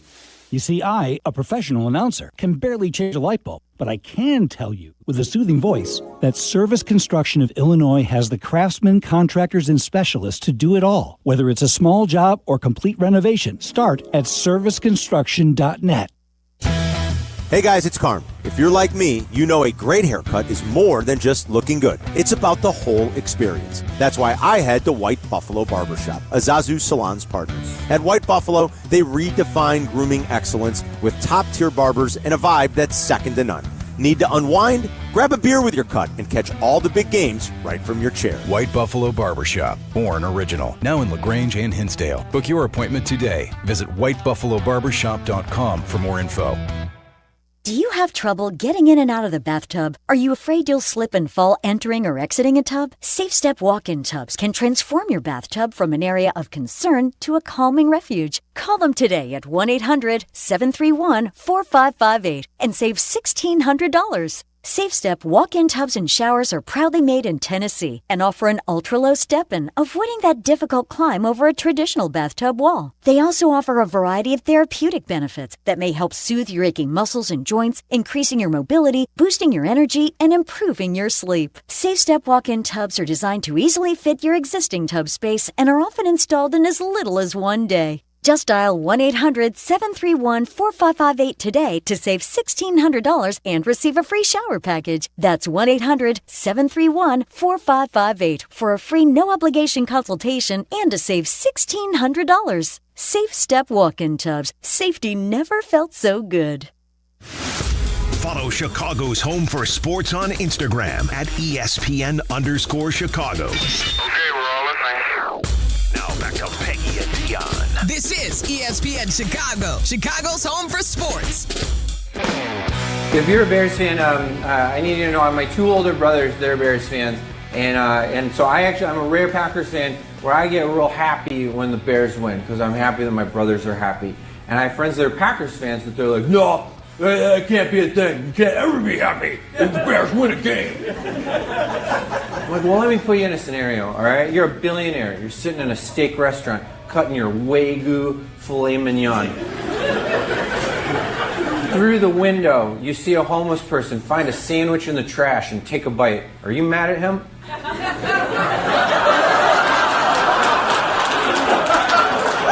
No, you are not. That's what it feels like when the Bears win a game.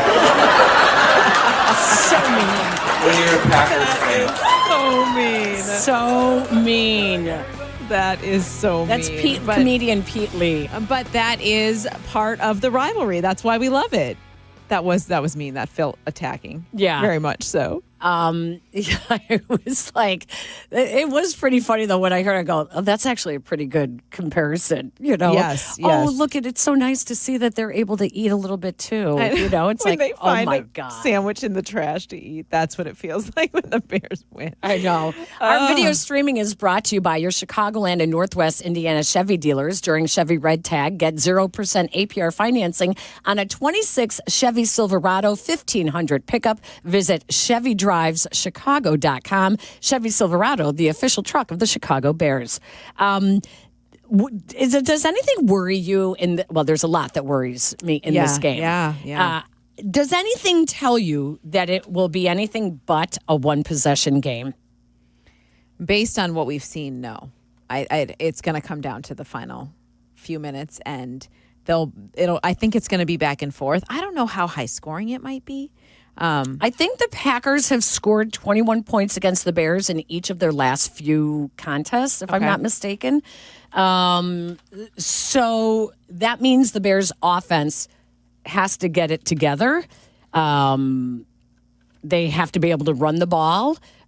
Once they get in the red zone, they should be able to score on them. That is one of the weaknesses here of the Packers. So I think it's going to be in the 20s. I think it's going to be like a 23-21 game. I think so too. Something like that. Close. Yeah. I just can't. Listen, I have been wrong on every game with the Bears. Everyone. I've been wrong on all of them. Like they have surprised me repeatedly. Of course, all of us. And every time, like I said, Philadelphia, it's a tough place to go win a game, and they came out and they set the tone. Green Bay, listen, Jordan Love, to some, he's playing at an MVP level right now. Yeah. And I feel like the healthy defensive backfield for the Bears matches up well with the Packers receivers. The running defense scares me a little bit, but gosh, it's hard to bet against Ben Johnson and this team. I mean, you do the way they dominated in Philadelphia, the way they controlled the line of scrimmage with that offensive line, which has gotten deservedly so much praise. And it has been a long time since I've covered a Bears team that has an offensive line that looks like they do. Oh, yeah. And can control things the way that they can. Yeah. And what a difference that makes to hear Caleb Williams say, there's not a moment I step on the field that I don't feel confident that I can do what I need to do, and they're going to protect me. Like, that is massive compared to where we were a year ago. But I look at the way they beat the Eagles with the running game, and the Packers don't even give up 100 yards on the ground in a game. So how does that change things? The Eagles were also That's a great true. stout That's true. run defense. Micah Parsons and Ozzie Trapillo, like, this is a possible matchup that could be very challenging. It's not going to be Ozzie Trapillo by himself. Right, of course That's not. the But thing. Like, that is, like, they will scheme, find where he's at. Is he mostly lines up to the quarterback's left. So, yeah, that's going to be Ozzie Trapillo plus whoever's chipping, a tight end, a wide receiver, whomever.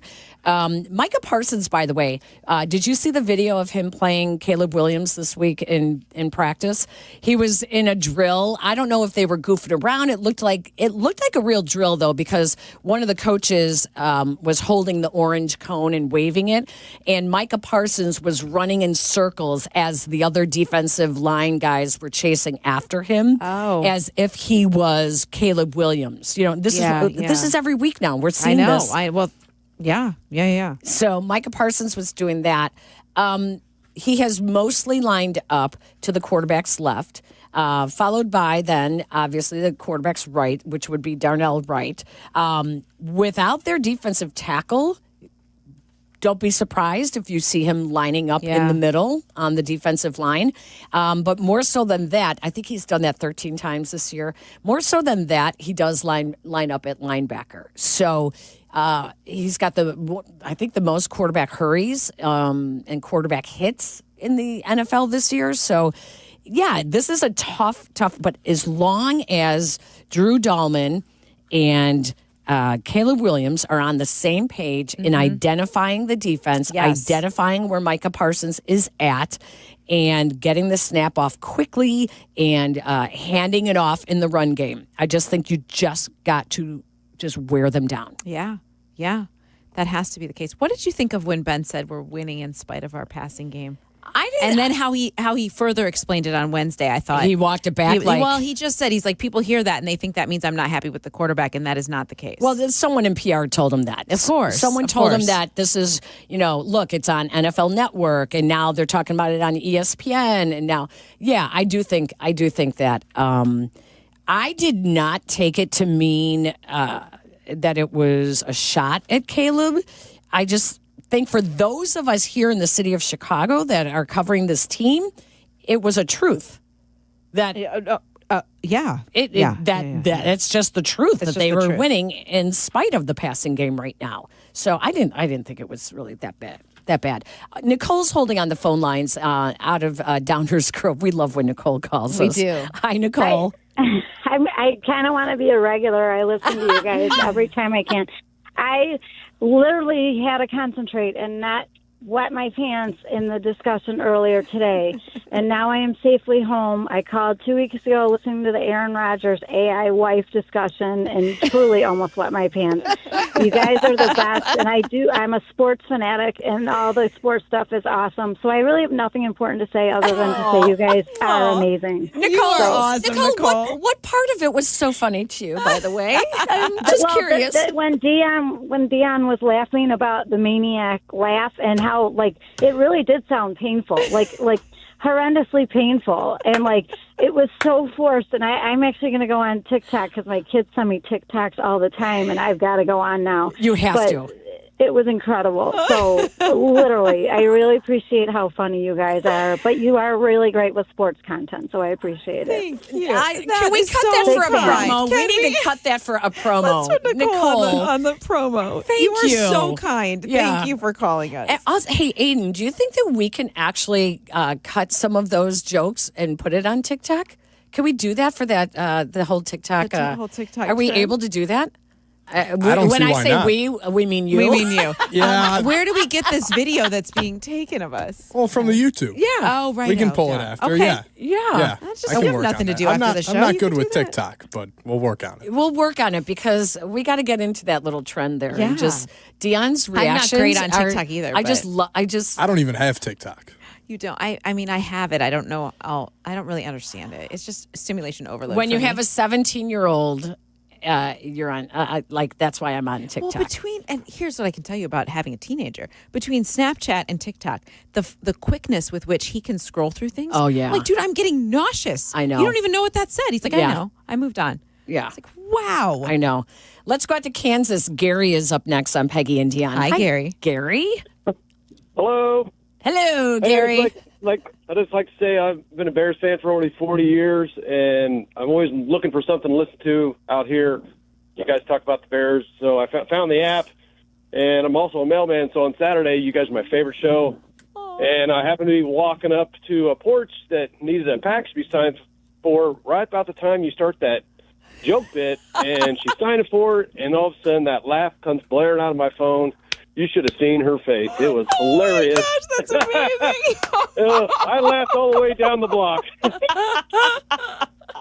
Oh my gosh, Gary, I love that's that. outrageous. I love it so much. What part of Kansas are you in, Gary? A town called Hayes, Kansas, like western Kansas. But I grew up in southwest Kansas, so it's been me battling the Chiefs fans, the Broncos fans, Yeah.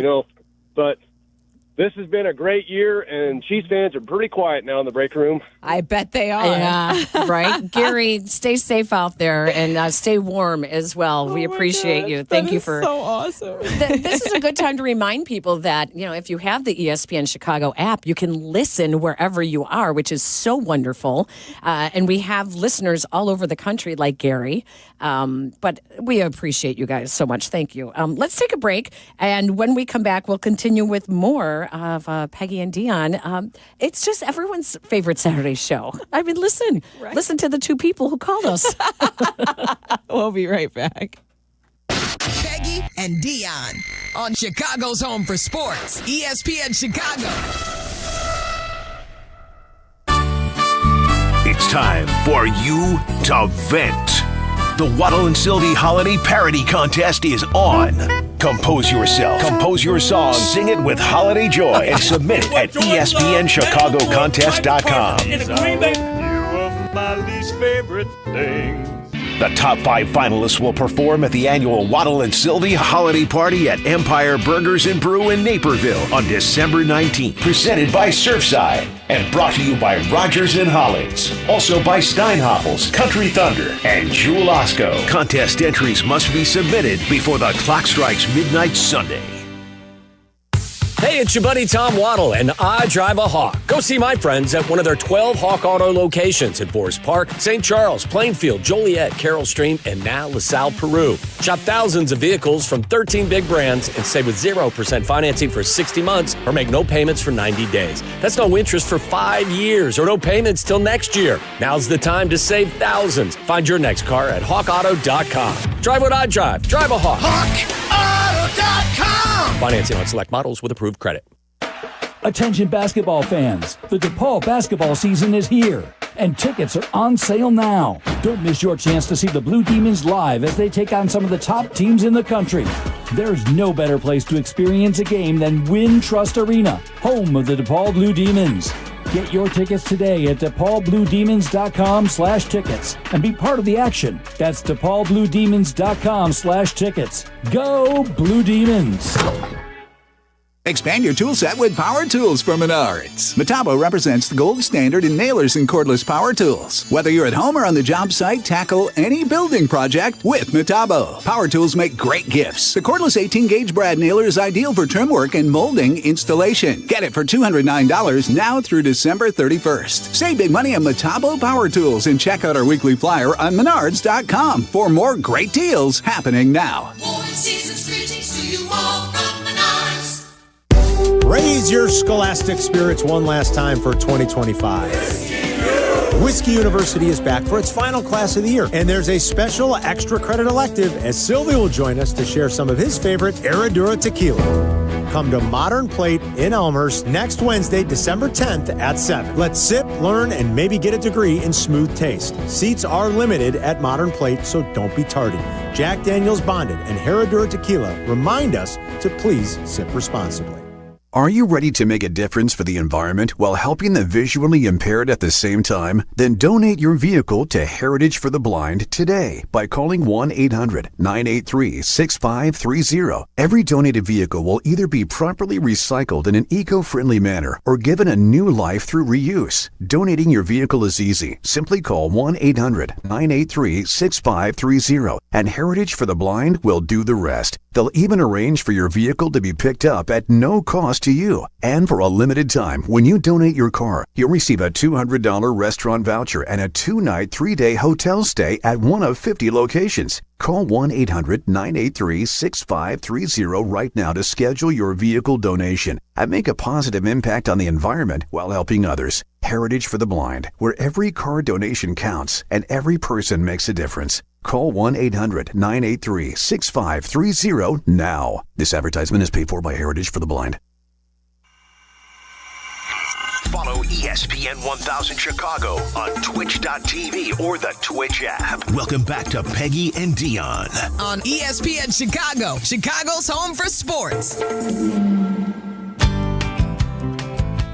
Oh, there he is. Can't believe you haven't burned that shirt yet. I tried, but it was drenched in tears. What are we drinking? I'll do it old-fashioned. Bourbon or brandy? Let's go with antifreeze. Single or double going? Single. Do you actually think you're going to win another game this year? I'm praying for an earthquake in San Francisco so we can call it a tie. That was dark. I think you should go over to the end of the bar and confess that to Father Tom. I'm Jewish. So not the first Hail Mary you missed. Clever. Hey, which backup QB are you starting this week? Doesn't matter, because LaFleur is French for quarterback whisperer. I thought it meant last Super Bowl. Your Super Bowl's older than the vomit stains on the pool table. If you think you have a shot at the playoffs, you're higher than a Delta 8 billboard. Where do you think Caleb Williams will be in 3 years? Uber or Lyft? Oh, the Vikings just called. They said thanks for Aaron Jones. I hear Chicago might spend billions of dollars on a dome stadium. That's a great strategy. Protect your fans, then your quarterback. I can't believe I almost returned your shot back. You still have that? Do you really need more help sucking? I don't have to listen to this. I'm out of here. No, come on. Dude, you've been through enough this year. I am sorry. Are you actually sorry? Or you just want to fish at my place in Lake Geneva?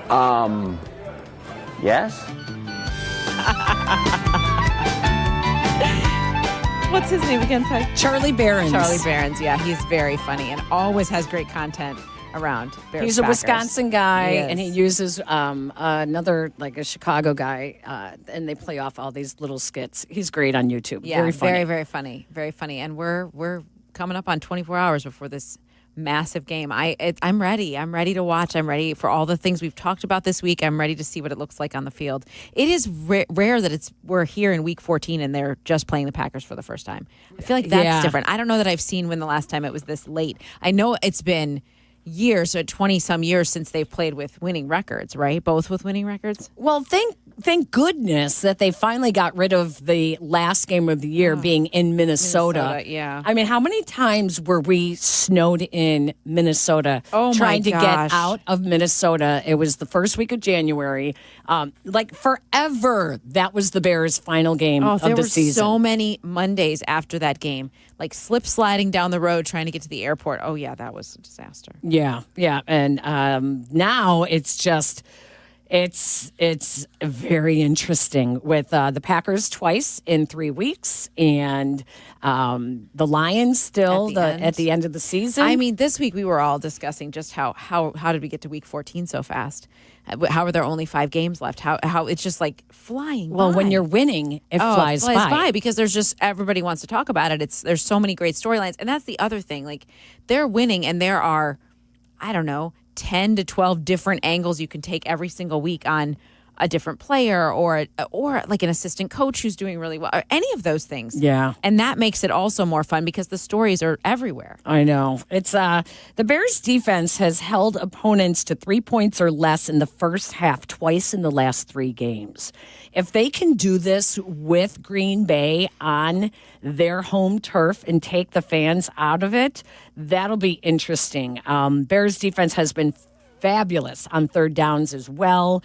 Besides leading the NFL with the 26 takeaways against a team that doesn't turn the ball over. But guess what?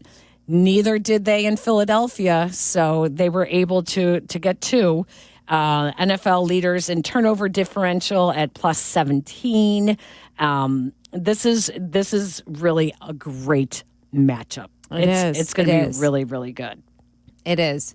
And I think that I like the whole kind of, I think someone asked Ben about the chess match maybe with Matt LaFleur. And I love that Ben brought it up in his introductory press conference. I love that he did. I think in the moment he was maybe trying to just endear himself to Bears fans.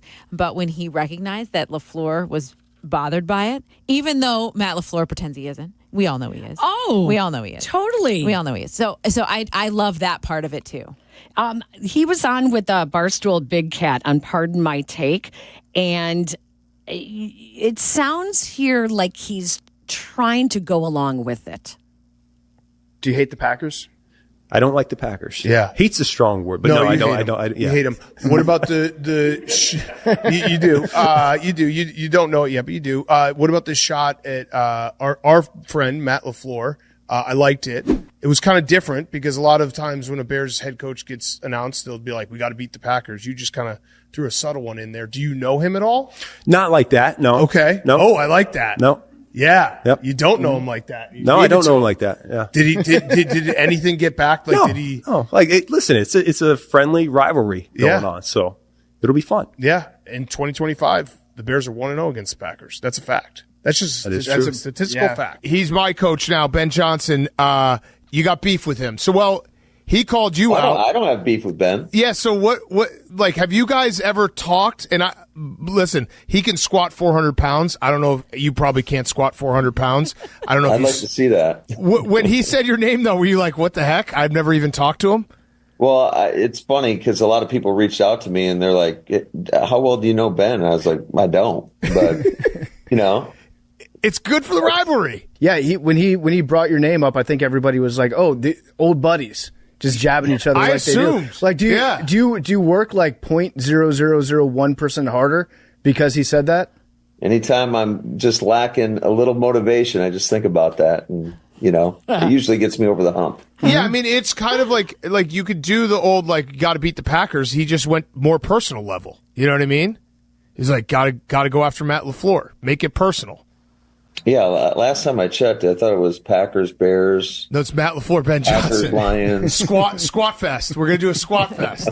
I love that. I mean, you haven't beaten That's pretty impressive. If he can squat 400 pounds. Yep. I think it's 405. Really you haven't beaten the Bears in 2025, have you? We have not. Okay, but when it did get where it went from, LaFleur there at the end was kind of like having fun with it, was when the Packers offensive coordinator Steno was asked about it. And then Steno kind of here's when the bulletin board material went up. I don't know if you watch these things when you're back there, but, head coaches in this league, they generally don't say inflammatory things about each other. So I was wondering what you thought as a staff member when Ben Johnson said what he said at the press conference, and if you thought that was any kind of shot at the whole staff. Yeah, you take it personal, for sure. I'll just leave it at that. Yeah.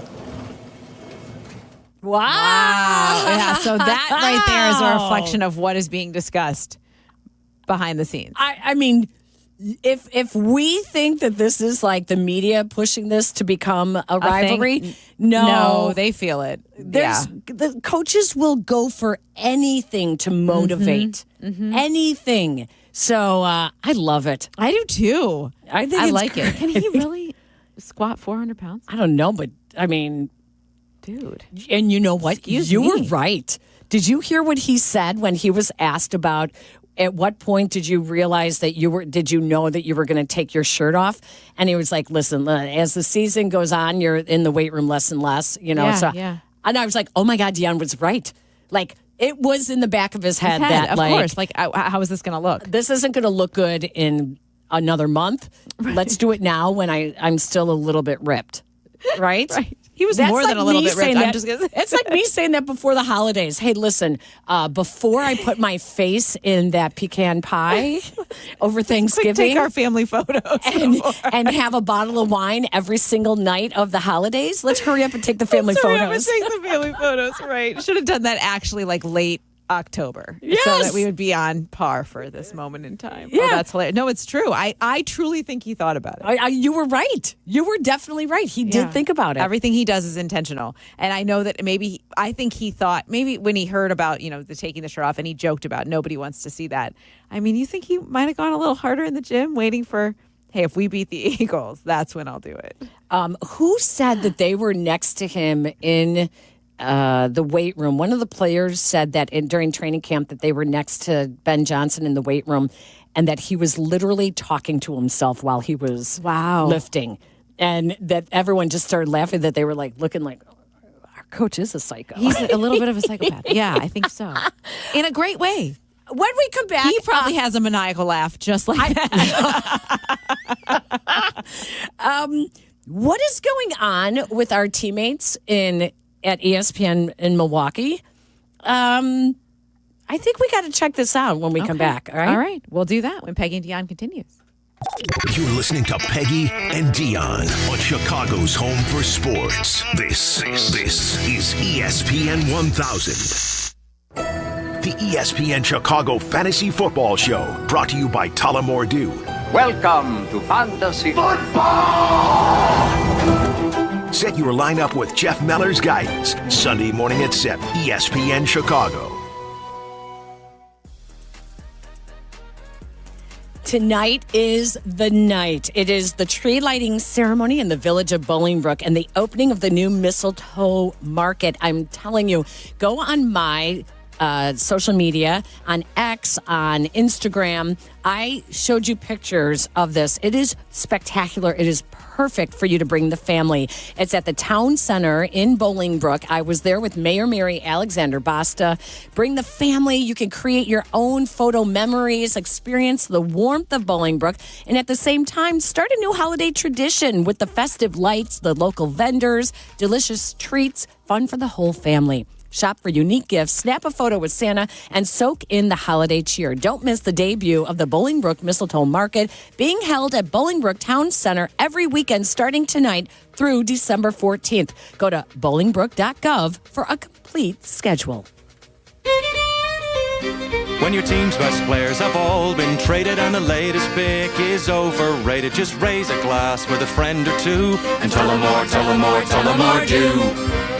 May your team be great and your picks be true, and if it falls apart, you'll know what to do. Just raise a glass with a fan or two and tell them more do. It's a crazy world, so what do? You tell them more do. Hey! Tullamore Dew Irish Whiskey, 40% alcohol by volume, imported by William Grant & Sons Inc., New York, New York. Guns N' Roses World Tour 2026. Credit Union One Amphitheater, July 29th. Tickets are on sale now at livenation.com. Gear up for this festive time of year with incredible digital deals through the Jewel Osco For You app. Save big on everything from premium produce and salty snacks to tasty beverages and more. Download the app today and get set to score more savings. Every 40 seconds, a child is reported missing. That's 2,000 children every single day. It's a heart-wrenching reality that we can no longer ignore. Find the Children is a non-profit organization dedicated to helping find missing kids. You can be a part of their mission by donating your unwanted vehicle, running or not. Call 1-800-294-0222. We guarantee that you will receive the maximum tax deduction. We provide fast, free pickup with 24-hour response. Call 1-800-294-0222. 0222. Find the Children provides crucial resources to help find missing children and educational materials to teach kids how to recognize and avoid predators. Our recovery programs have a proven track record of reuniting kids with their families. It's time to act. Donate your unwanted or unused car. Help us build a world where every child is safe. Pick up the phone and call 1-800-294-0222. Together, we can bring these kids home safely. This advertisement was paid for in partnership with Cars R Us and Find the Children. Welcome back to Peggy and Dion on 100.3 HD2, the ESPN Chicago app, and ESPN 1000. Numbers are fun, aren't they, kids? Yeah. Let's learn about the crappy football team that plays in Chicago. The first number is 6. 6. That's the Bears' point differential this season, despite being 9-3. Oh, wow. That means they're barely surviving. 6. 6. Let's go to the next number. 12. 12. That's the years since the Green Bay Packers and the Chicago Bears played a meaningful game in December. What's that number? 12. Also, the amount of quarterbacks the Bears have started since 2013. Oh, wow. 12. Very good. Let's make it a simple one. 1. The amount of times the Bears have won the NFC North since 2011. Oh, wow. 1. 11.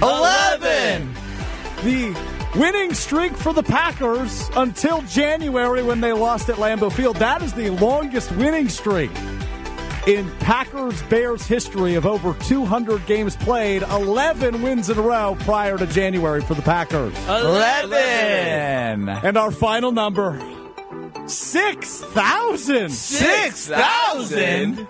That's over 6,000 days since the Bears defeated the Packers when both teams had a winning record. 6,000 plus. 6,000 plus. And that, kids, is Fun with Numbers.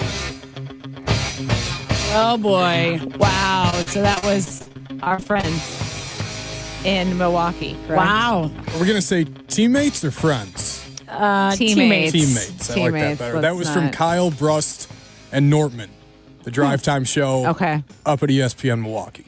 Wow. That's it was well produced. I mean, it was creative.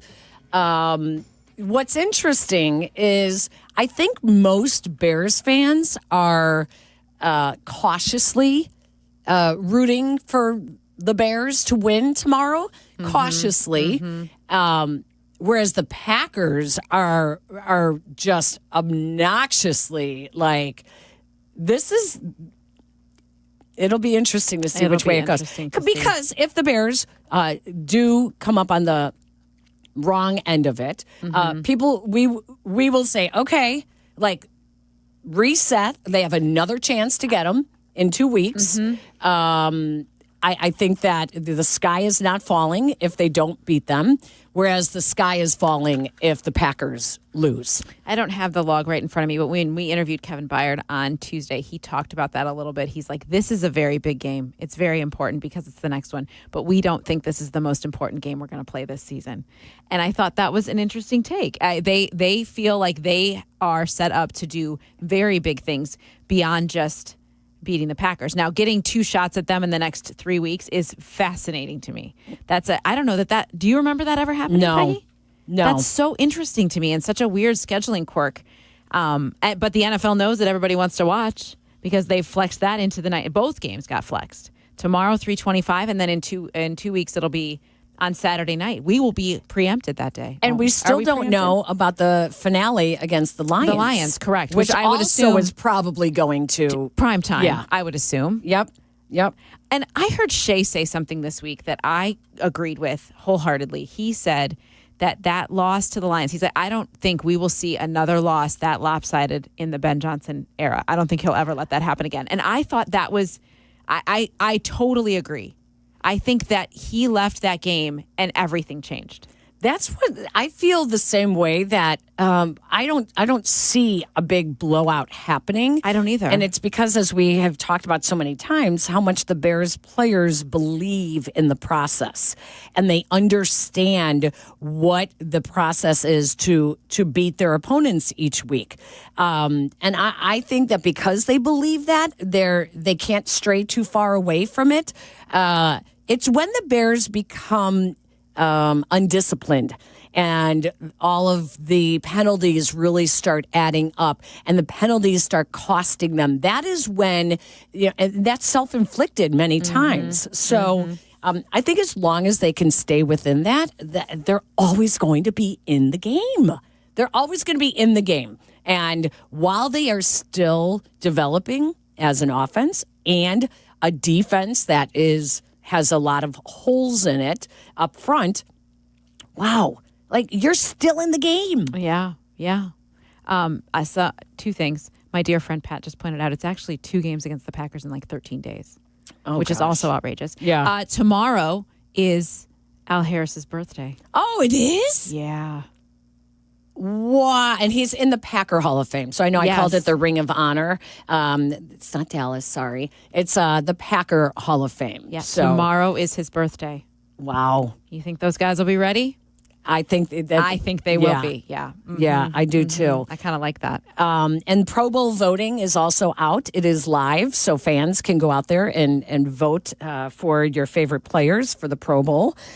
It'll be very interesting to see not just the Pro Bowl voting, which Pro Bowl voting always drives me crazy. I love some of the former players from past Bears teams who have been named Pro Bowlers, but they're not Pro Bowl. Right. I'm not going to say their names because I know some that listen, and so I don't want to say it and then get on their bad side. But it's really the All-Pro in which the players vote on. That is the key. And boy, when you hear about the way they break down the offensive line now, and the offensive line has been named top 5 on just about every scouting website, that, again, you could see Joe Tooney, you could see Drew Dahlman, and Jonah Jackson as being all-pro. My gosh. Yeah. Which is... holy cow. And it's like you brought up earlier, which we were screaming about, and Olin Kreutz used to always say it. Look at the money that Ryan Poles was investing on the offensive line all these past years. Yeah. That was the key. He never put money into it. He did not value the offensive line as to where they fall within your salary cap. And now that he finally has put the money in, and they are a top 10 in money spent on the offensive line, it is showing. It is showing. We said that Ryan Poles couldn't evaluate the position he played. We said those words out loud. We were very concerned about his offensive line evaluations over the years. And look at what he's done. He deserves a lot of credit for that. And maybe we shouldn't be so quick to judge. That's all. Aiden, great job as always. Thank you, Aiden. You had a lot to cut today, and we appreciate that. Thank you guys for hearing my really bad jokes. Oh, my. You can see it on TikTok coming soon, and Dionne's reactions with the maniacal laugh that I was doing afterwards. And we have all day tomorrow is our programming. All day tomorrow. Fantasy football show at 7 a.m. And then the pregame show will begin at, I believe, 11. Pregame show starts at 1. We have a pregame show tomorrow Tyler as well. is also Tyler doing and correcting Shea. me. Oh, gosh. So 7 a.m. all the way. Like, just start at 7 a.m. yeah. Set your fantasy lineup, and then stick with us through Bears, Packers, round 1. Round 1. I cannot wait. I'm so Stick excited. around for the post-game show. Yurko and I will be back after the game as well, taking your phone calls. White Sox Weekly is up next. Let's go Bears. More Peggy and Dion coming up on Chicago's Home for Sports, ESPN Chicago. When the lunch hour hits, fuel up like you mean it with Lunch at the Lodge at your local Twin Peaks. Dig into hearty, crave-worthy classics that hit the spot fast, like their juicy cheeseburger and fries, grilled fresh to order and stacked high. Go lighter but loaded with flavor with a fresh chicken Caesar salad or the fan-favorite turkey avocado smash. Really hungry? The crispy golden chicken tenders and fries are ready when you are. Quick from the kitchen, satisfying on the plate. It's Lunch at the Lodge. Twin Peaks. Eats, drinks, scenic views. This holiday season, don't let aches and injuries keep you on the bench. Illinois Bone and Joint Institute helps you move better so you can live better. From state-of-the-art imaging to convenient rehab locations. And with 14 Ortho Access immediate care facilities, you can get same-day orthopedic treatment close to home.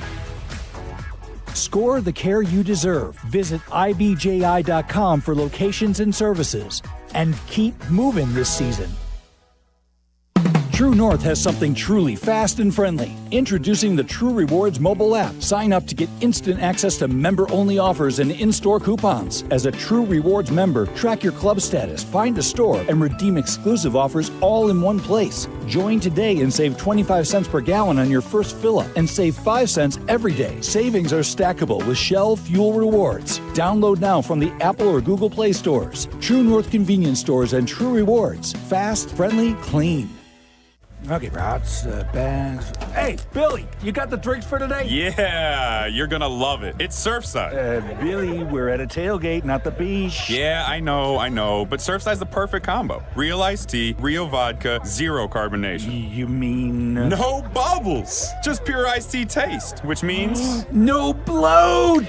With only 100 calories, 2 grams of sugar, and 0 bubbles, Surfside is a tailgate triumph. It's not a seltzer, it's Surfside. Must be 21. Please drink responsibly. From the State Street Studio, this is WMVP WTBC HD2, Chicago. A Good Karma Brands radio station. This is White Sox Weekly. Your all-access pass to everything White Sox. Swing and a drive! Deep to left! Gone! That was as hard as a baseball can be hit by anybody. White Sox Weekly on the home of the White Sox, ESPN Chicago. Now, here's your host, Jeff Meller. Happy Saturday to you. I hope you had a fabulous Thanksgiving week. I am Jeff Meller, hanging out with you for the next hour. We have some pretty big news for the White Sox. They made a free agent signing this week. Anthony Kay, 30-year-old left-hander, who was at one time a first-round pick by the New York Mets, didn't have a whole lot of success in his first stint in the majors, but he being Anthony Kay, he went overseas and ended up finding some real nice changes in his repertoire and was quite a bit of success. And this is something that the White Sox have had success themselves doing. You'll recall Eric Fetty back in 2024, who the White Sox signed, and Eric Fetty went on to put together a really nice 21 starts in 2024 when he went 7-4 with a 3.11 ERA. Before he was eventually moved on at the trade deadline to the St. Louis Cardinals in a 3-team trade that netted the White Sox Miguel Vargas and a couple of minor leaguers. So, is this what the White Sox are doing? I don't feel like it's exactly the same thing. And allow me to explain. Anthony Kay, who's 30 years old, I think he has a little bit more upside than Eric Fetty had, at least in terms of the type of player when they were signing him. I think the White Sox probably knew that the likelihood was they would trade Eric Fetty if he could give them what they hoped he would. And ultimately, I think he provided more than probably the best dreamt outcomes could have been for Eric Fetty. Now, Anthony Kay is 30 years old, and even though when he was drafted, it was with the idea that he was somebody who had an elite changeup, Anthony Kay is not some soft-tossing lefty who the White Sox have just acquired. He still hits 94 miles per hour on the gun, and I think the White Sox are going to slot him into the starting rotation. He'll probably be looked at as maybe initially the number 3 starter because I think Shane Smith and Davis Martin are unquestionably going into this season as the 1 and 2 if you look at how you would project them on opening day.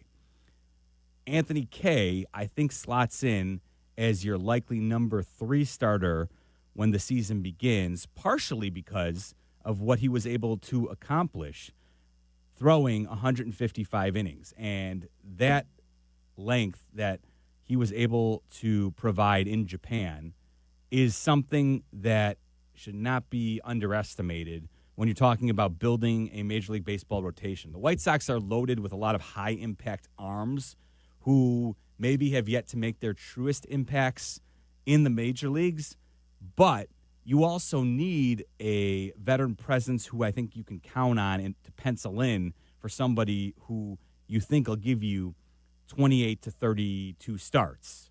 And I think that's what the White Sox are hoping they're getting in Anthony Kay, who they signed to a 2-year, $12 million deal this past week.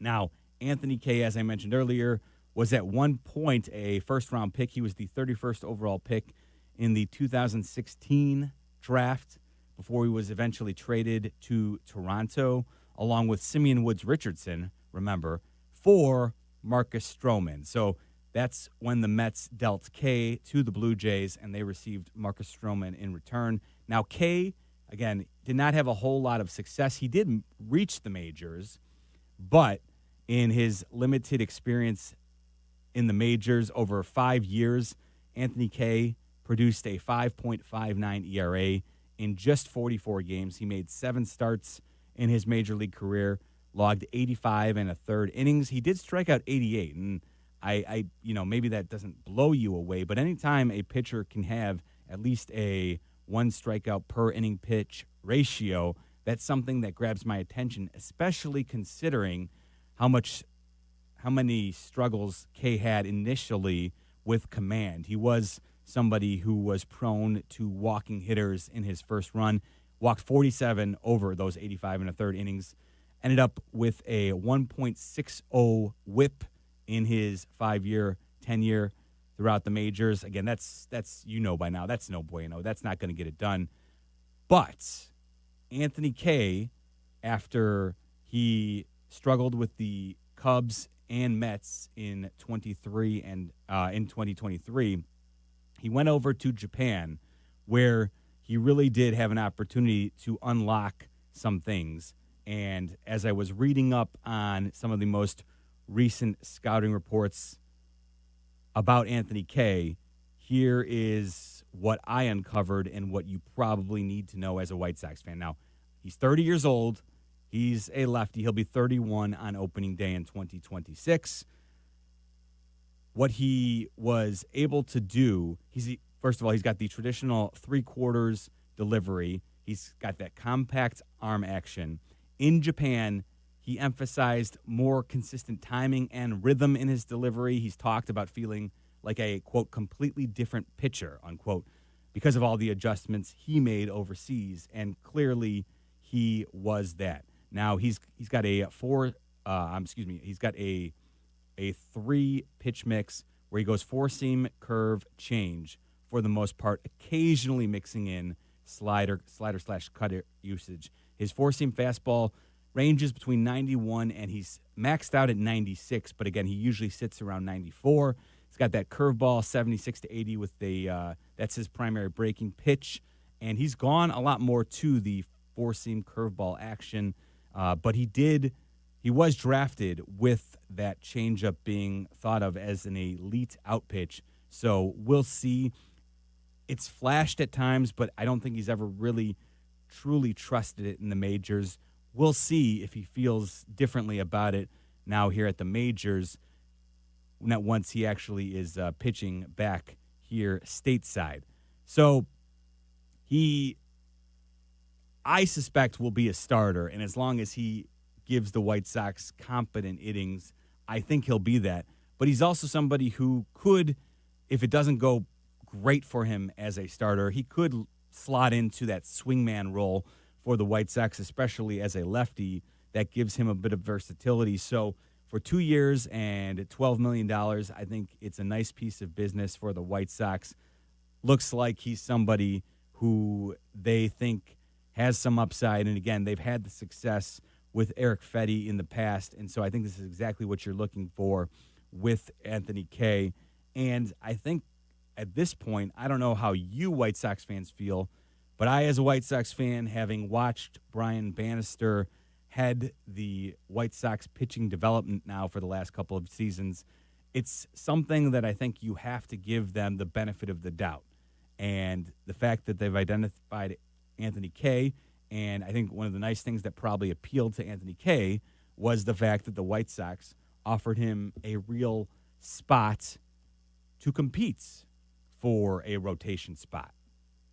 Again, I mentioned Shane Smith, Davis Martin. I think they're locked in as your 1-2. And then I look at their roster right now, and I say I think Anthony Kay is probably your number 3.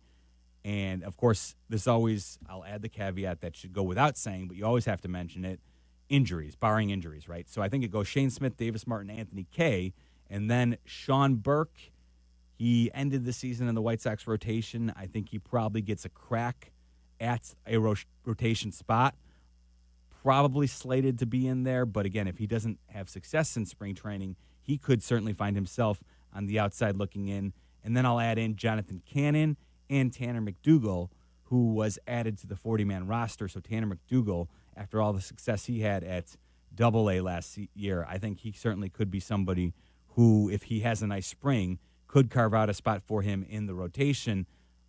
I just gave you 6 names for 5 spots there. We know in this modern baseball that the 6-man rotation, it's almost something that you kind of have to assume is going to be in play. And we saw Will Venable and his staff utilize that when the opportunities arose, along with some utilization of the openers. I think I stated all 6 of those names. So, again, 5 rotation spots. I'll add in Hagen Smith and Noah Schultz. I do believe at some point this year will make their major league debuts. So you've got 6 guys for 5 spots with 2 high-end prospects who, if they have any success in the early going, could very well make an appearance at right field on the south side this year fairly quickly. So that's something to keep in mind with Anthony Kay. But again, I think he gives the White Sox some nice stability that they were going to need in the rotation, and he kind of slots in my opinion, in that Martin Perez veteran spot. So the White Sox added Anthony Kay this weekend through free agency. He pitched last year in Japan, and this season he will be pitching for your Chicago White Sox on the south side. Again, 2 years, $12 million deal. I'm Jeff Meller. This is White Sox Weekly. When we come back, Jack Ankeny of Sports Illustrated, he covers the White Sox. He just wrapped up his first season, and he's also an alum of a powerhouse football program. We'll touch on that as well. This is White Sox Weekly on ESPN 1000. Chicago's home for sports is the home of the Chicago White Sox. This is White Sox Weekly on ESPN 1000. Here comes It's the first of 2 clashes in 3 weeks. A rivalry game with so much at stake. It's Bears and Packers live from Lambeau Field. Kickoff tomorrow at 3:25 with the best play-by-play team in the game. Brought to you in part by Hard Rock Casino, Northern Indiana. Stay right here. We are the home of the Bears. ESPN Chicago. At Wintrust, our approach is to let Southside fans show off their Southside pride anytime, anywhere. With the White Sox debit card from Wintrust Community Banks, you're not just swiping, you're making a statement. It's like a megaphone for your wallet. Broadcasting your Sox pride with every transaction. Open an eligible checking account. Visit wintrust.com/Sox today. Wintrust. Different approach, better results. Member FDIC. Illinois born, nation strong. That's Blue Cross and Blue Shield of Illinois, sharing the same communities with their members for nearly 90 years. And while they'll always be your one local and trusted healthcare partner, their national network of products and innovations continues to ensure access to the highest quality, affordable care. Because wherever your journey leads, Blue Cross will make sure you always feel right at home. Blue Cross and Blue Shield of Illinois. Through it all. Hi, this is Dave Musial, owner of Four Seasons Heating, Air Conditioning, Plumbing, and Electric, and I want to guarantee you a breakdown-free winter. Did you know that a dirty furnace costs more to operate and can lead to higher utility bills and untimely breakdowns? Now is the time to schedule your Four Seasons furnace tune-up and save $50. A Four Seasons furnace tune-up includes a 35-point inspection, complete cleaning, and we calibrate every component of your furnace. So call today. For all the right reasons, call 866-4 Seasons. Roofers and Waterproofers Local 11 provides quality value and service in all facets of the commercial, industrial, and institutional roofing and waterproofing industry. Promoting skilled craftsmen and craftswomen through apprenticeship training, Local 11 members are trained in the application of the latest roofing and waterproofing techniques. They are at the forefront of design and installation of environmental-friendly solar, green, and garden systems. To find a highly skilled roofing contractor today, go to ChicagoRoofingContractors.org. $5,000. That's the average amount of money people in the U.S. are now spending on gas in a year. $5,000. That's crazy. If you drive, you have to download Upside, the free app that gives you cash back every time you get gas. That's right. You can earn real cash back with Upside just by buying the gas you're already buying. You can literally start earning cash back today. I use Upside every time I fill up, and I've already made around $300. You're putting gas in your car anyway. Why not get real cash back? If you like free money, download Upside. I'm saving the cash I earn from using Upside to help pay for a vacation later this year. Download the free Upside app now to earn cash back every time you buy gas. Use promo code DRIVER to get an extra 25 cents per gallon on your first tank. You can cash out anytime right to your bank, PayPal, or a gift card for Amazon and other brands. Just download the free Upside app and use promo code DRIVER for a 25 cents per gallon bonus on your first tank. That's code DRIVER for a 25 cents per gallon bonus. Individuals and businesses with tax problems, listen carefully. Do you feel like you're losing control of your finances? If you owe over $10,000 in back taxes or have unfiled tax returns, we can help you take back control. The IRS is the largest and most aggressive collection agency in the world, and they can seize your bank accounts, garnish your paycheck, close your business, and file criminal charges. Take control of your tax problem now by calling the experts at U.S. Tax Shield and take advantage of the Fresh Start program and new laws that may allow us to negotiate a settlement for the lowest amount possible. Our team of tax attorneys and enrolled agents can stop collections and get you protected so you can take control of your financial future. U.S. Tax Shield offers a price protection guaranteed quote to get you protected today. U.S. Tax Shield is A+ rated with the Better Business Bureau, so call now. 800-687-5192. That's 800-687-5192. U.S. Tax Shield. 800-687-5192. This is Chicago's home for sports. On app. The ESPN Chicago app. In HD. FM 100.3 HD2. And of course on AM. ESPN 1000. This is White Sox Weekly.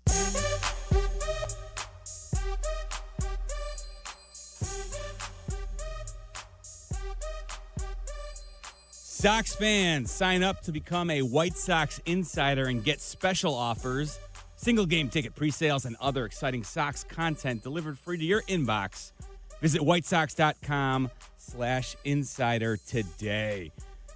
As we look ahead to what will be, no doubt, a very interesting week in the winter months. It's the Major League Baseball winter meetings coming your way this week. We'll preview that here in a moment and kind of talk about what went on this past season as Jack Ankeny of Sports Illustrated just finished his first season on the beat with the White Sox, and he joins me now here on White Sox Weekly. Jeff Meller, back with you each and every Saturday, getting you caught up on your favorite baseball team during the winter months. Jack, happy holidays. I hope you had a fabulous Thanksgiving as we look ahead as well to Christmas. How has your offseason been, my friend? It's been good, Jeff. Well, thanks for having me on first. It's been nice to be a little bit less busy without the day-to-day baseball, but I feel like we'll get to the point here pretty soon where we're itching for warm weather and baseball again. So it's been good. No, that's well said, especially here in Chicago when the first real snowfall just hit us and we're looking ahead at a long, probably cold, snowy winter. Boy, baseball, just thinking about it warms our hearts. But yeah, no. So, Jack, I'm curious. You just wrapped up your first season covering the White Sox for Sports Illustrated. First and foremost, what are your thoughts about covering the White Sox for your first season? Any surprises that came up on you this year that you maybe weren't expecting, as the White Sox were coming off, of course, a historically poor season? Yeah, I mean, I guess in terms of surprises, I sort of felt like throughout the season, there were some days when you'd drive to the ballpark and, I'd try to rack my brain, all right, what are we going to do today? And there was always something that seemed to pop up that was unexpected. So I think just from a job perspective, that was interesting. But, no, I think it was cool to see just the amount of top prospects the White Sox had come up through the organization this year. It was not necessarily a year of contending or pushing for the playoffs, but to see guys like Colson Montgomery, Kyle Teal, Edgar Caro, a bunch of other guys make their MLB debuts. I think there was that made for interesting storylines throughout the season, and sort of just the overarching theme of how do you bounce back from a 121 loss season. So I enjoyed it. I've always loved baseball, so it was a great year. You mentioned all of the young call-ups. Of course, Colson Montgomery continues to be, when you look back on the season that he had, what it started out as, and then how it finished. I mean, absolutely storybook. Of course, some Sox fans, I think, might have been a little bit disappointed that he didn't finish higher in the American League Rookie of the Year voting. But I think when you take a step back and you look at the fact that Nick Kurtz had such a ridiculous season, it would have taken an absurd season by Colson Montgomery to beat him anyway. But also factor in just how far Colson came, where he actually had to be shut down in his initial AAA season, had to go back and work with Ryan Fuller individually back at the Arizona complex, and then returned, and then by the 4th of July was making his Major League debut, and then having an absurd second half of the season in which he hit 21 home runs. And that's the first time anybody had ever done that, hitting 21 home runs in the second half after not hitting a single homer in the first half of the season. So it was quite a historic year. I mean, I just hit some of the bullet points. What are your thoughts on the season that Colson Montgomery had? Yeah, I mean, I think it's good for two reasons. One, it shows that the organization was willing to kind of take an unorthodox approach and succeed with it, with what you talked about with sending him to Arizona. And then individually, I mean, those 21 home runs in 71 games, I think his first one came 10 or 12 games into his Major League debut. So it was really a shorter stint when he hit all those home runs. So I think that shows you that he has an elite trait in terms of his power. And if he can make some other tweaks to maybe, get his batting average or on base percentage up just a little bit, I think you have a real star in what he was able to do this past season. And you're right. He was never going to catch Nick Kurtz with what the season that he put together. But to finish 5th in Rookie of the Year voting, despite playing just 71 games, that says it all right there. I'll add, too, I think White Sox fans continue to be encouraged when they look back at last year. It wasn't just Colson Montgomery who had a breakthrough year, but we look at Edgar Caro, we look at Kyle Teal, we see what Chase Mydroth did. Maybe it fell off a little bit for Chase Mydroth, but I think when you look at what he was able to accomplish all in all, you can look at him and see a very useful player going forward. And then, of course, I mentioned all of those names who really made, I think, a tremendous impact. And when you go back to the start of spring training, most people would have said, okay, tell me who's going to be the breakthrough prospect for the White Sox. Most people would have told you it was going to be Hagen Smith or Noah Schultz, and for it not to be either of those guys, and those guys still looking like they have a lot to build on this season. There's a lot to like for the White Sox in terms of young players that made their debut last season. Yeah, I mean, I think the biggest difference when you think of the end of the 2024 season versus the end of the 25 season is at 24, you were sort of questioning, all right, can any of these guys be part of the future? Maybe a few of them. I think at the end of this season, you could identify several of those guys that you named. I'd even add, Shane Smith and Mike Vassell, who had great seasons after being Rule 5 draft picks. You were able to identify a group of, 5, 6, 7, 8 guys that can be part of the future and be quality players. And, for all the talk that Colson Montgomery this season, I mean, I think Kyle Teal has a chance to, have the best career out of all those guys. I was really impressed with him this season. kind of increased his power as the year went on. Good defensively, hit for a pretty high average. So I think that was a win in the sense that you could kind of see the core starting to form for the White Sox. No, I think that's a great point. As Jack Ankeny, who covers the White Sox for Sports Illustrated, joins me here on White Sox Weekly. Yeah, I think Kyle Teal showed, especially at the end of the season, some superstar traits. Yeah. And then when you factor in he's a catcher, and just to have the type of hit tool that he has behind the plate, there's a lot of value in that. I believe he finished with a 1.9 wins above replacement last year, and that was in less than a half a season of work. So he played 78 games. So, yeah, there's a lot to like about Kyle Teal. I completely agree with you. He certainly could be the foundational building block that the White Sox fans maybe didn't know they had. Well, they certainly didn't know they had if you go back just a year ago prior to the winter meetings, because he was, of course, acquired in the trade for Garrett Crochet.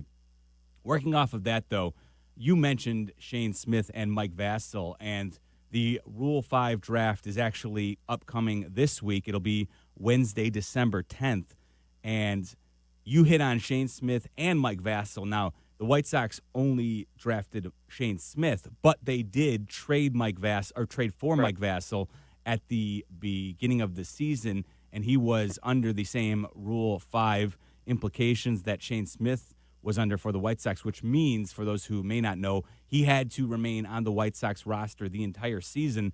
Otherwise, the Mets would have the opportunity to reclaim him. And because of that, of course, the White Sox roster was wide open, but there were some opportunities. But it wasn't just a gift handed to Mike Vassell because the White Sox were like, hey, we need you. Both Vassell and Shane Smith more than earned their spot on the roster all year long. For sure. And, you look at, you mentioned the wins above replacement with Teal. I mean, if you just look at White Sox pitchers, there was Adrian Hauser first and Mike Vassell second. If you look at, Baseball References wins above replacement. So I don't think anyone had, Vassell doing that going into the year. And it was really impressive, too, because, they asked him to start some games. They asked him to be a long reliever. He even closed some games. So I thought that was impressive to see a rookie kind of come in and be able to adapt on the fly to all those different situations and really handle it well. Another good sign for the White Sox in terms of, their drafting with Shane Smith, and then also, player acquisition with Vassell, getting him from the Mets. Yeah, no doubt about it. And I'll just add, and you can absolutely, I think, probably echo my sentiments here, Jack, but Mike Vassell, he ended up pitching 101 innings for the White Sox, which was fifth on the roster. Considering he wasn't a starter, that was quite the achievement. To a 2.50 ERA, by the way. You talked about his versatility and how valuable that can be to any team, not just a team like the White Sox, but any team in baseball. I think would gladly love to have a guy like Mike Vassell who, whenever they gave him the ball, whether it was in an opener situation or when they maybe asked him to push himself and go 5 innings on the occasional spot start, or having that epic closeout moment against the Yankees where at the fist pump, I believe, to close out that series and pick up his first career save. I think that was his first career save that day. But nevertheless, in addition to all that, this is where I think you and I can be so valuable to the listeners out there, Jack, because we got a chance to observe and talk to Mike Vassell inside the clubhouse. And there's no doubt, for all he brings on the field, inside the clubhouse, even though he was a rookie last year, Mike Vassell was like a 10-year veteran. And he's somebody who I can see being a key piece on the White Sox and inside the clubhouse as a leader as he grows more and has a little bit more success under his belt in this league. He's going to be a team leader. There's no doubt in my mind. Yeah, no, I think you're right. And, great personality, I think, for us. He was always someone that we could go to and get a really good quote, someone who would, had some interesting insights. I think he was very well liked around the team. He kind of took on that the Batman moniker. He had the mask in his locker, and that was kind of a nickname, people gave him and stuff. He's a really great guy. And I think that was kind of reflective of a lot of the young guys coming up, a lot of high character guys that seem to kind of take on this challenge of, all right, it's on us to, try to turn this around. And, bring some winning ways to the White Sox. Another bullpen arm I want to touch on, Jack. We'll take a quick time out before we do that, though. And when we come back, probably the arm with the most talent inside the White Sox bullpen. I want to ask Jack Ankeny about that, along with some other White Sox-related issues. I'm Jeff Meller. This is White Sox Weekly right here on ESPN 1000.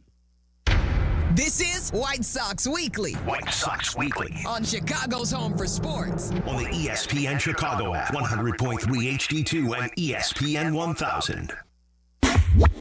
A 1 hour uninterrupted dose of Black and Abdallah. No breaks, no gimmicks. Well, maybe a few gimmicks. Well, you need a few gimmicks, right? But still uninterrupted. Obviously. And still pure, honest, Black and Abdallah fun. As it should be. Weekdays 2 to 3 on ESPN Chicago. Brought to you by Yingling. For over 45 years, Food and Paper Supply Company has been the local leader in food service distribution. We're proud to partner with and service the Chicago White Sox and restaurants throughout Chicagoland and Northwest Indiana. At Food and Paper Supply, we're committed to getting you the products you want, including fresh poultry, beef, pork, shrimp, and produce, plus frozen fries, appetizers, dairy products, oils, and a full line of carry-out packaging. Our cash and carry retail store is open to the public with wholesale pricing. Go to foodandpaper.com. That's foodandpaper.com for service and products beyond compare. True North has something truly fast and friendly. Introducing the True Rewards mobile app. Sign up to get instant access to member-only offers and in-store coupons. As a True Rewards member, track your club status, find a store, and redeem exclusive offers all in one place. Join today and save 25 cents per gallon on your first fill-up and save 5 cents every day. Savings are stackable with Shell Fuel Rewards. Download now from the Apple or Google Play stores. True North convenience stores and True Rewards. Fast, friendly, clean. The game is on the line. You need your best play. What's it gonna be? Do you make the call for welding or HVAC? Do it now and you could complete your education at ETI School of Skilled Trades in as little as 7 months. We offer day and evening classes to fit your schedule, and financial aid is available if you qualify. Visit eticampus.edu or call 888-830-7678 to learn more. ETI, it's your future. Own it.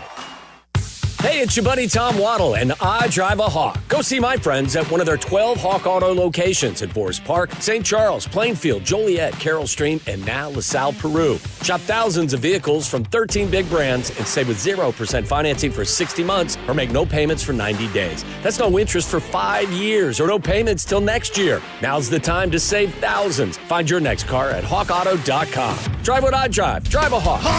HawkAuto.com. Financing on select models with approved credit. Fellas, it's the season to shine, and not just from the holiday lights. Manscaped is here to keep you looking sharp for every holiday party, family photo, and mistletoe moment. The Lawnmower 5, groin and body trimmer, and the Chairman Plus face shaver deliver precision, comfort, and control worthy of Santa's nice list. I've been good and nice. Whether you're tidying up before a big night out or preparing for New Year's Eve, Manscaped has your back. And your face too, to be exact. So gift yourself with some grooming greatness this season, because looking good is the best gift of all. And now you can find Manscaped products at your local Walmart. Your ambition just met its match with Robinhood. Trade stocks and ETFs, options, futures, and crypto all on one platform. Get started today at Robinhood.com/yourmoney. Your money, your move. All investments involve risk, including loss of principal. Options, futures, and crypto trading carry significant risk and may not suit all investors. Securities offered through Robinhood Financial LLC, member SIPC. Futures trading is offered by Robinhood Derivatives LLC, not FDIC or SIPC protected. Crypto offered through Robinhood Crypto LLC, NMLS ID 1702840, not FDIC or SIPC protected. Portfolio management offered by Robinhood Strategies, an SEC registered advisor. Every 40 seconds, a child is reported missing. That's 2,000 children every single day. It's a heart-wrenching reality that we can no longer ignore. Find the Children is a non-profit organization dedicated to helping find missing kids. You can be a part of their mission by donating your unwanted vehicle, running or not. Call 1-800-294-0222. We guarantee that you will receive the maximum tax deduction. We provide fast, free pickup with 24-hour response. Call 1-800-294-0222. Find the Children provides crucial resources to help find missing children and educational materials to teach kids how to recognize and avoid predators. Our recovery programs have a proven track record of reuniting kids with their families. It's time to act. Donate your unwanted or unused car. Help us build a world where every child is safe. Pick up the phone and call 1-800-294-0222. Together, we can bring these kids home safely. This advertisement was paid for in partnership with Cars R Us and Find the Children. Chicago's home for sports on Twitter at ESPN 1000. Welcome to White Sox Weekly on ESPN 1000. Happy Saturday to you. Jeff Meller back here on White Sox Weekly, ESPN 1000, your home of the Chicago White Sox. Here with you even during the offseason on Saturdays, getting you all caught up with your favorite baseball team. Jack Ankeny of Sports Illustrated joining us here on White Sox Weekly this week. We've covered a lot of topics. I do want to ask him about a high-impact reliever who may one day be a starter here in a moment. But before we do that, happy holidays, White Sox fans. Celebrate this offseason with the perfect gift for family and friends, a White Sox Holiday Flex Pack starting at just $66 and redeemable for more than 50 games throughout the 2026 season. To learn more and purchase, visit whitesox.com/holidaypacks. Grant Taylor came up, and when he did, maybe it was my own belief, but I thought he'd probably at some point lock in and become the White Sox no-doubt closer before the season wrapped. And maybe this speaks a little bit to Will Venable's open-mindedness in that he tabbed Grant Taylor, who I think unquestionably has the best stuff in the White Sox bullpen, but he recognized that it was still a learning opportunity for Grant Taylor to be used in that fireman role, which, you know, where you go maybe a couple of innings, or you're not always used in the ninth inning. Maybe he's used in the seventh or eighth with the highest leverage on the line. And I think for the most part, even though if you look at the stats, especially if you look at the old numbers like 4.91 ERA, some people might say, boy, I don't know what all the fuss was about with this young flamethrower. But what I will say is that when you look at 54 strikeouts in just 36 and 2/3 innings pitched, the man misses bats. And I know he's been somebody who he hasn't given up on the idea of eventually being a starter in this league. And maybe that's certainly possible, especially when you look with what the White Sox were able to do with Garrett Crochet. However, I think for the upcoming season, and feel free to disagree if you want, Jack, but I think the White Sox are probably going to use Grant Taylor out of the bullpen when all is said and done. But that is my opinion. That's nothing that the White Sox have come out and said officially yet. Yeah, I mean, I think that makes sense. I think if you could, Chris Getz has talked about potentially using him as like a multi-inning reliever or something like that. And I think it sort of stems from the fact that he threw 63 innings in 2025 between the minors and majors. And that was, much more than he had the previous seasons due to injuries and when he was in college. So I think they want to, be mindful of his injury history. They don't want to push him too much. If you could use him in a role where, maybe he gets to 100 innings this year, and then you think next year, then you reassess, can this guy be a starter, or do we see him more as an elite closer? I don't think there's a huge rush to make that decision for his long term, but if you can get those innings up again this season, I think that will give them a better idea of kind of what he could be going forward. Because when you watch him in these one inning stints, I mean, it is really impressive. There's times when he's blowing that fastball by veteran good hitters and got some nasty off speed pitches too. I think Getz has also mentioned sometimes that the his stats like fielding in independent pitching was like number one in Major League Baseball for guys that had thrown 30 or more innings. So that's kind of more of a predictive stat kind of. And so I think they have a really high upside arm in Taylor going forward, and kind of maybe use next season to see, where his role might fit best going into future years. Jack Ankeny joining me here on White Sox Weekly for another few minutes. I'm Jeff Meller, hanging out with you. White Sox did make some news this week as they signed Anthony Kay to a 2-year, $12 million deal. Now, the White Sox, Anthony Kay pitched in the Japanese league last season, and the White Sox have had some success in previous seasons, tabbing some folks, most recently Eric Fetty, who had a 7-4 record with a 3.11 ERA and 21 starts back in 2024 before the Sox shipped him off to the Cardinals in a 3-team trade that would ultimately net them Miguel Vargas and a couple of minor league players. But so they've had some success doing this. And what are your thoughts about Anthony Kay, the left-handed pitcher, who looks like he's probably going to be tabbed for a rotation spot when the season begins? Yeah, I would anticipate him being part of that rotation, and it is an interesting signing because he's a guy that, former first-round pick. When he was a prospect, he was traded for Marcus Stroman along with some other prospects.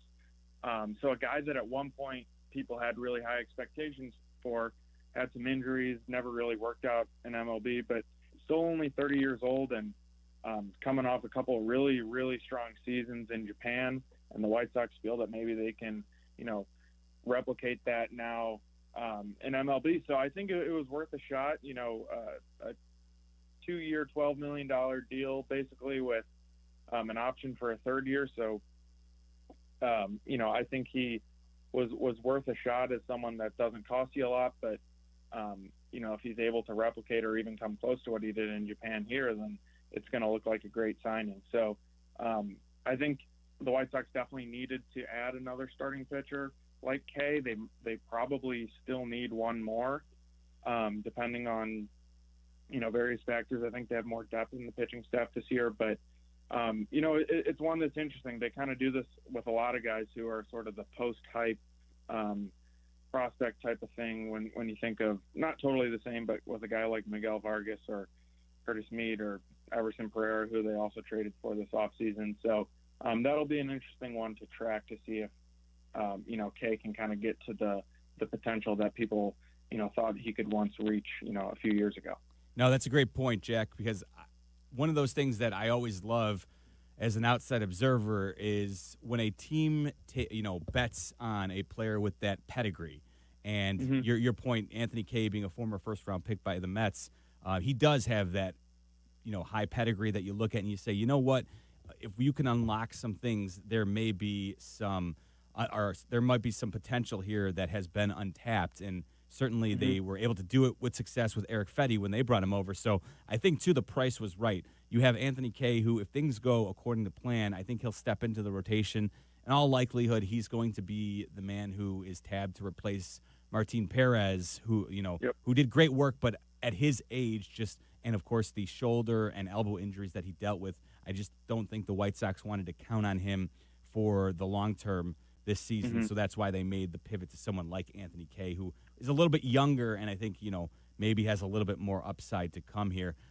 Jack Ankeny joining me here on White Sox Weekly. Jack, I mentioned the upcoming winter meetings this week. I'm curious, though, the hot stove has been percolating already, and obviously Dylan Cease, the biggest name to land, former White Sox pitcher, who picked up a $210 million deal for 7 seasons with the Toronto Blue Jays. You had Josh Naylor, re-ink with the Mariners, who traded for him over the deadline this past season. He went for 5 years, $92.5 million.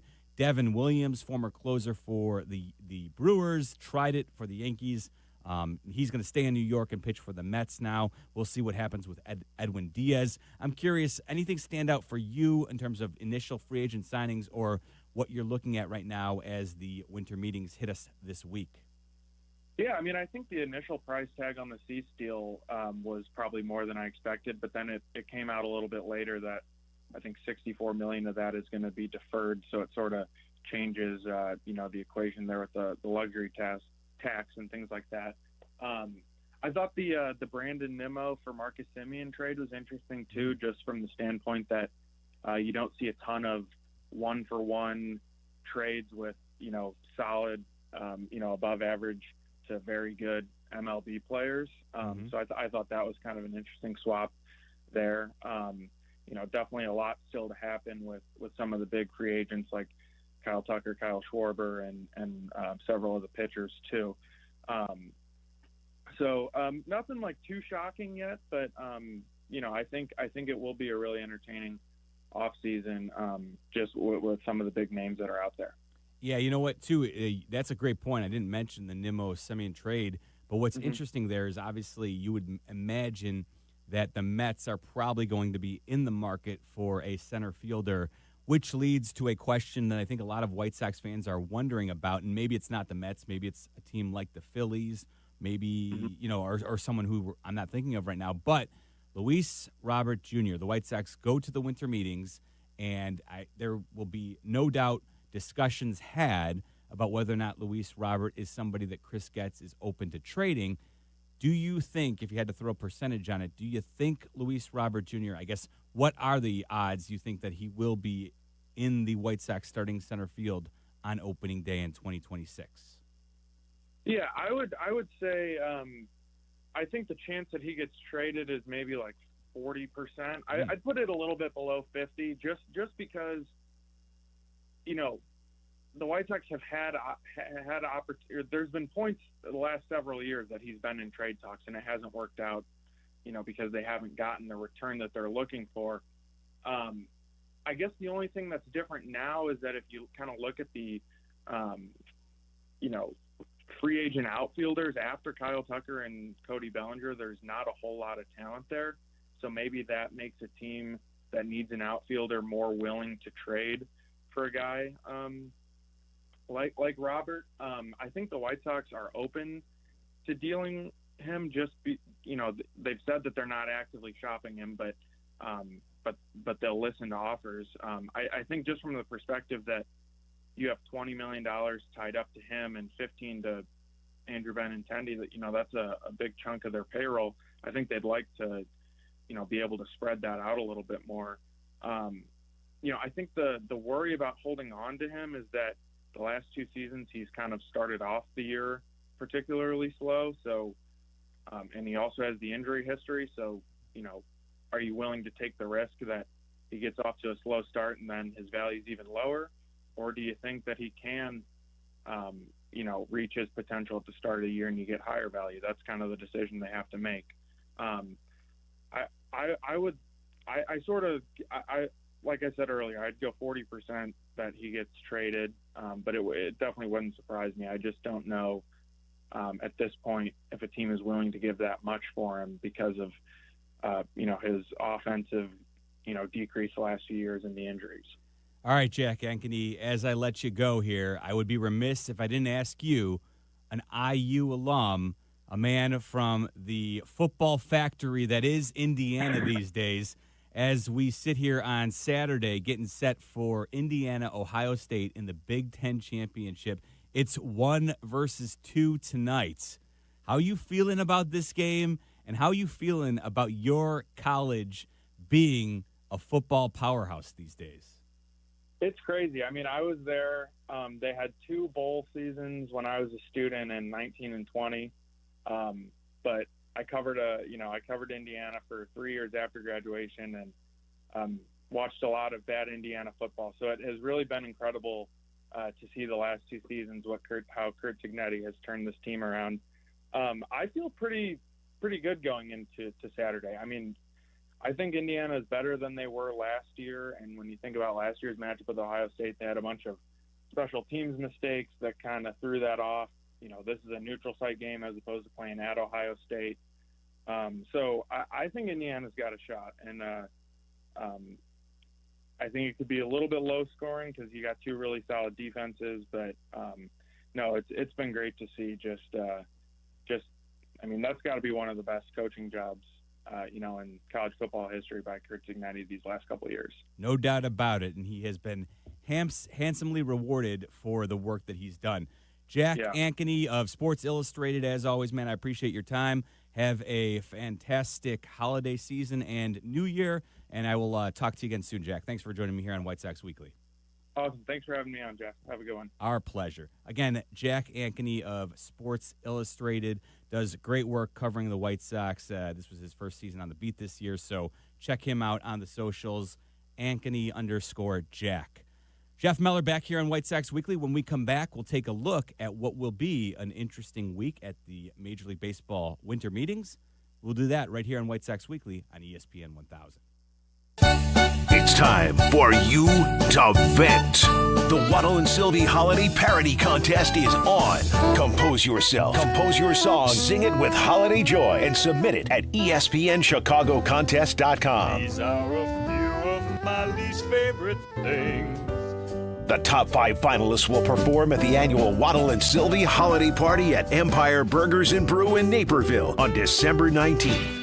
Presented by Surfside and brought to you by Rogers and Hollins and by Illinois Bone and Joint Institute, Golf on NET, and Circus Sports. Contest entries must be submitted before the clock strikes midnight Sunday. At Wintrust, our approach is to let Southside fans show off their Southside pride anytime, anywhere. With the White Sox debit card from Wintrust Community Banks, you're not just swiping, you're making a statement. It's like a megaphone for your wallet. Broadcasting your Sox pride with every transaction. Open an eligible checking account. Visit wintrust.com/Sox today. Wintrust. Different approach, better results. Member FDIC. Hey, this is David Kaplan. ComEd wants to help you manage your energy usage and save using the ComEd app. With the app, you can better understand how much energy you're using and when, so you're able to manage it more efficiently and stay in control right from your phone. Anytime, anywhere, so make your life easier and save with the added control and convenience of the ComEd app. Download the app today at ComEd.com/app. Yurko and I did something rare. Rare and ridiculously good. We picked our very own barrel of rare character whiskey with Joe's Beverage Warehouse in Romeoville. And we're throwing a rare character tasting party Wednesday, December 17th from 6 to 8 p.m. at Joe's Beverage Warehouse. The rarest part? Our barrel bottles are extremely limited. Come hang with us. Reserve your bottle while you can. Sample some rare expressions and score Joe's gift card. We'll see you December 17th at Joe's Beverage Warehouse in Romeoville. Guns N' Roses World Tour 2026. Credit Union One Amphitheater, July 29th. Tickets are on sale now at livenation.com. Hey, you want to talk about your stuff? You know, the things you as a sports fan have collected over the years. Talk about it with a pro. Sports Collecting with Tom Morgan, Saturday mornings at 7 on ESPN Chicago. Presented by Huggins & Scott Auctions, ERC Delivery, and REA. This is the story of the one. As the purchasing manager at a manufacturing plant, she knows the only thing more important than having the right safety gear is having it there when you need it. That's why she partners with Grainger for auto reordering, so her team members can count on her to have cut-resistant gloves on hand, and each shift can run safely and efficiently. Call 1-800-GRAINGER, click Grainger.com, or just stop by. Grainger, for the ones who get it done. If a Lenovo computer for your business is on your holiday list, don't shop around. Just go directly to the source, Lenovo.com. It's your last chance to get exclusive deals on the PCs you want for your business, like the ThinkPad X9 14 Aura Edition and Yoga 7i 2-in-1. So avoid all that shopping chaos and price comparing, and just go directly to the source, Lenovo.com, where PCs are up to 35% off. That's Lenovo.com. Lenovo. That's the ease at which you get information. You want it, you get it. Like that. Ask your phone. Group chat. Smartphone. You're always connected and informed in real time. No waiting. So if you're diabetic and still using finger sticks to read your blood sugar, what are you waiting for? Knowing your blood sugar levels instantly is important for managing diabetes. Call US Med at 888-665-0696. To learn more about continuous glucose monitors, a real-time instant method to track your blood glucose, US Med is an approved provider for Medicare and over 1,000 private insurers. And the best part? Call 888-665-0696 and we'll give you a free insurance benefits check today. So call 888-665-0696 today. That's 888-665-0696. And manage your diabetes as easy as... We are talking White Sox. This is White Sox Weekly. If you missed the show, we put the podcast up on the ESPN Chicago app, so listen on your time. White Sox Weekly, ESPN Chicago, Chicago's home for sports.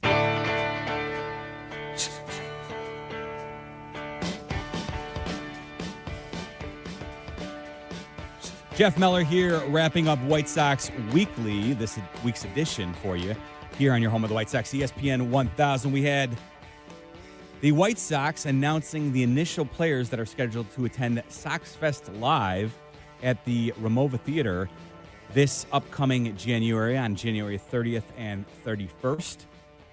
White Sox players Davis Martin, Chase Mydroth, Colson Montgomery, Luis Robert Jr., Shane Smith, Grant Taylor, Kyle Teal, and Miguel Vargas all headline the list of 2026 VIPs scheduled to join fans at the Ramova Theater, again, on January 30th and 31st for Sox Fest Live, presented by Rate Blue Moon and Wintrust Financial Corporation. Also, Sam Antonacci and, I should say, infielder Sam Antonacci and Tanner McDougal are some prospects who are still to be announced that will be joining those mentioned names at White Sox Fest. So Sox Fest is returning again to the Ramova Theater, which is presented, as I said, by Rate, Blue Moon, and Wintrust. Celebrate the start of the season with music, entertainment, and insider conversations with members of the 2026 Clubhouse, Saturday, Jan 31.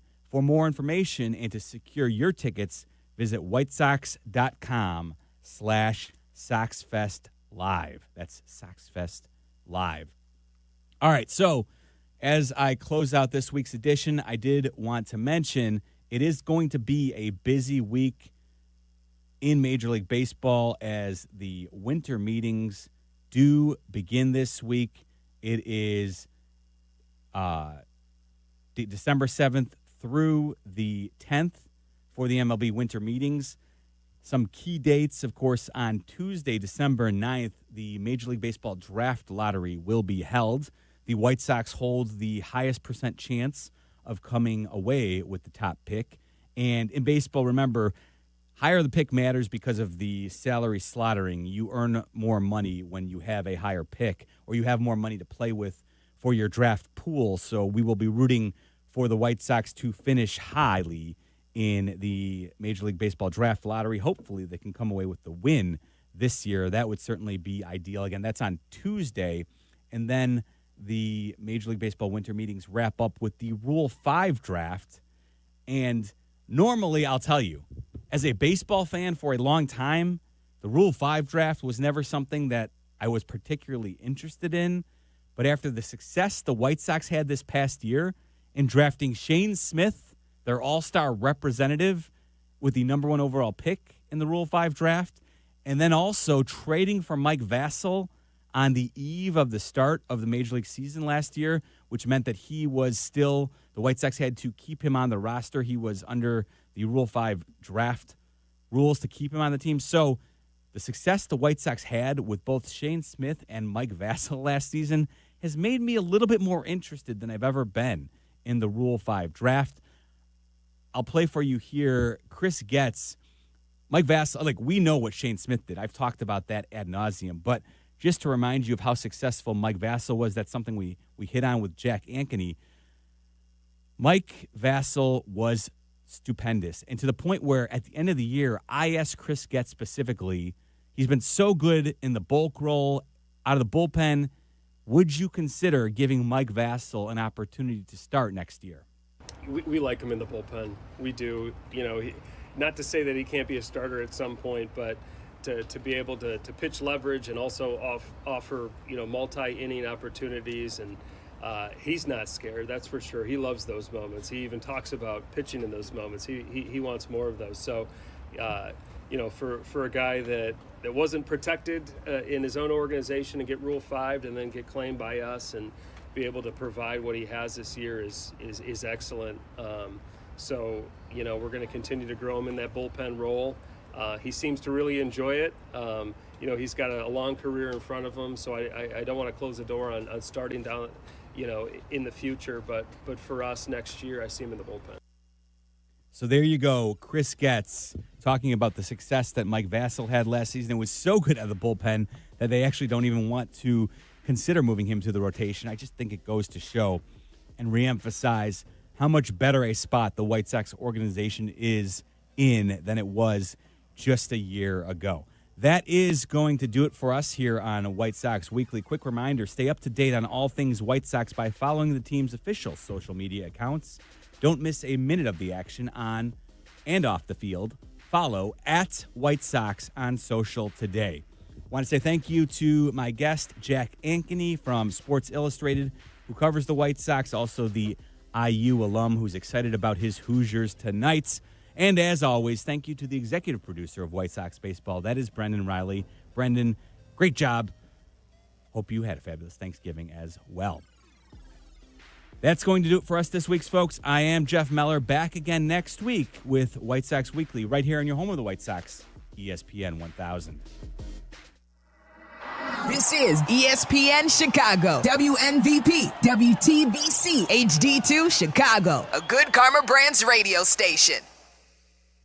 Hey, it's your buddy Tom Waddle, and I drive a Hawk. Go see my friends at one of their 12 Hawk Auto locations at Forest Park, St. Charles, Plainfield, Joliet, Carroll Stream, and now LaSalle, Peru. Shop thousands of vehicles from 13 big brands and save with 0% financing for 60 months or make no payments for 90 days. That's no interest for 5 years or no payments till next year. Now's the time to save thousands. Find your next car at hawkauto.com. Drive what I drive. Drive a Hawk. HawkAuto.com. Financing on select models with approved credit. Guys, you've heard me talk about Window Nation for a while. I used to have cold floors in the kitchen. It's because my windows were drafty. My energy bills were through the roof. It's why I called Window Nation, and I got new windows. And right now is the perfect time for you. 50% off plus 0% interest for 5 years. These windows keep that Chicago cold out. Go to windownation.com today. That's windownation.com and feel the difference this winter. I'm Sammy Lubeck, Chicagoland's real estate agent, here to help you make your next move. With Baird & Warner, a Chicago institution for 170 years, my team has helped our clients buy and sell homes from Lakeview to Lake Forest, Bucktown to Barrington, Hinsdale to Highland Park, and 80 towns in between. Get exclusive access to private listings and smart strategies to win in today's market. No surprises, just results. Let's get started at www.sammy.homes. Once again, I'm Sammy Lubeck, and I am Chicagoland's real estate agent.